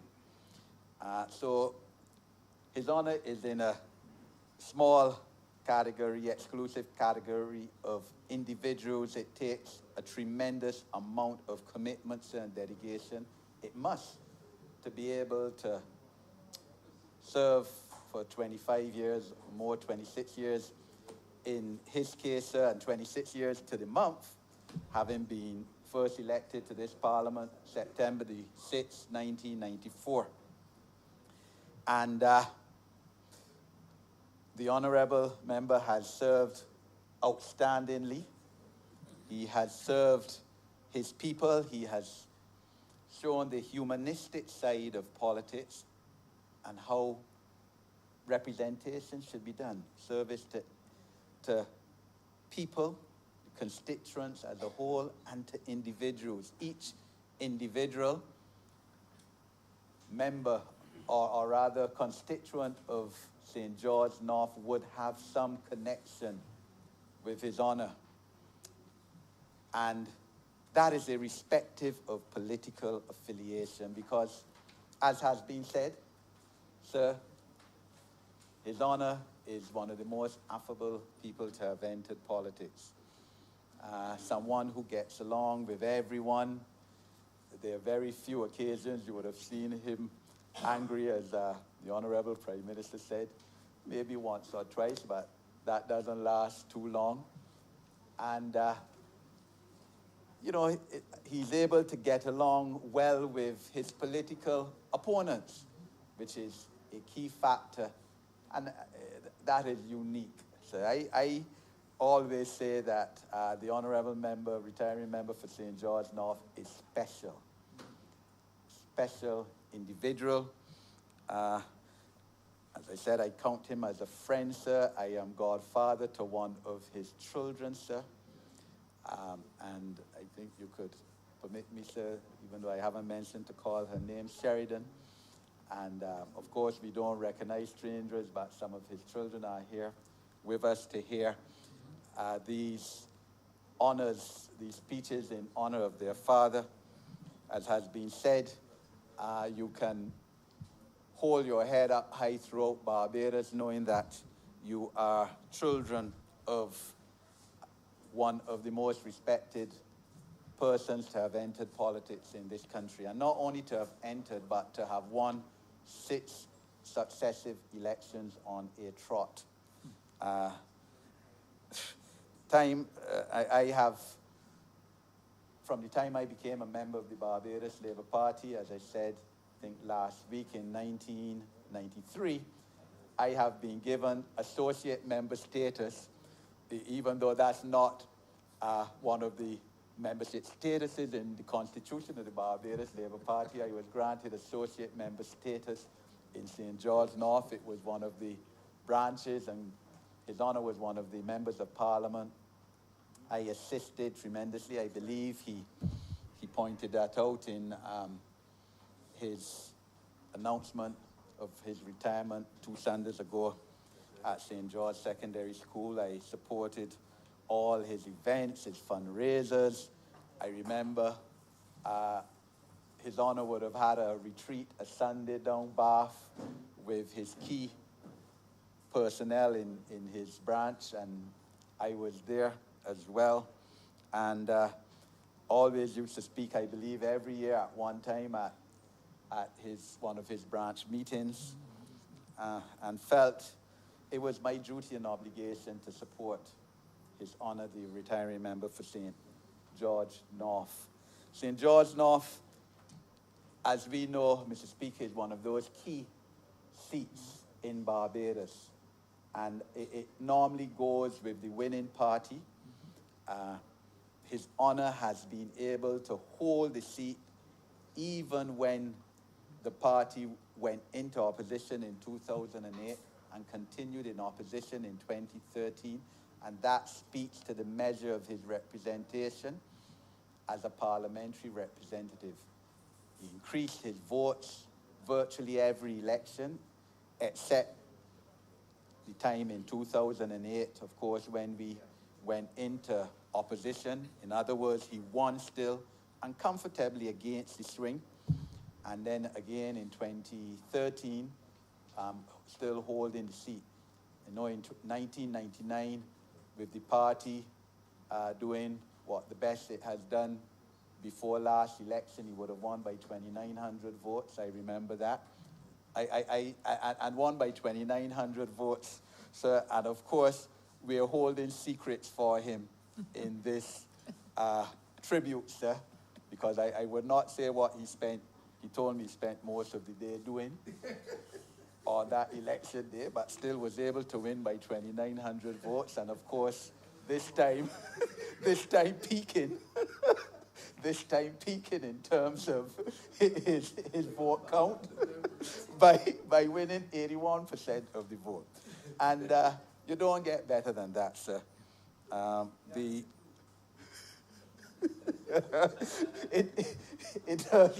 some of us did better than that, but I mean, in terms of St. George North, some of us did better than that. I got 84, but I mean, within the context, we're talking about St. George North, sir. The honourable member is going to Canada, and as the Honourable Prime Minister has said, he will be going back to where he started his public service to this country, based in Ottawa. I know he will do extremely well. I know Ottawa, having been a student there, 36, 35 years ago, the Barbadians there will love him. I'm sure that many of them know him, or certainly know of him already. There's a strong Barbadian community there. The Barbadian Canadians who have done quite well in terms of their socio-economic position, and of course Canada being one of the main friends of Barbados among the countries in the developed world. And, you know, I know he will do well and serve well. Time has come for His Honor to pass on the baton. I always say that politics is like a relay race. You do your best for the 100 meters that you run in the 4x1, then you pass on the baton. And that time has come. You can't run all the race yourself. He would have done tremendous work for his constituency of St. George, especially within the ministries with which he would have been given responsibility for, housing and public works, transportation, but also not only for St. George North, within the context of the whole nation. And I thank him as well for giving me the opportunity to continue my public service, which started out in 1994, when the party retook the reins of government. In the second term, 1999, I was his deputy chairman of the National Housing Commission, and part of the period I acted as chairman. I was also, in 2003, his deputy chairman of the Building Authority. And I thank him for giving me those opportunities to serve at those levels the people of Barbados. I really commend him and wish him Godspeed in his new appointment as High Commissioner to Canada. And I thank his children, his family, for giving Barbados the opportunity to share their father with us, and of course, in particular, to share their father with the constituents of St. George North. I'm obliged to you, sir. Honourable Member for St. Peter. Thank you very much, Mr. Speaker. Speaking very, very briefly on the adjournment. Yes. I don't go back all the years that some of the previous speakers have. And additionally, I don't move around too much at night. So there is a limit to what I can say in this situation. But what I want to speak just briefly to two things. One is that in St. Peter, and I think I need to say this, especially given that my predecessor is both not here in the chamber and not obviously not around. The Honourable Member for St. George North has always been known as a friend of St. Peter. I've heard people talk about all the places he's been. I don't know if he found the time, because during the election campaigns, he was always in St. Peter. And I want to say to him, on behalf of the people of St. Peter, who I now have the real privilege to represent, thank you for being a support to our former Member of Parliament, because often he could not be around. But the Honourable Member for St. George North was always there, so that those of us in St. Peter recognize that even though our MP was all over helping other candidates, there was somebody who was supporting him by their presence, speaking on platforms, not just at the national level, but even at spot meetings sometimes. The Honourable Member for St. George North would be there to support our Member of Parliament who was Prime Minister of the country. So I want Honourable Member to thank you, through you, Mr. Speaker, to thank the Honourable Member for that support to our MP and to our constituency. And secondly, the Honourable Member has spoken to me often about his work while acting as liaison in Canada.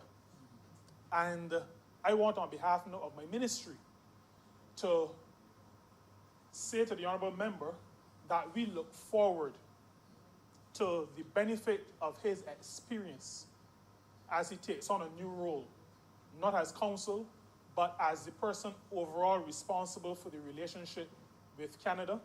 As the Honourable Member for St. James North just said, one of our most reliable allies, a country that recognizes that it needs to help us and bring us along and work with us as equal nations in the world and on the world stage.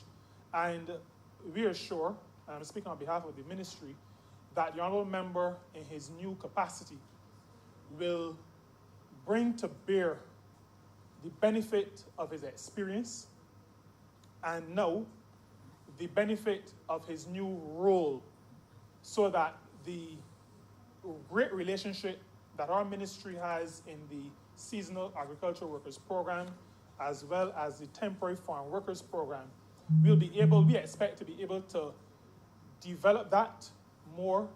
We expect to be able to intensify the relationship and ultimately to bring significant benefits to the people of Barbados who are interested in going to Canada to explore opportunities for work. And so with those words, Mr. Speaker, I congratulate the Honourable Member for 26 years of unbroken service, and I, like all other members, honourable members who spoke, believe that he leaves a tremendous legacy of what real representation is.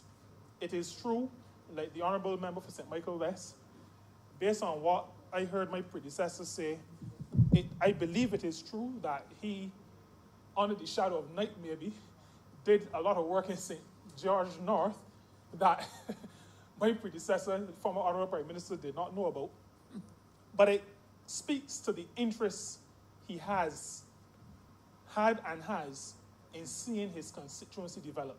And I want to take from that lessons for myself in terms of looking out for those who send me here to make sure that at the end of the day, whenever that day is, people can look back and I can look back. And like a person named Glenn Clark could say, I have done work to improve the lot of the people of the constituency. I'm obliged to you. Honourable Member for St. George, you want to turn on your mic. Mr. Speaker, I perhaps speak from a unique position in this chamber. I believe, though I can be corrected, that I am the only member of Parliament who has the Honourable Member for St. George North as his Member of Parliament. My association with... Always. I vote for Member for St. George North before you go in St. Joseph. My association with the Honourable Member goes really far back, but it is in fact a multi-generational relationship. My parents have been ardent and vigorous supporters of the Honourable Member from the time he first ran in the constituency of St. George North. And that association has continued into another generation of marshals. And I want to commend the Honourable Member for the nature in which the manner in which he has represented the people of St. George North. I have not had to complain to him too much about roads or buses or any things of that sort. But I have seen firsthand how Glenn has related, how the Honourable Member has related to all of his constituents. He, like the Honourable Member for St. Andrew, I think, are among the few members of Parliament who receive individuals from far and wide beyond their own constituency. So legendary has his generosity of spirit become that people from as far north as St. Lucie and as far south as Christchurch think nothing of going to see the Honourable Member. Sometimes it could even be a little embarrassing because I've heard that some people from St. Joseph even go to see the member for St. George North, where somehow they feel that I have not been able to deliver on the goods. I consider myself to have been very fortunate to have had him as a member of parliament, but I also consider myself to have been fortunate to have served in cabinet with him. I had that distinguished opportunity between the years 2003 and 2008. I've served with him in opposition, and I'm serving with him now in government. I think that the honourable member has set a trend for politicians that we should all follow. Well, at least in some respects. I had planned to begin this short commentary by referring to a quotation. One day a son will follow his father's example and not his advice. But I worry now that there is fear in following both his example and his advice. But be that as it may, the honourable member has certainly been an inspiration to all of us as members of parliament, particularly those members of parliament who have now come into these hallowed halls. And his inspiration is one that I'm convinced will long be with us, as long as we follow, in terms of the representation of the people, the footsteps of the Honourable Glenn Clark. All of us would do well by our constituents. I'd like to congratulate and thank the honourable member for 26 solid years of serving the constituency in which I live and in which I have always lived. But I also want to thank him for being an inspiration to a whole host of Barbadians who recognize that in a man like the member for St. George North, you can come to serve in the highest office of the land, even though your origins might be modest. He certainly serves as an inspiration to me, and I wish him Godspeed, and I have every confidence that he will continue to represent Barbadians and Barbados wherever he may go. And no matter what, no matter where, the Honourable Glenn Clark will continue to be an example that we should all follow. I wish him well and I wish him Godspeed.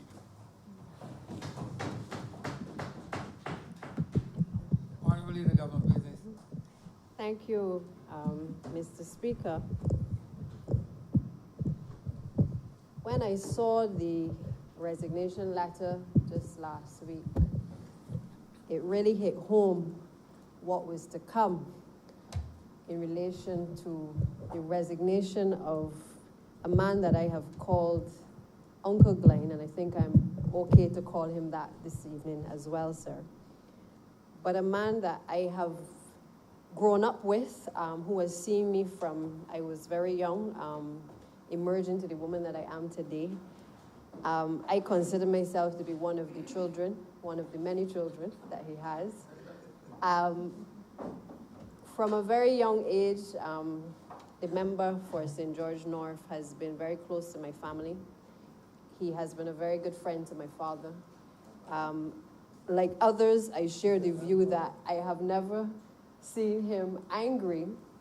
And for those who know my father's tongue, knows that from time to time a few bad words may be highlighted, but notwithstanding, the member would still come back the next day for something to eat and drink and sit down with Dad.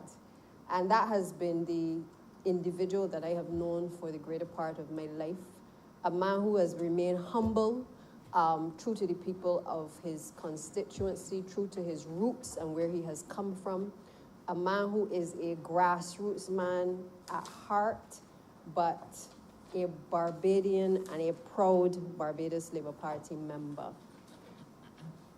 There are times in life that I suppose as a politician you don't like to come, and one of those times I suppose is either when you lose an election or you die. I am glad that we are at this point where Uncle Glenn has had the opportunity to hear from many of us how we feel about him while he is living, because too often you don't get to have this opportunity to hear how people feel about you and how they appreciate you as well, whether in terms of being a politician or even being just an individual. And I think that he has demonstrated for me what is meant by sacrifice in public life. Many people may not know the history, and there are some things I may not be able to speak to, but I do know that he has understood well how leaders have emerged in this Barbados Labour Party. He has been at the feet of one such leader who emerged, and I know that even on this journey where he has resigned and he is supporting the current candidate, Senator Moore, that he understands that there is a greater purpose for him as well, and for the sake of the Labour Party, that he will do all within his power to make sure that we are able to achieve our mission no matter what happens. That, to me, is the true character of a man.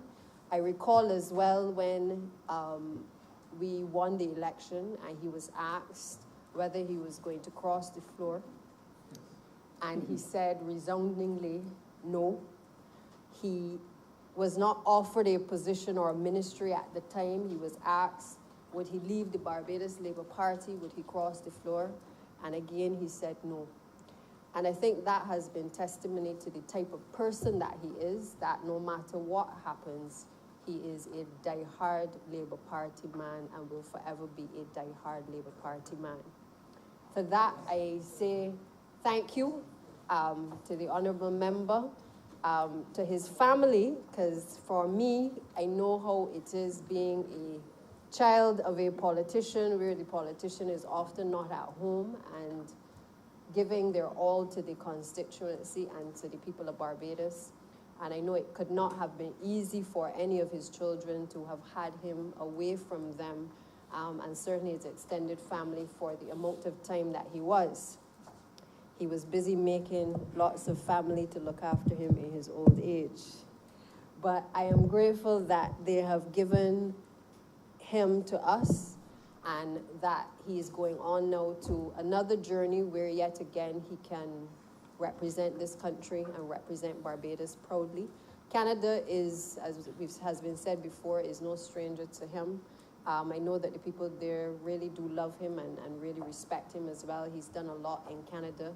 Many of my early days going to Canada was spent in his home at the time when he was holding the post there also. And so it is interesting that I have the opportunity to speak today as he is departing this chamber and moving on, because he has been there from the time I entered politics. Whether that was in the Senate, whether that was recommendations for statutory boards to give me the opportunity to understand how government works, whether that was as leader of government business, or even being able to be elected as a member of the House of Assembly. Uncle Glenn has always been there and will continue, I believe, to be there until the bitter end. He is a spirit that I don't think anyone can hold a grudge against for too long. A man that has spoken his mind, and that I think for me is what I love about him, because at every opportunity that he's been given, he has made it clear that he has his views, and whether you like it or not, these are his views, and he's going to come in here and he's going to say how he feels about a particular issue. He's been passionate about education, and with me as Minister of Education, has often shared his views on education, always wanting to offer counsel and guidance, but perhaps most importantly, always reiterating that you just got to love the people. And that is the type of representation that he has given, and I think that we really totally appreciate. So I just want to say again, thank you and well done on behalf of all of the honorable members of this chamber that have spoken, and we look forward to great things for you in Canada. The Prime Minister has set the tone for what is to come for people in the diaspora, being able to give back to Barbados, and I believe you have a perfect opportunity and a wicket to bat from when you go to Canada, to be able to drum up the necessary support that is required for us to take Barbados forward. So again, good luck and God blessings to you. I remember for St. Michael East. Thank you. Thank you, Mr. Speaker. It is a must. I have to say a few words. Glenn is an inseparable friend. Unlike all of us, this is my 4th term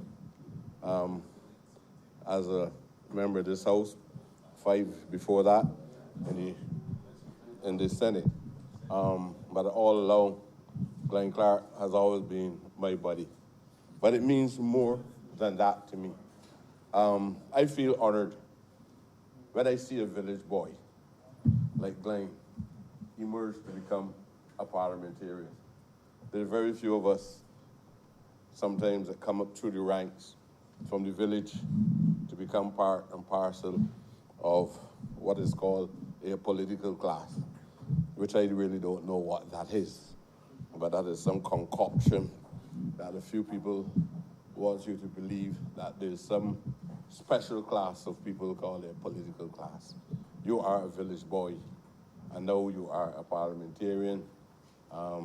I regret knowing that what you represent, there will be a void, and I hope that those or whoever replace you would also be symbolic of the representation of that specific class of persons. Because we have to hold to the values that represent who we are. And I like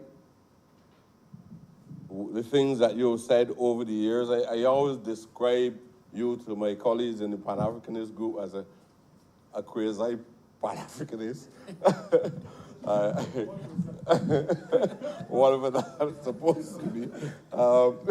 You were not absolutely committed to the rigidities of the philosophy of Pan-Africanism, but at times there were little remarks. He was very sympathetic to, and I remember you running into a battering on one occasion in relation to strongly supporting the policies of Mugabe.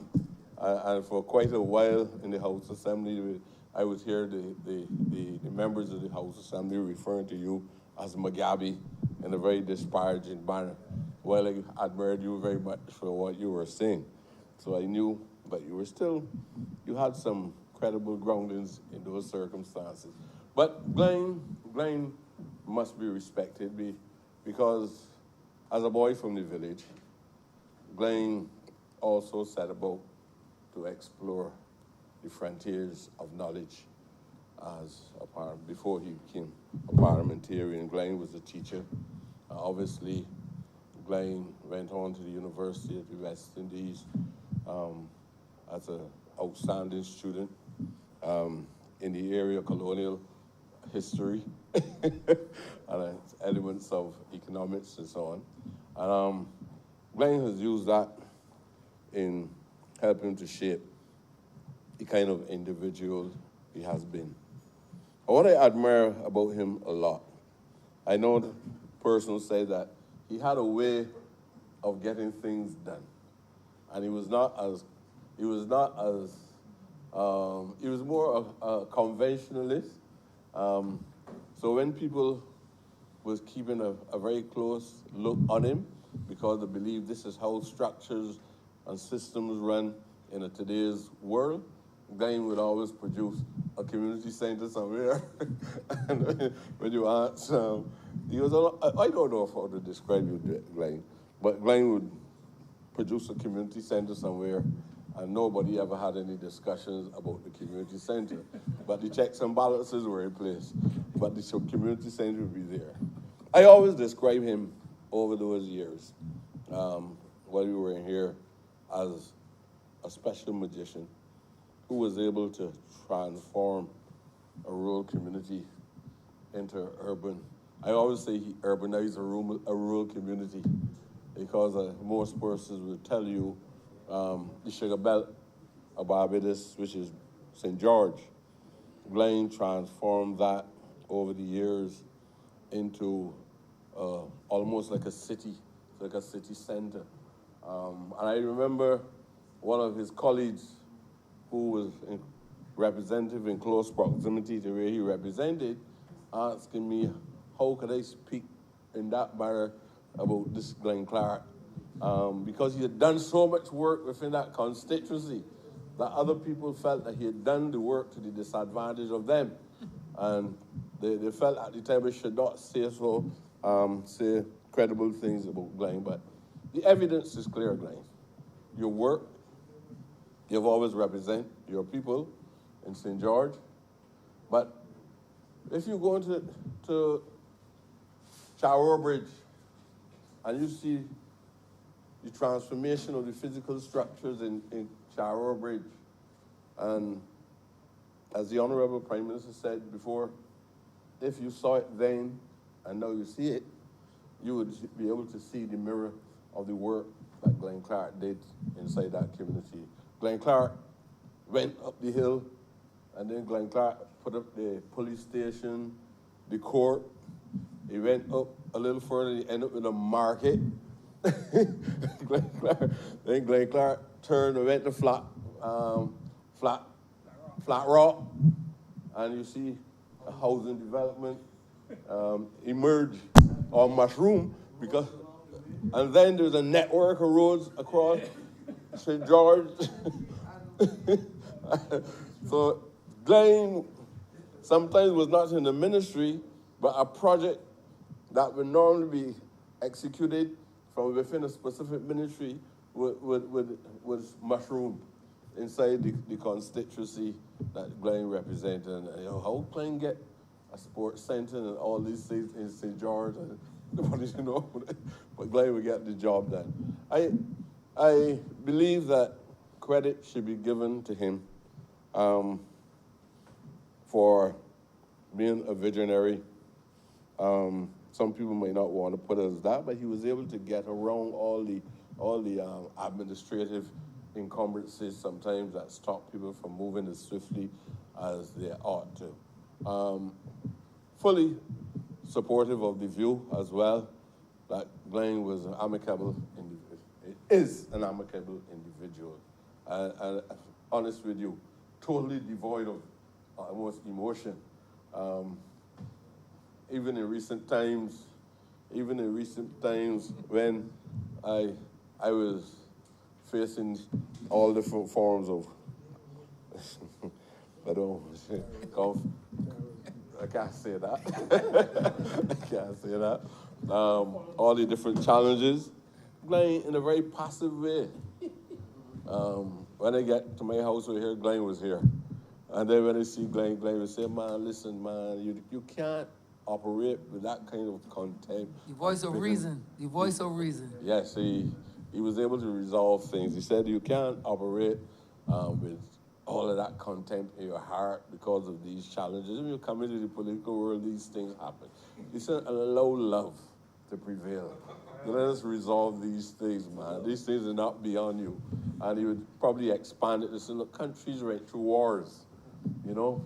And then one day, two leaders would get them and shake hands, and these things will resolve. We don't have to go through this, and then a lot of battles, as though you're in Grenada.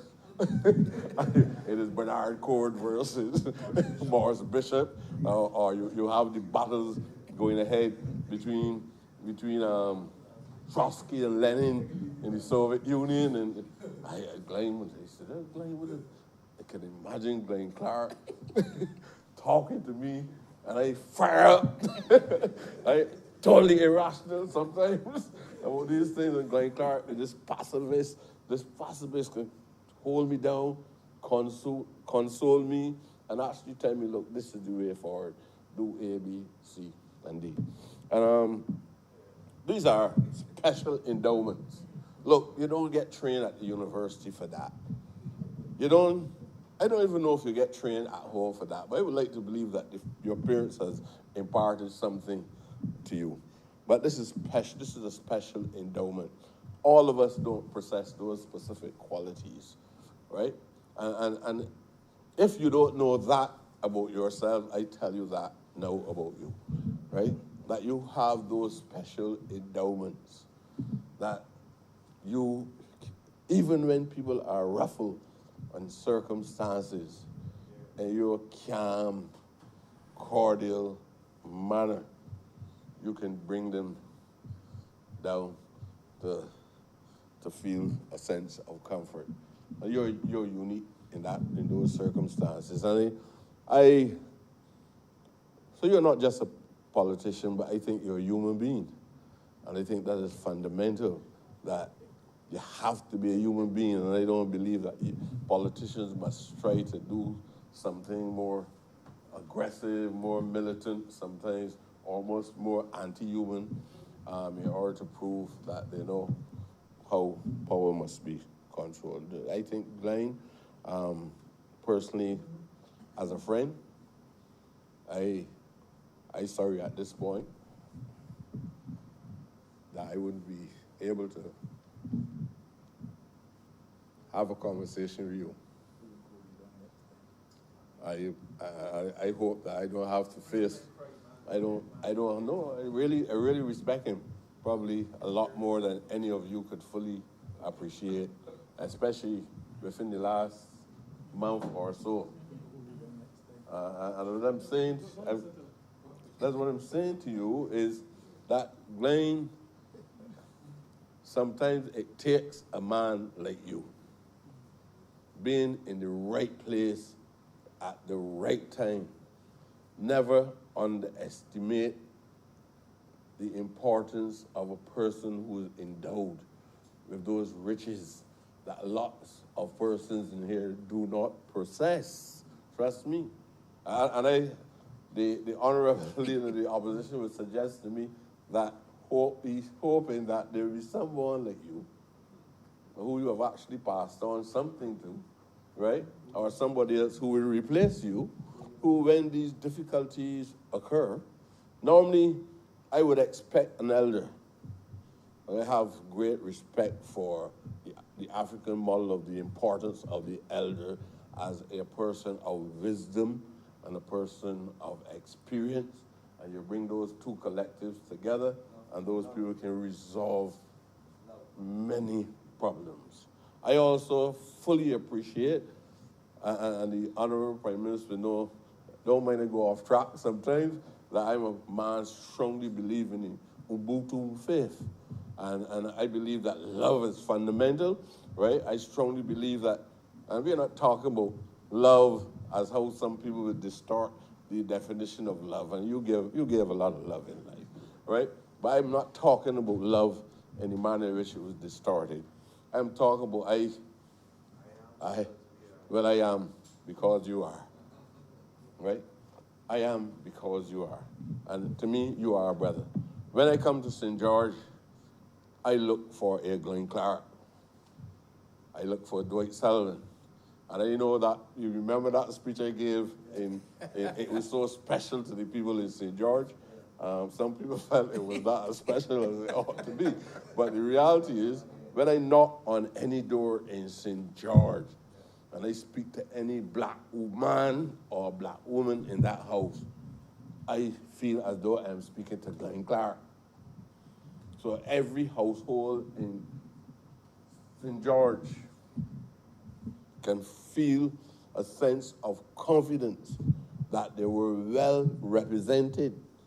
Well represented. And look, people are not stupid. People who were older than you, people who were wiser than you, people who know your mother, people who probably know your grandmother and grandfather, these are the people who said, this is my choice. Nobody could not change that.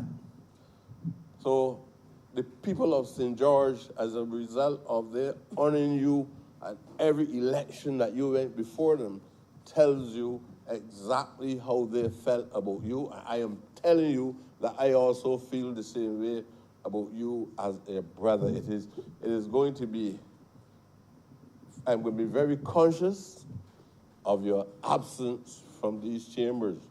But I believe because of these fine characteristics, you will go on to continue to perform, because I like to believe that you're a very versatile man. And there's lots of evidence. You're a very versatile man with many different skills. And when you go off, yes, no, I'm making you want to mislead me, man. And I'm sure that when you go up to Canada, we will all be receiving positive reports about you. All I want to do at this point is to wish you all the best. Hope that you continue to keep in contact with your dear friend, so that if I'm in troubled waters at any time, I still know that I can reach out. 7 digits, Glenn Clark, is just a way 7 or so digits. You'll make, add on a 1, and we will make contact. I wish you all the best in your new endeavors.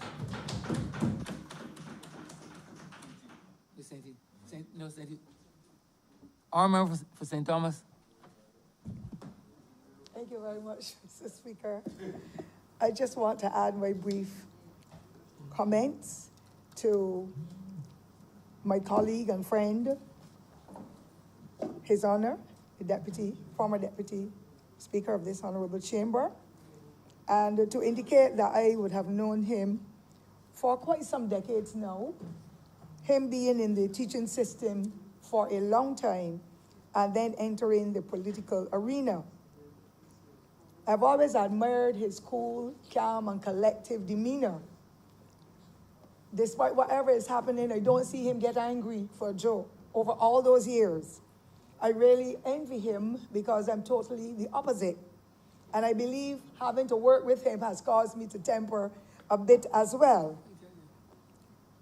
I know that he has been a community practitioner for many years, and I believe sometime in the late 70s, early 80s, I would have met him and quite a couple of other young men from St. George, including Bull and the crowd and all the volleyball and those community activities they were always engaged in, some of them being persons who would have been at Erdeston Teachers Training College with me, and they were glued together like a real St. George team. And so we developed a great relationship, and I want to say that though he has come from very humble origins and has climbed to the highest heights, he still remains extremely humble. And there are very few people who can do that with any ease. It is a trait that I believe more of us should hold on to, because despite wherever you come from, I believe humility really takes everything, and people gravitate towards you because of that humble way in which you present yourself and the paying of attention to issues that might seem insignificant to him or to us, but he will make sure that he gives a calming word and an easy response that will help to make that person feel more relaxed and more collective. And so it is a special gift that few people have, but I know that the colleague, former member of St. George North, has possessed all of those wonderful traits. Of course, he was a family man, and I had the privilege of going to Canada other 2 or 3 times and met his brothers who were there, who were just as affable as he in respect of the relationships that they had with people, making others feel comfortable in their presence. And I believe that that still continues, even though I would not have seen them for quite a while now. I know too, Mr. Speaker, that he is a wonderful father of his children. And not only his children, I know that he's connected with so many other thousands of children who are attached to him in some way, and perhaps like I am a godmother for so many hundreds of children, I believe he might be a godfather because of the relationships that he would have had, not only with his neighbors, but with his friends and his colleagues. And I think that too is something to be admired. I also want, Mr. Speaker, to speak to that easygoing manner that he has. He moves quietly, smoothly, without any fanfare. To me, it reminds me of a swan that is swimming. It is moving on the water, but the feet are paddling gently and moving on. I really admire that aspect of him, Mr. Speaker, and I pray that he will continue to be in that vein despite whatever challenges may befall him in life. I believe that he will continue to be the man that he is. I am proud of his stewardship because I know a large number of people from St. George North, having been moving around in the constituencies for so many years. I don't think that as Barbadians we move around in the constituencies and lend support to our colleagues in the way that it happened in the past.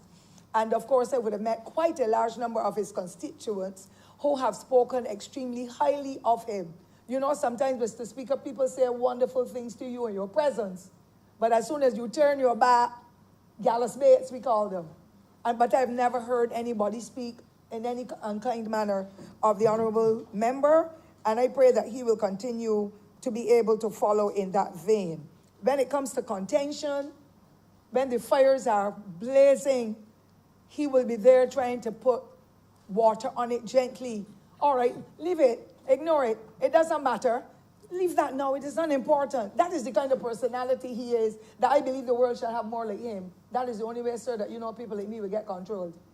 People of his demeanor throwing water gently and massaging. And that is the character of the man. And I think really and truly that has made him the most preferred person in that constituency that he has represented for so long.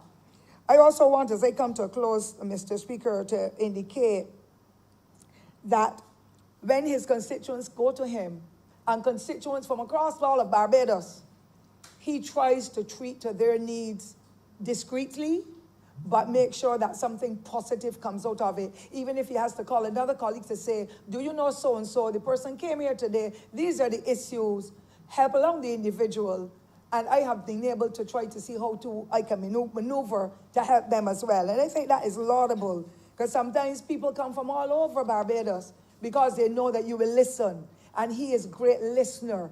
And because of his listening to others, he's able to give them that element of support and comfort that something positive will happen. And I'm sure that most of the time, that is really what turns out to be. He has done extremely good work in St. George North. And I'm not going to speak about it because other honorable members have mentioned it before, but I was really very proud of his performance, surely when he was Minister of Housing and Lands, and then with his stint in the Ministry of Public Works.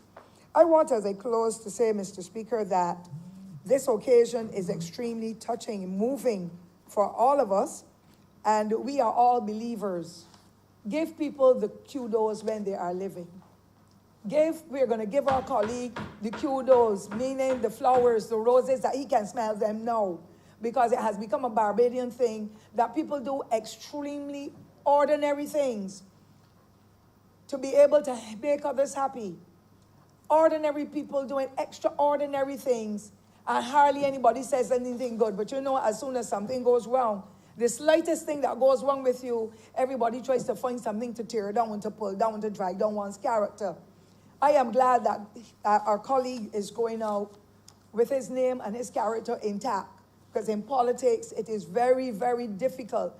Every little thing somebody holds on to and adds on and extends it, and then people say, but that is not the man I know, because of the rumors. And Barbadians love the rumor mill, as we know.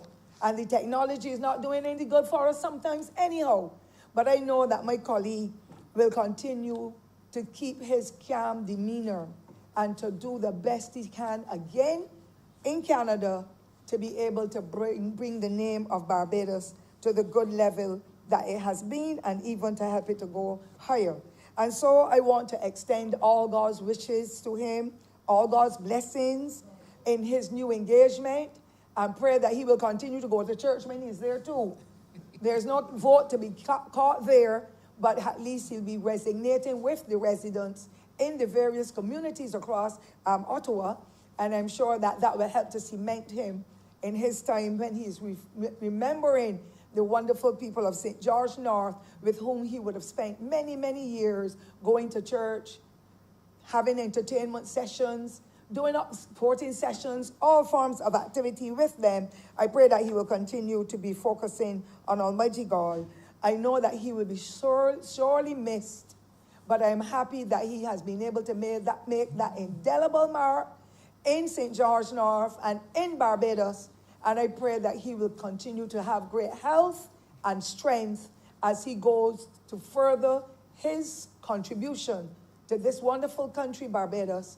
I wish him all God's blessings in all his undertakings. Congratulations to you, Comrade. Honorary member for St. George North. Speaking on the adjournment, Mr. Speaker, I ever mindful of the rules, Mr. Speaker. I want to say from the outset, Mr. Speaker, that I was brought up in the Nazarene Church, Newbury Nazarene Church. My father was a Christian gentleman from the Brethren Church. My mother, a Nazarite, also associated with the St. George Parish Church. So I knew the Anglicanism as well. And I was always minded of Isaiah chapter 40, verses 31. They that waited for the Lord shall renew their strength. They shall mount up with wings like eagles. They shall run and not be weary. They shall walk and not faint. Mr. Speaker, I believe all members of Parliament and all people should be minded of that particular verse because it teaches us to be patient. It teaches us to wait. It teaches us that everything was never born or made in a hurry. So that for years now, that is the verse that I keep near to my pillow. And I believe strongly that everything was not made in a day. Because we know that God could have made the world in one day. He took 7 days. 7 days. And that 7 days to God may be 700 years to man, or 7,000 years to man. But Mr. Speaker, I must say to you that my father was very kind to me. I was born at 7 months, and my father I had some disabilities in my early years.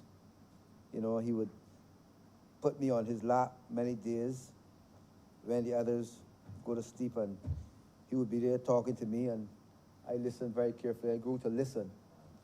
I think listening is very important. I think most of the time politicians like to talk, which is true, but we must always listen. And I once told the former Prime Minister, I heard you. He said to me one day, we were going to St. Peter. He said, I'm going to do whatever I can to develop St. Peter. Whatever I can to develop St. Peter.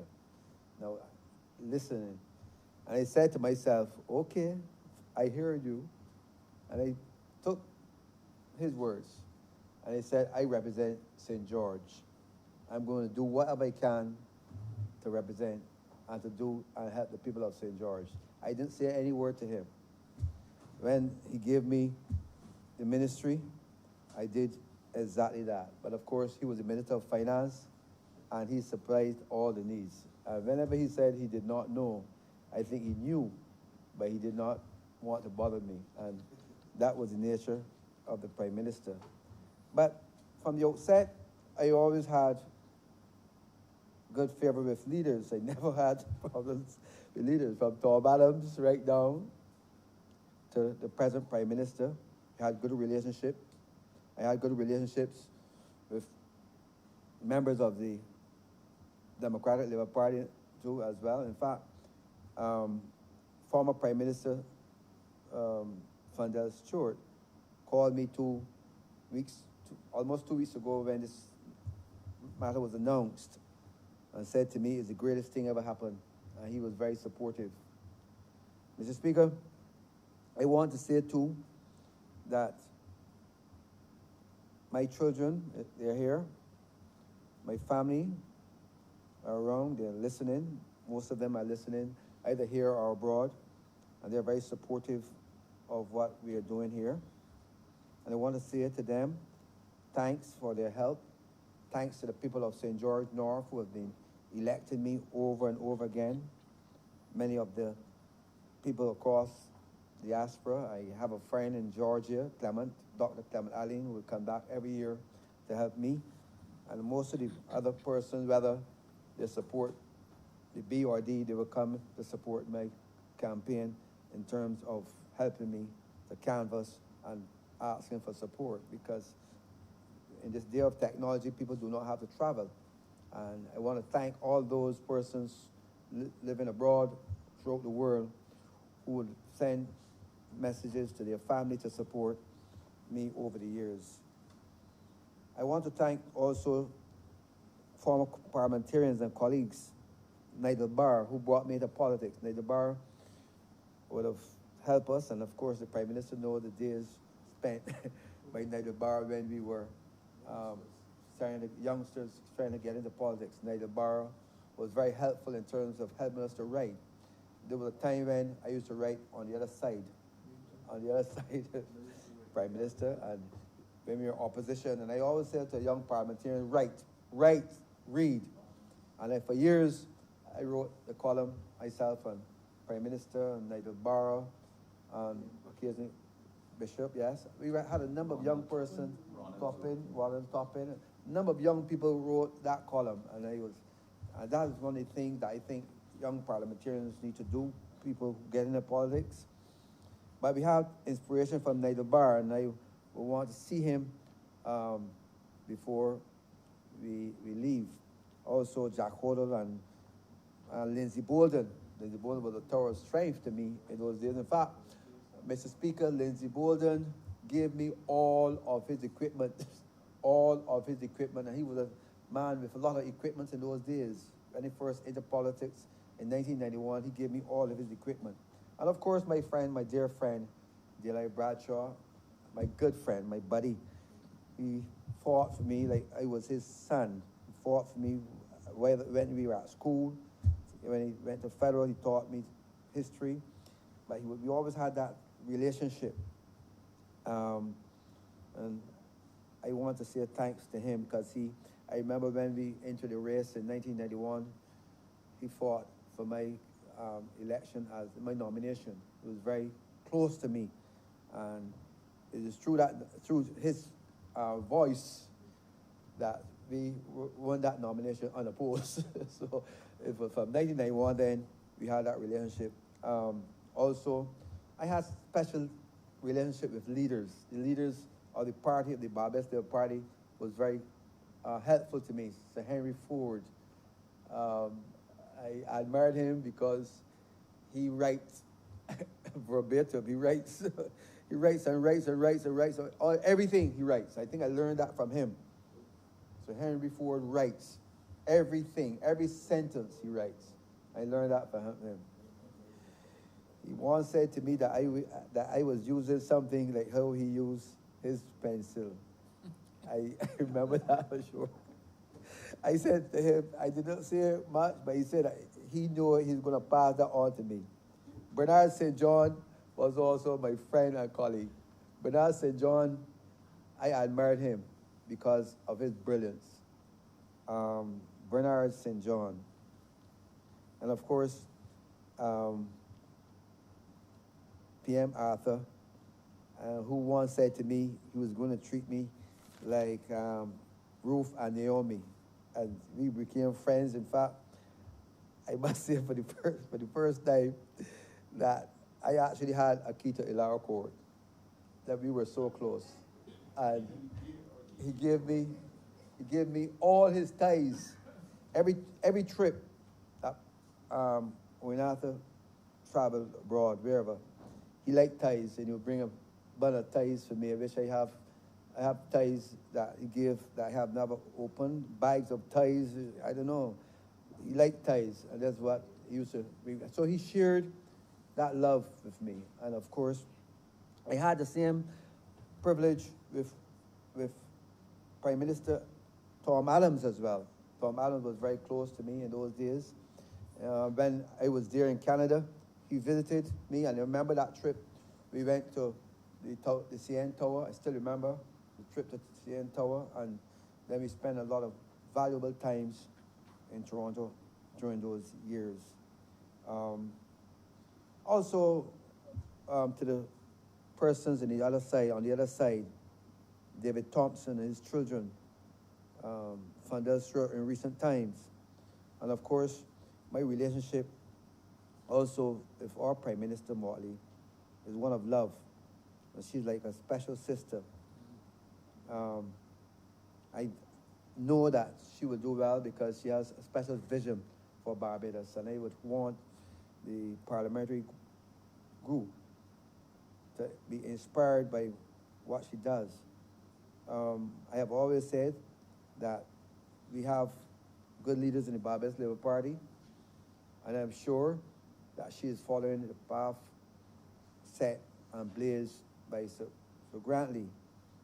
I believe, Mr. Speaker, that, you know, there are many persons now who would want to ask themselves questions, which you should ask of your leaders. You must always ask questions of your leaders. You must sit, listen carefully, and ask questions. At the end of the day, we have to follow our leader, and that's important. Follow the leader. It's very important that, because sometimes, I said to her some time ago, this is your time. I remember the problem that we had in 2010. I wrote her at the time. I told her then, this is not your time. You could not have saved the party at that time. I don't know if she remembered that, but I told her this. I was coming back. I used to work with CXC at the time. And I told her, this is not your time. Let it go. When her time comes, I told her, this is your time. You have to now set the agenda. And this is what she has been doing. And, you know, when she told me, and the Prime Minister did say to me on the last occasion, 2018, she met with me and she told me exactly, I think you are better in the diplomatic circle. So when persons were asking me, saying that I should be in cabinet, I didn't complain. I didn't say anything, because I knew. I told her at the time, and she was true to her word. I told her at the time, I want to see her time come true. I wanted to do well for her and for the Prime Minister in 2018. I set out to win that election, and of course, my colleagues at the time in St. George were saying to me, now we know you're going to win. I remember Teddy Howard saying to me, we know you're going to win, but we want the man to lose his deposit. That's what they were saying. And I told her, I will run this election. I will ensure that the Barbados Labour Party is returned to victory, and then any number can play. So I never fuss. When persons on the other side, I got calls from Democratic Labour Party, from whatever source. But I said to them, I will always remain faithful to the Barbados Labour Party. I will remain faithful to what I have been committed to. And that's what it is important. And therefore, I would want to say to members of Parliament that over the last 26 years in this chamber, I have come across some good people who remain my friends. And I can tell you that one of the greatest advisors they have is Sir Richard David Simmons, who is a member of my constituency. And of course, I've admired also other debaters like Sir Richie Haynes, which has been a tower of strength to me. Despite he was on the other side, he was a Newbury man, a St. George man, and he gave me good advice. That's Richard Haynes. And of course, in recent times too, over the years, I grew to understand and appreciate the knowledge of Dame Billy. I think Dame Billy made sense to most members, and I listened carefully to some of the advice she said. And of course, believe it or not, that one of my great mentors happens to be Honorable George Payne. George Payne said to me once, and I told him this, because I served as his parliamentary secretary in the Ministry of Housing for a period. And he always said to us, you must either spend money or time in your constituency. Money or time. I didn't have money, so I had to spend time. And that's important. You don't have money, you have to spend time. And I believe that George is a great administrator. He's a person that sometimes will get hot, but it means nothing. He he will come back because he's still and will always be a strong member of the Barbados Labour Party. Mr. Speaker, I also came in contact with several speakers as well over the years. Speaker Roy, my friend, I used to teach at his college at one time, and Michael Carrington was my friend, believe it or not. My good friend, Michael, we had tours together, and we limed together, he's a limer. But of course, Mr. Speaker, over the last 2 years, I've come to know you. And I appreciate you, Mr. Speaker, because I think that you're a genuine person, a person that can seek advice. And I would want to say to you, and to say to the members of Cabinet, I think I told you this, that you have, as Speaker, to, you know, in our system, the Speaker has to beg, and he shouldn't have to beg. He shouldn't have to beg. I told you so. Because I think we had agreed years ago that the Speaker should be given some help in his constituency because he's not a minister. But we have always agreed that persons would help the Speaker. You know, in some jurisdiction, I think in England, the Speaker runs uncontested. That is not in our system. But there's good reason for that, you know. But yeah, others are appointed. But I think the Speaker means well, and he's a great advisor to me. In fact, when the Prime Minister called me, Mr. Speaker was the first person I spoke to, and my friend Ronald. The only two persons, Ronald Stoppett is my friend. His whole family, Roland. I could call Roland anytime, and Ronald. They're my good friends. I really appreciate Ronald over the years. Ronald is genuine Labour Party man, a good friend, his family. So, Mr. Speaker, I want to thank you for your great advice and counseling over the years. In fact, you're my special advisor on this matter.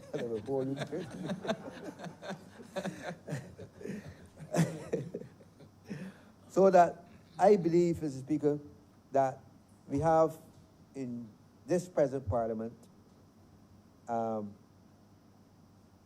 good people. Of course, my friend Edmund Hinkson, you know, we went back far and wide. Trevor Prescott, a good man who has worked with me over the years. I know that he has his belief, you know, he's a Pan-Africanist. I believe also in some of the philosophy, but of course I do not necessarily wear the clothes. But I believe, though, that he is a great and good guy. I believe that we have a number of young parliamentarians. I think young parliamentarians that we have now mean a lot. They're brilliant people, like their constituents. I spoke to Ryan recently. I like Ryan. There's something about Ryan and Wilford that I believe this party must hold these two young men, and not only.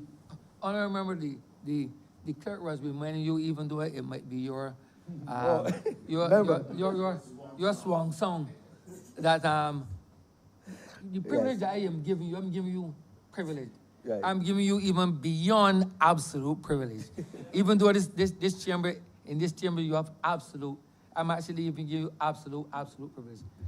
In that you ought not to be given, in fact, no, in addition to having done 26 years and being the deputy speaker, I think you're most familiar with the rules. Yes. That you ought to, you know, you're saying Ryan, I don't really know who Ryan is. Yeah, the member for Christchurch. Member for Christchurch East Central. At Christchurch East.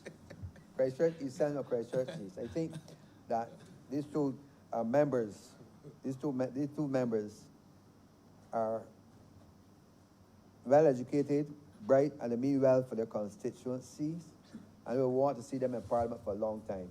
I hope that they will go on and better this 26 years. I'm looking forward for good work. Also, a member for St. Michael South.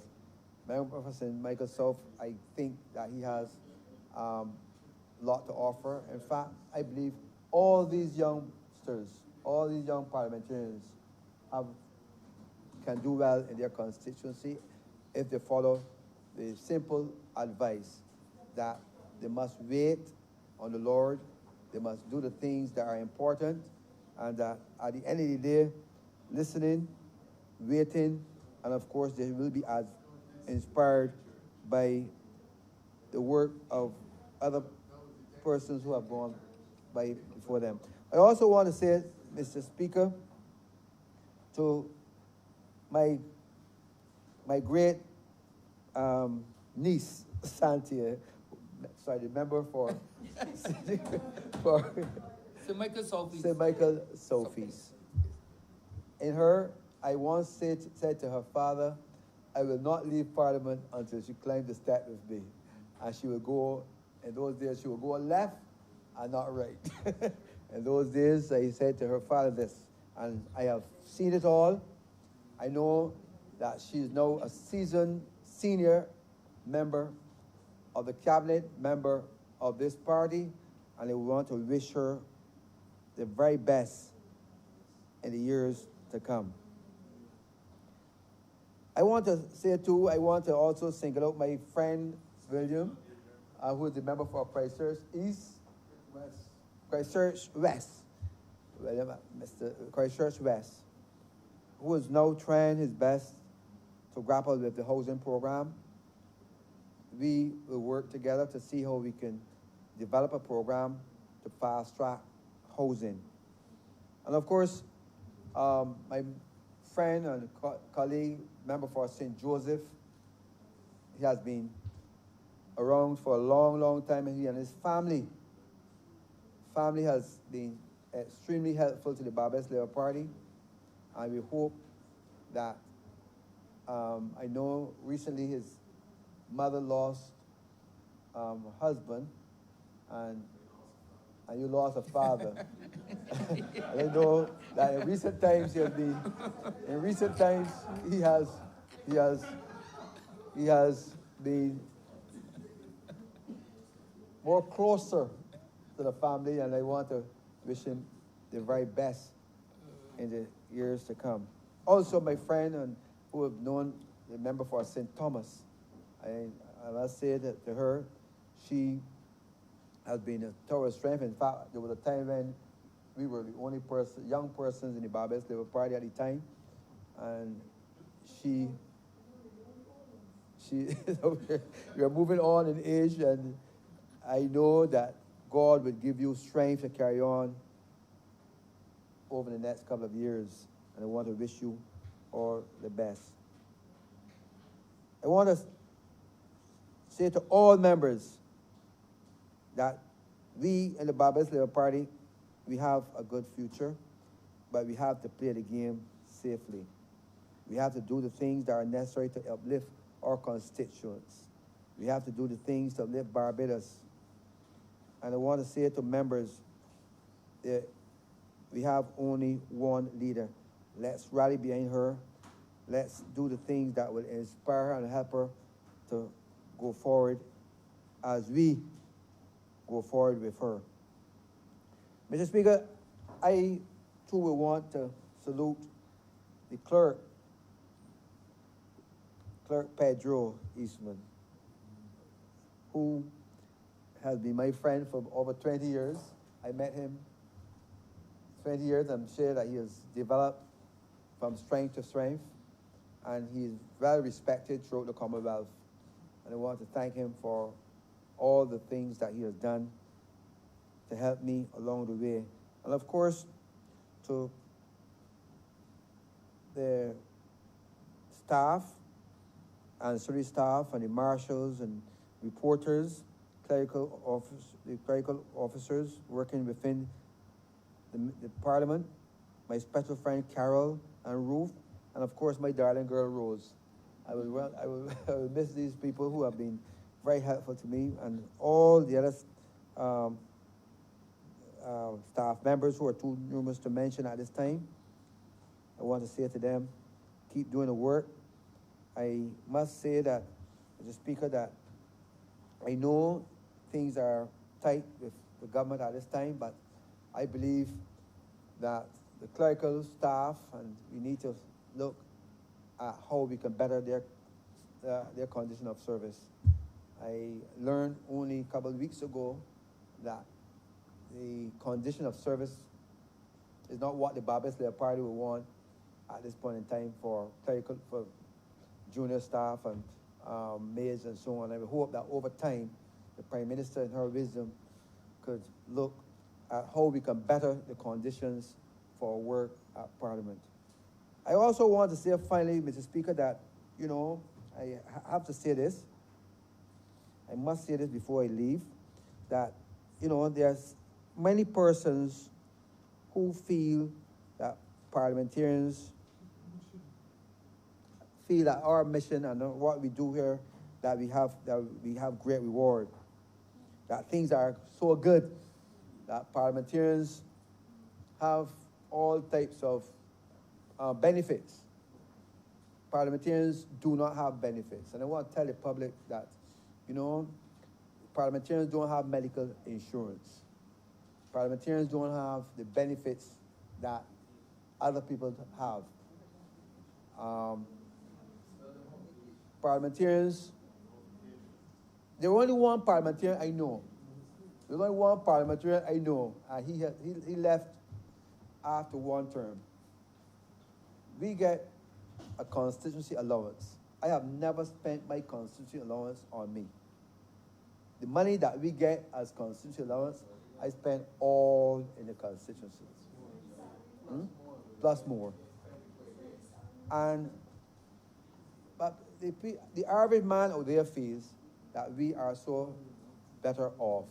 We are not. We spend, during this COVID time, parliamentarians in their respective constituencies have been spending over and over again. I believe the time has come for a better deal for parliamentarians. Parliamentarians do not have security, and, you know, I think all parliamentarians should have some form of security, whether as a camera or something. We do not have this. I know the cost, but I believe that parliamentarians, that we need to look after our parliamentarians much better. In other jurisdictions, Jamaica, Trinidad, even Grenada, the Prime Minister, they have a better deal than we. And I believe that we have to do something for our Parliament and parliamentarians, from the junior staff right up, because we have a good Parliament. Now, over the last 26 years, I must say to you, Prime Minister, that I have never had a problem with this Parliament and my Parliament. I love Parliament. We have a good staff, but I think the time has come for us to look at how we can better the life of a parliamentarian. Not necessarily more resources, because we won't be able to give resources, but condition of service needs to be improved at this time. Mr. Speaker, I want to say a final goodbye to the members of Parliament and to all staff and to my constituents that will be here, because I will be around for the by-election. I will want to ensure that Tony Moore is well received among my friends.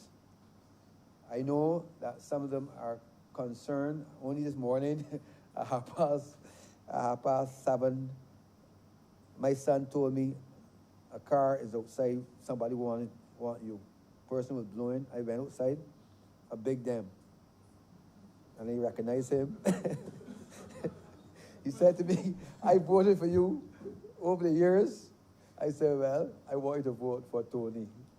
I want you to vote for Tony. I'm going to encourage all those persons who have voted for me, especially in some areas, that we will, in the next few days, and whenever the Prime Minister calls the bell, we will be moving along with her. And I vow that I will help her, because I not only knew of her. I knew her father before, and I know that she is a talented person. I know that she is a committed person to whatever she seeks to do. So I want to encourage all members of this parliament, all members of the Barbados Labour Party family, to rally behind Tony and give her that support. We have to work hard. We have to defend our territory, and we will defend our territory as much as we can. I want to encourage all my family and friends, all my friends across St. George and around, to pass that support that you would have given me over the last 26 years to this woman. I want to encourage all of you. So, Mr. Speaker, I just want to say, like St. Paul to the Ephesians, finally, my brethren, be strong in the Lord and in the power of his might. Put on the whole armor of God, that you may be able to stand against the wiles of the devil. Thank you, Mr. Speaker.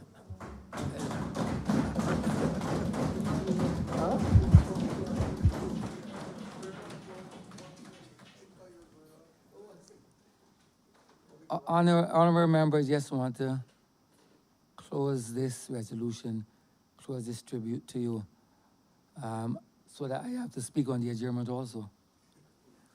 It has been a privilege to work with you for the past 2 years and 4 months. I remember how every Tuesday you would call to ask me if everything is all right, if I need any help in the chair and stuff like that.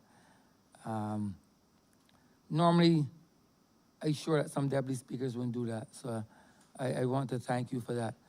You have learned me a lot in the past 2 years and 4 months.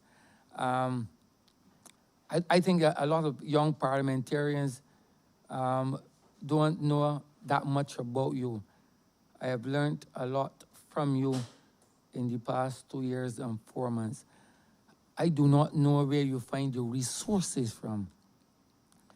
I thought that I can beg, but there are not many parliamentarians, trust me, members, that can beg like the honorable member for St. George North.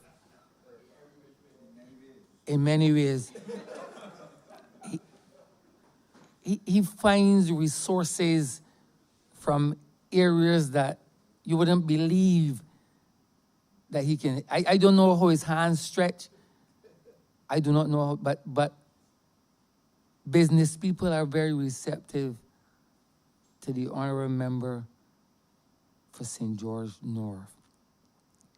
And he shares, but I don't know if it's you, but he has shared with me some things that he receives. So I'm very grateful to him, especially in these COVID times. He has been the benefactor of good tidings from sources that, as I said, I thought I knew sources. From people that you would not believe. And he, as I said, he shares. This is why he has been able to win so handsomely in St. George North, that he goes about his way with a great degree of humility. Very unnoticed, but effective. And he has, for the last 2 years and 4 months, the honorable member has always told me and repeatedly told me, all politics are local politics. So that he spends all of his time in his constituency. And that is why he has won so handsomely and continues to win so handsomely. And I've learned that from him. That's why he has been a successful household name. And I want to thank you for sharing that with me. So it's not about the glitz and the glamour. That's not this honorable member.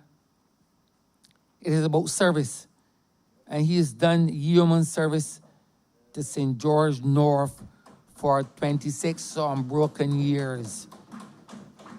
And many persons would really be asked and and to take note so as to do this, just these small, finer things, but effective things. And honorable member, I want to thank you for being, as I said, a very supportive person, even in my constituency. And you would sometimes call me on mornings for, people from my constituency have the honorable member phone number.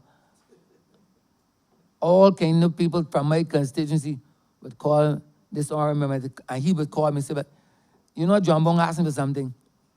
I do not know how he knows these people. No wonder he got it wrong on a nocturnal basis.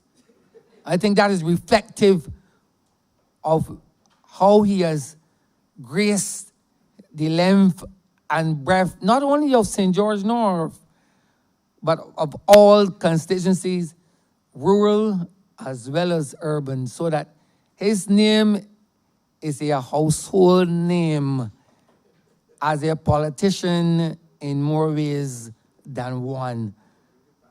I will not tell people to practice everything that he has done, but if it means doing things to enable you to be a successful parliamentarian, then you should hitch your wagon to the honorable member's star. Honorable member, I thank you kindly.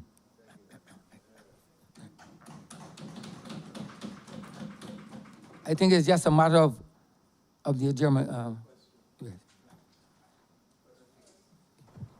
You didn't state the time nor date. I did, though. Mr. Speaker, with that, we've come to the end of today's sitting. I beg to move the adjournment of the House until the 13th, 1/3 of October at 10 a.m. The question is that this honorable chamber stands adjourned until the 13th day of October at 10 a.m. in the forenoon. All honorable members in favor, please say aye. Those against, please say no. Me think the ayes have it. This honorable chamber stands adjourned until the 13th day of October at 10 a.m. in the forenoon.